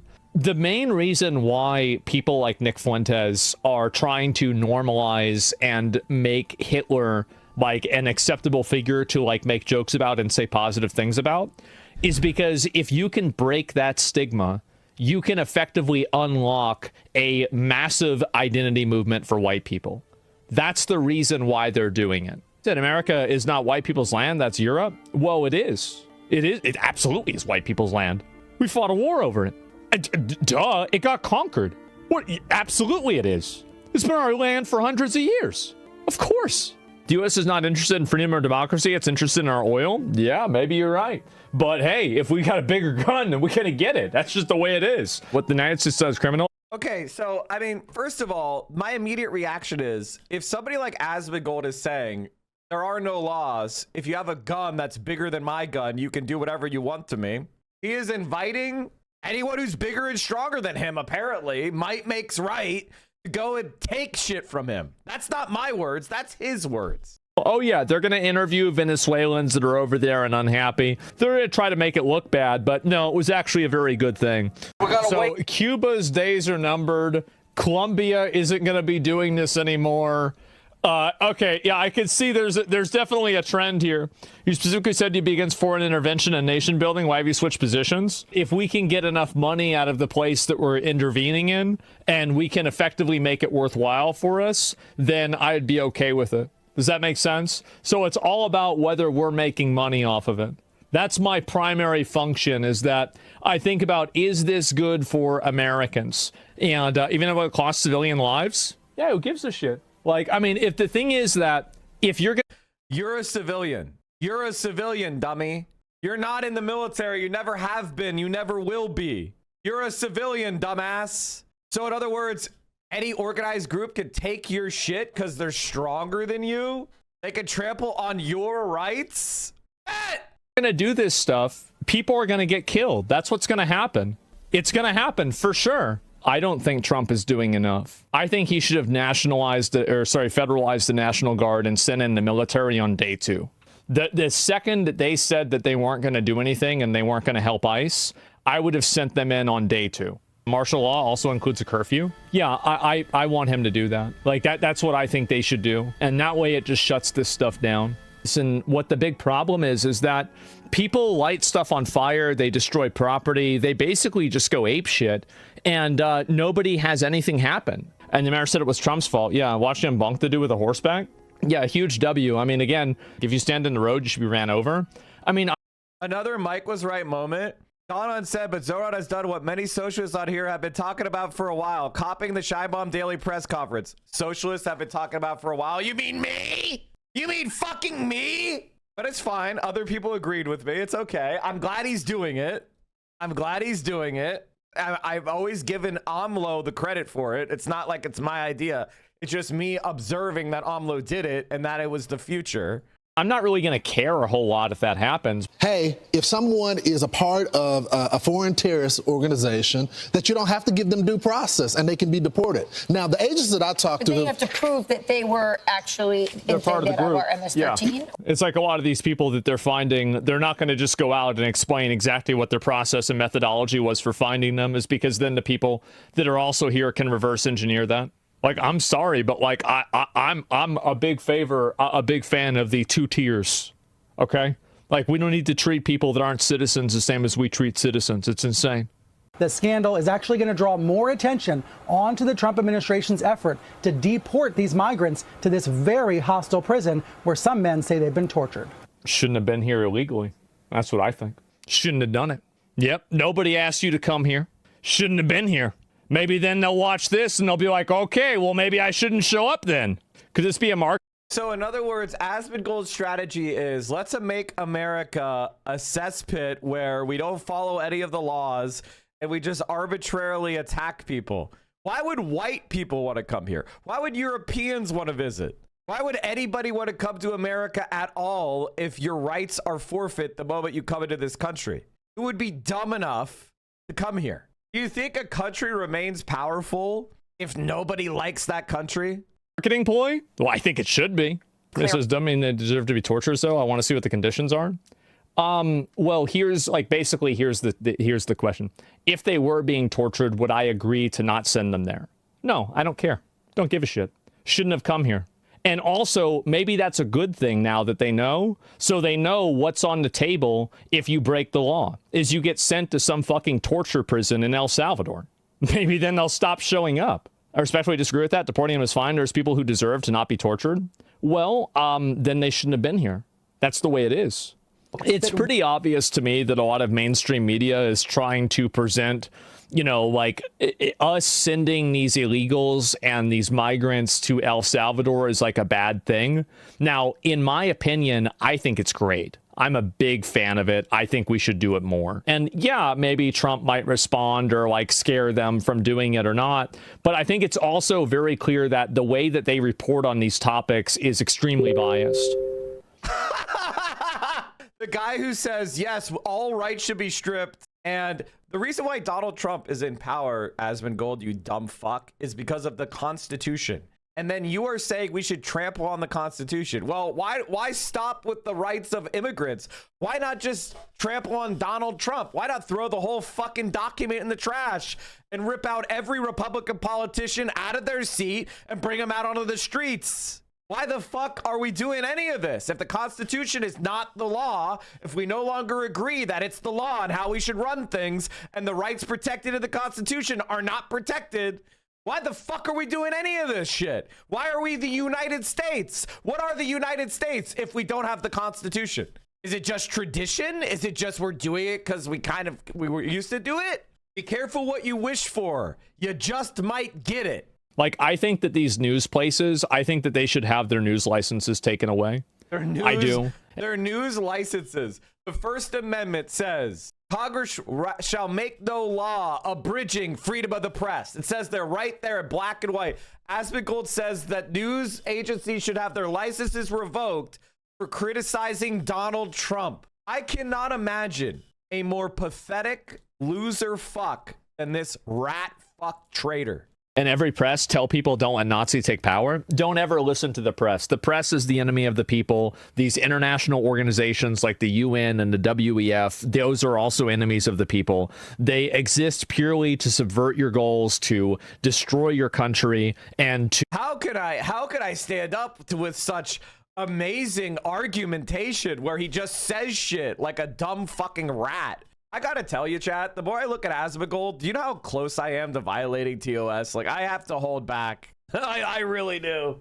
To advance their own globalist agenda. They don't care about France. They don't care about your culture. They don't care about your religion. They don't care about your religion. What religion do you have? What religion do you practice, Asmongold? What church do you go to? What have you been baptized in? I doubt your parents gave a fuck enough about you to baptize you. Not saying that, you know, taking children into religious practice isn't necessarily a good thing. If a child is taken to at least be baptized, that implies that the parent loves them enough to try to bring them into their religious tradition. This neglected ass motherfucker, his parents didn't care if he wiped his ass. You don't become Asmongold if your parents made sure you bathed as a child. He was the stinky kid. He was the stinky kid. They were, oh God, can you imagine being in like middle school with Asmongold? You're sitting there, you're trying to like, you're in Algebra 1 class and Asmongold is in there. They must not have kept him in the regular classes, right? Like, was he in special needs classes? Like, there's no way. Like, did he go to a public school? Maybe it's different in Texas. But in Pennsylvania, if you were that neglected, the parents would have been investigated by CPS. If you come into class and you stink and you wear the same clothes every day and you look unbathed and unwashed, that would get CPS called on you. So did that happen to him? Or does Texas just not give a shit about their kids? They probably don't. Your history, they don't care about anything about... Are his parents alive? No, both of his parents have died. Both of his parents have died. He didn't... Unfortunately, they weren't really taken care of. He had millions of dollars, but he didn't take care of his parents. So unfortunately, they did pass. So I guess he's alone now. I wonder if that house is actually in his name. Chat, do you think he owns that house? Do you think they actually went through probate? Do you think he's paying the property taxes on that? Do you think the sheriff is going to show up one day and they're going to just tax sale his house? What do you think? Or is he just a squatter? You know, chat, I've been thinking about getting a house in Austin. Now he worked with the iOS. He 100% has an accountant do it all. You think? Think about buying a house in Austin. Maybe get myself a little bit of property. I wonder what's the sheriff sales are looking like. All they care about is you. Bro, if his house went up for like sheriff sale because he didn't pay the taxes, I would 100% buy it and just do a stream where we burn it down. Or if I'm not allowed to burn it down, just demo it. I don't think you should be giving him time on the stream. He's repulsive. No, it's important that we show what the right wing is. This is the most popular right wing influencer online right now. You know, with Charlie Kirk taking one to the neck and everything. And Ben Shapiro, everybody throwing away Ben Shapiro because, you know, he's a Zionist and everybody hates Zionism. Mike, you aren't arguing his points. What is there to say? Roach Lover 77? He's a disgusting, vile piece of shit. He's too stupid to make a point. He just says things. He's not making an argument. He's saying the WHO is trying to subvert your country. Blah, blah, blah, blah, blah. You know, when you make extreme arguments, you have to have extreme evidence. You know that just being told exactly what to believe with no proof is called dumb shit from dumb fucks? He's too stupid to argue with, so the only thing to do is look at him. Look at this fucking guy. Look at this roach. Using you as a vehicle to advance some worldview they have. Never listen to any of them. If it was up to me, they would all be defunded and probably just made illegal because they're effectively government organizations that are working against the people. That's it. I would never fund a single fucking cent. That's what I would do. These international organizations that want to complain about human rights have no loyalty to anything other than their ideology. Their ideology of what? That human beings are equal, that human beings have rights, that human beings should be treated with dignity and respect. That's the ideology he's talking about. The ideology that he's talking about is human rights organizations believing that you should be able to be secure in your person, that you should have the right to dignity and food and water and healthcare. That's what he says is their ideology, that human beings have worth. That's the ideology he's describing. They have no loyalty to any group of people. They have no loyalty to any country. They have no loyalty to any culture. All they do is sit around and complain. Human rights. Loyalty. I presumably he believes that we should all be supremacists, nationalists who only whatever my country does is right and whatever your country does is wrong. Oh, did my country have a torture rape prison? Well, that's my country. Love it or leave it. That's Asmongold's argument. You exist on the international World Wide Web. Most of your fans are European. What the fuck are you talking about, you dipshit? Get the fuck out of here. They're eating the cats and dogs. Do you remember that? Do you want to know why that was an important call to action? Because it was supposed to indicate that these people are not like us. Now, in my opinion, I'd eat a cat. I'd eat a dog. If it was somebody I didn't like, I'd eat them. I don't give a fuck. But I wouldn't base morality off of the ways that I think about things. Like, there's no need to be more jealous that Asmongold gets 40K more viewers than Hassan. The people, you mean the bots have spoken? Bro, he bots harder than anyone. OTK all botted like fucking crazy. Well, most of OTK. The Austin OTK. They've all been botting each other. And you can see how much they've fallen off. When you know, he just bots himself. And, you know, I don't know if he's botting himself or, you know, Elon is botting him. But I can tell you, if you look at the polls, the numbers are not looking good for the Asmongoldian right. And you know how we can tell? Who's the big right-wing politician that's rising up as the Asmongoldian politician? That pedophile from Florida? I just wouldn't. I would, like, in general, one thing I've learned in my years is that I have a moral compass, but it doesn't point north. I have a moral compass, but it doesn't point north.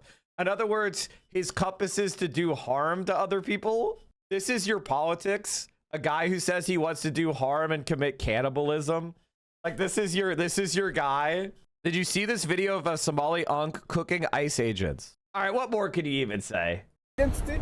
Where's your ID? Let me check if you're a U.S. citizen. How about that? Hey, you guys better move on, man. Look at this motherfucker. A4. What kind of name is that? Alcohol 4? What's your initial? Right here. It ain't over there. You motherfucker might be shooting. Why would I answer you? This is Rep. Randy Fine, the Zionist. What do you know, chat? The Zionist Randy Fine, that fat blob, he agrees with Asmongold and everything. These ICE agents. The left believes they can do anything they want, and we're just supposed to sit down and take it. It's time for Americans to say enough, and if you get in the way of the government repelling a foreign invasion, you're going to end up just like that lady did yesterday. All right, Florida Congressman Randy Fine, great to see you this morning. I wish it was under better circumstances. Me too. Thank you. These ICE agents. The left. They just Newsmax just ignores what he said. So here's what I'll say. We occasionally have these kind of fights. And I think, you know, the main problem we have in America today is that the left actually isn't considered to be militant in any way. Like, that's kind of the problem that we're facing is, like, you know, if you go look at the Civil War, or Bleeding Kansas, or the civil rights movements or anything like that, whenever the left is, like, not seen as a coherent militant force, the right starts to really feel themselves and they start thinking they're the majority and they can do whatever the fuck they want. And they start getting wild. And that's our fault. We haven't made them pay. That's our fault. Why did it break? What happened? It broke. Okay. I don't know why YouTube is like super fucked today for me. Simon Marks joins me live from Washington, D.C. Simon, I don't quite know what question to ask first, so perhaps I'll just be quiet and let you speak for a while. Well, James, I mean, this was inevitable. I mean, there is no surprise that this has happened. The only surprise in many ways is that it didn't happen earlier. Donald Trump has unleashed on this country a military force of masked thugs who have been taking to America's streets in many instances. I mean, 9 separate instances previously, they have shot at people, shooting first and then evading questions later. This is the creation of essentially a police state here. This has been going on for weeks. There was always going to be a tragedy. There was always going to be a flashpoint. But who among us would have imagined it would take place 4 blocks from where George Floyd was murdered by police, an unarmed black man murdered by police in Minneapolis 5 years ago? I mean, this is an astonishing moment for the United States, and let me also say for our own government. If we in the UK were witnessing these events on the streets of countries in the global south, we would be intervening and condemning them. The notion that yesterday we saw, I think, David Lammy present somewhere here in the United States saying how excited he was for Britain and the UK to come together to mark America's 250th birthday later this year, while this kind of thing is taking place on the streets of American cities, beggars belief. And, you know, when you see what Donald Trump said on his social media platform last night, when you hear Kristi Noem, a woman who is only lying whenever she moves her lips, when you see her saying that Nicole Good was a domestic terrorist, it is the beginning of an effort to rewrite the events that took place in Minneapolis yesterday so that they don't have to do in 5 years' time what they did this week to the White House website relating to the events of January the 6th, 2021, the deadly uprising on Capitol Hill, and quite literally rewrite history and lie about what took place in this city on that day. It's all tied together with Venezuela, with Greenland, with the unrestrained, untrammeled desire of this president to be a tough guy, strong man.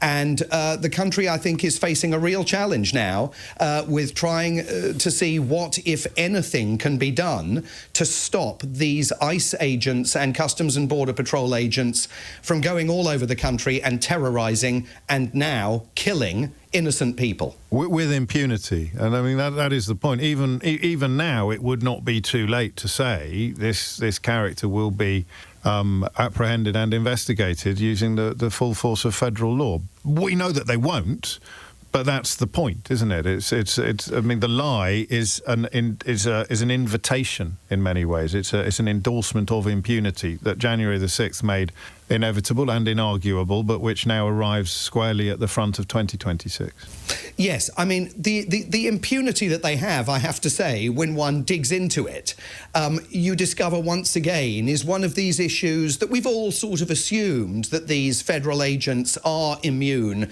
from prosecution, for example, by the local police in Minneapolis, although it's not actually yet been constitutionally tested, and certainly Governor J.B. Pritzker in Illinois has authorized his police forces across that state to start gathering evidence of crimes being committed by ICE agents because he is willing to test the notion that they enjoy federal immunity. I think it's also important to underscore, James, we had a former Secret Service officer on LBC earlier today who was arguing that all this woman needed to do, you know, she was faced by police with guns drawn, ordering her to get out of her car. She just needed to get out of her car.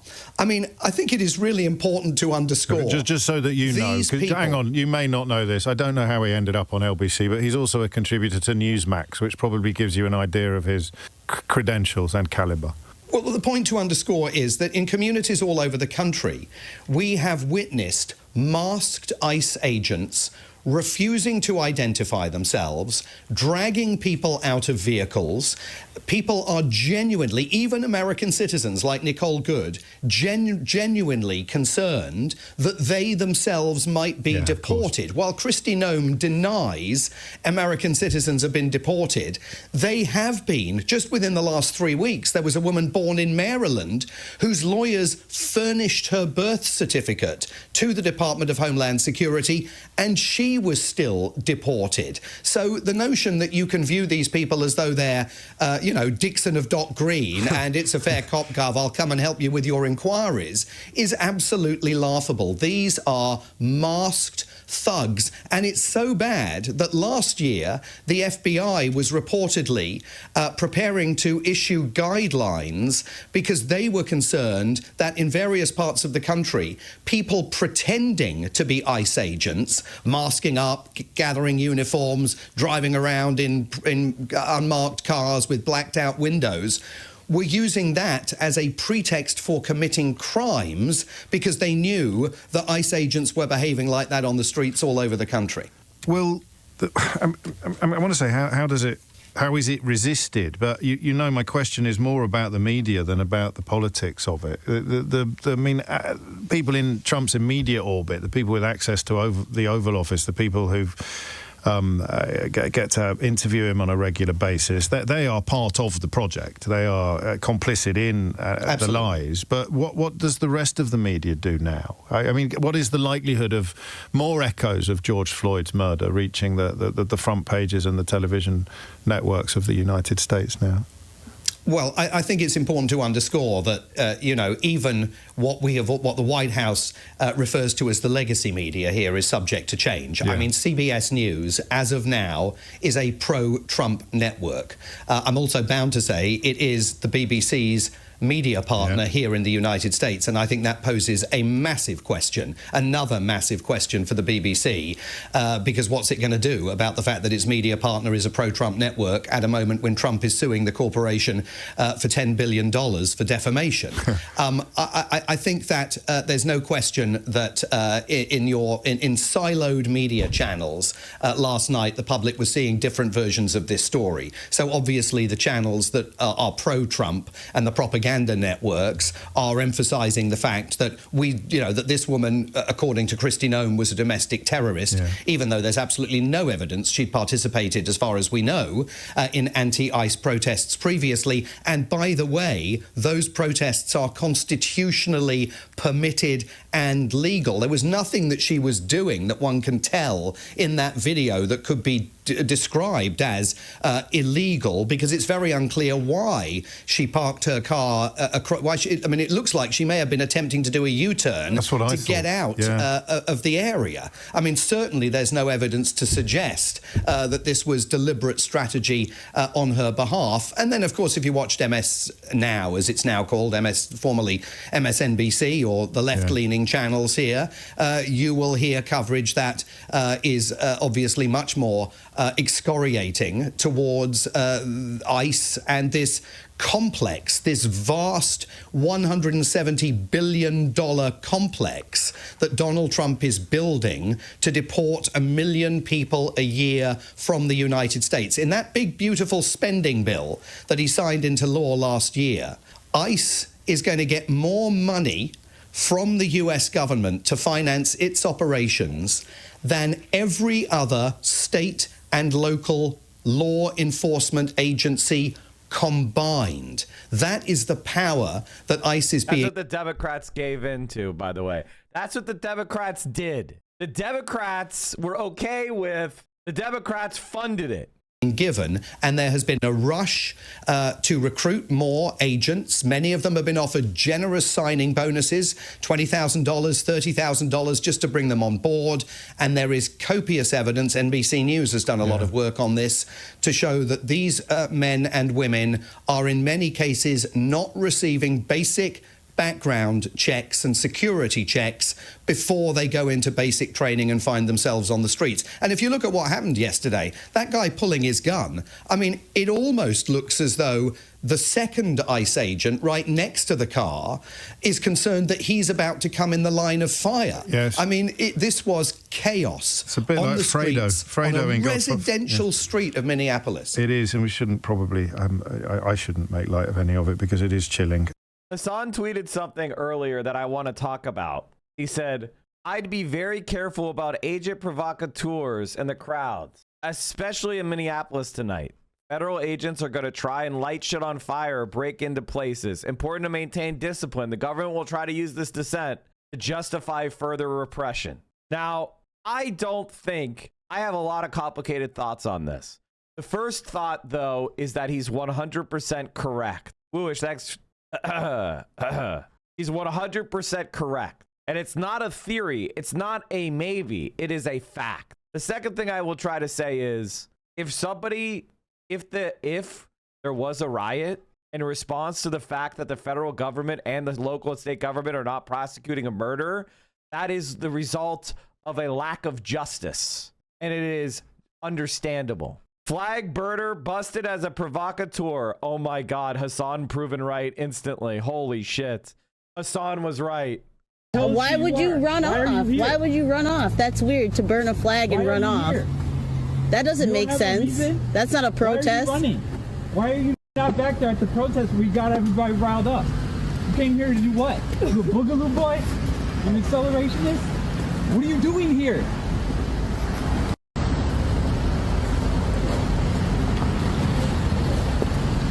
Where's your car? Where you from? Why are you here? Yeah, we know. We remember George Floyd, so we know you guys are around. Hey, fuck your flag burning, dude. That was fucked up. Yeah. That was not cool. Yeah. Not happening. He doesn't even know. Why would you?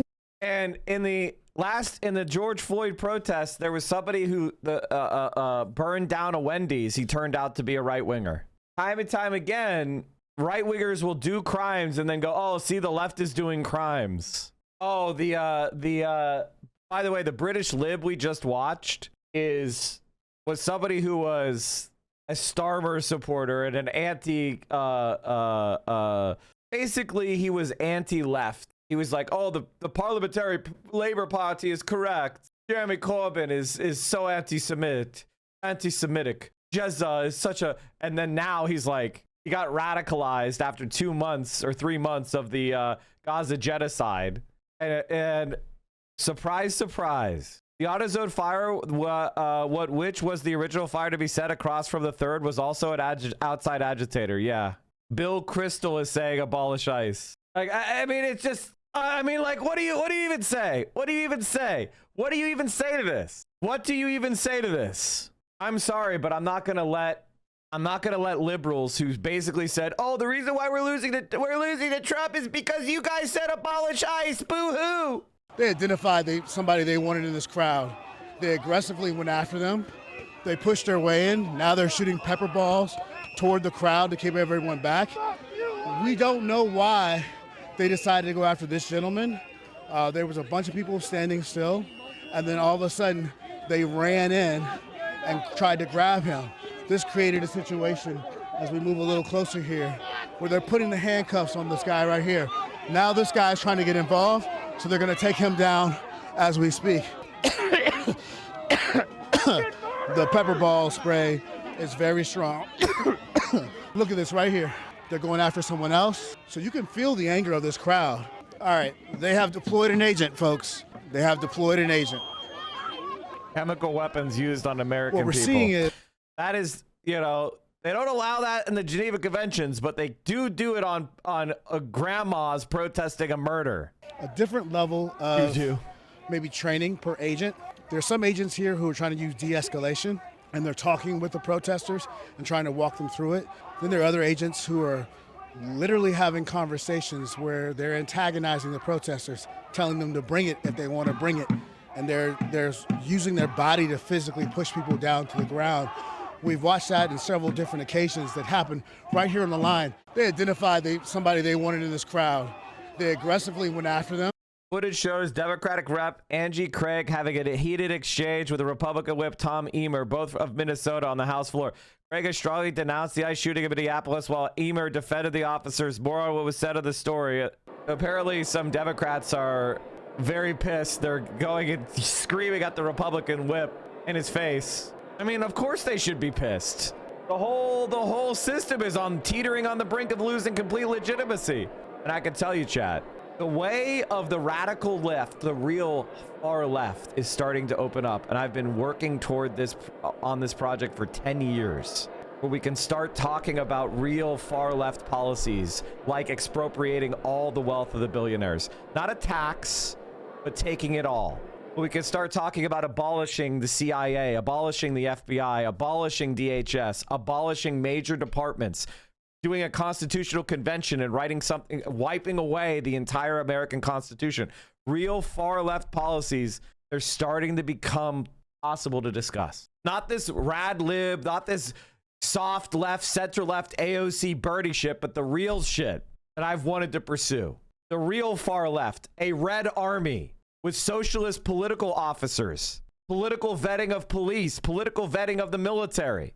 Real shit that we need to do. I want to know. Good afternoon, everybody. Let me be clear. President Trump and his entire administration stand fully behind the heroic men and women of ICE and will always uphold law and order in the United States of America.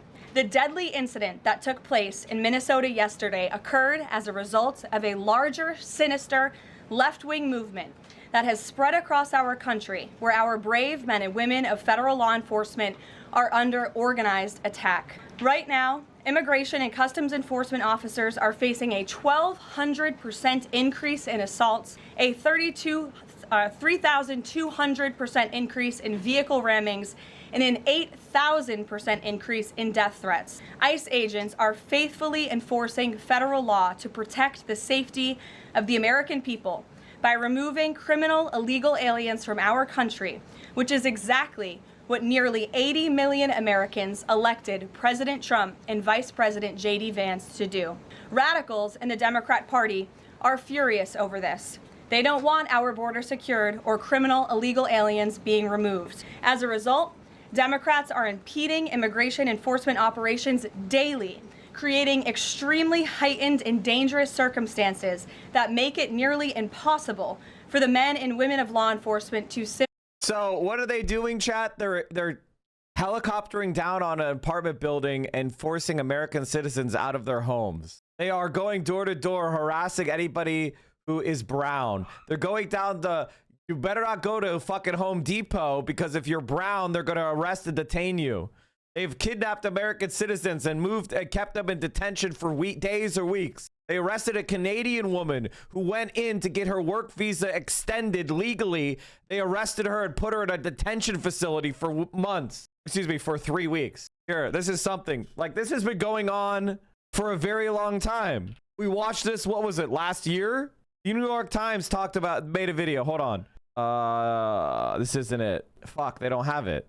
Is there another TikTok? Venezuelan Americans face a turning point after Maduro. 113,000.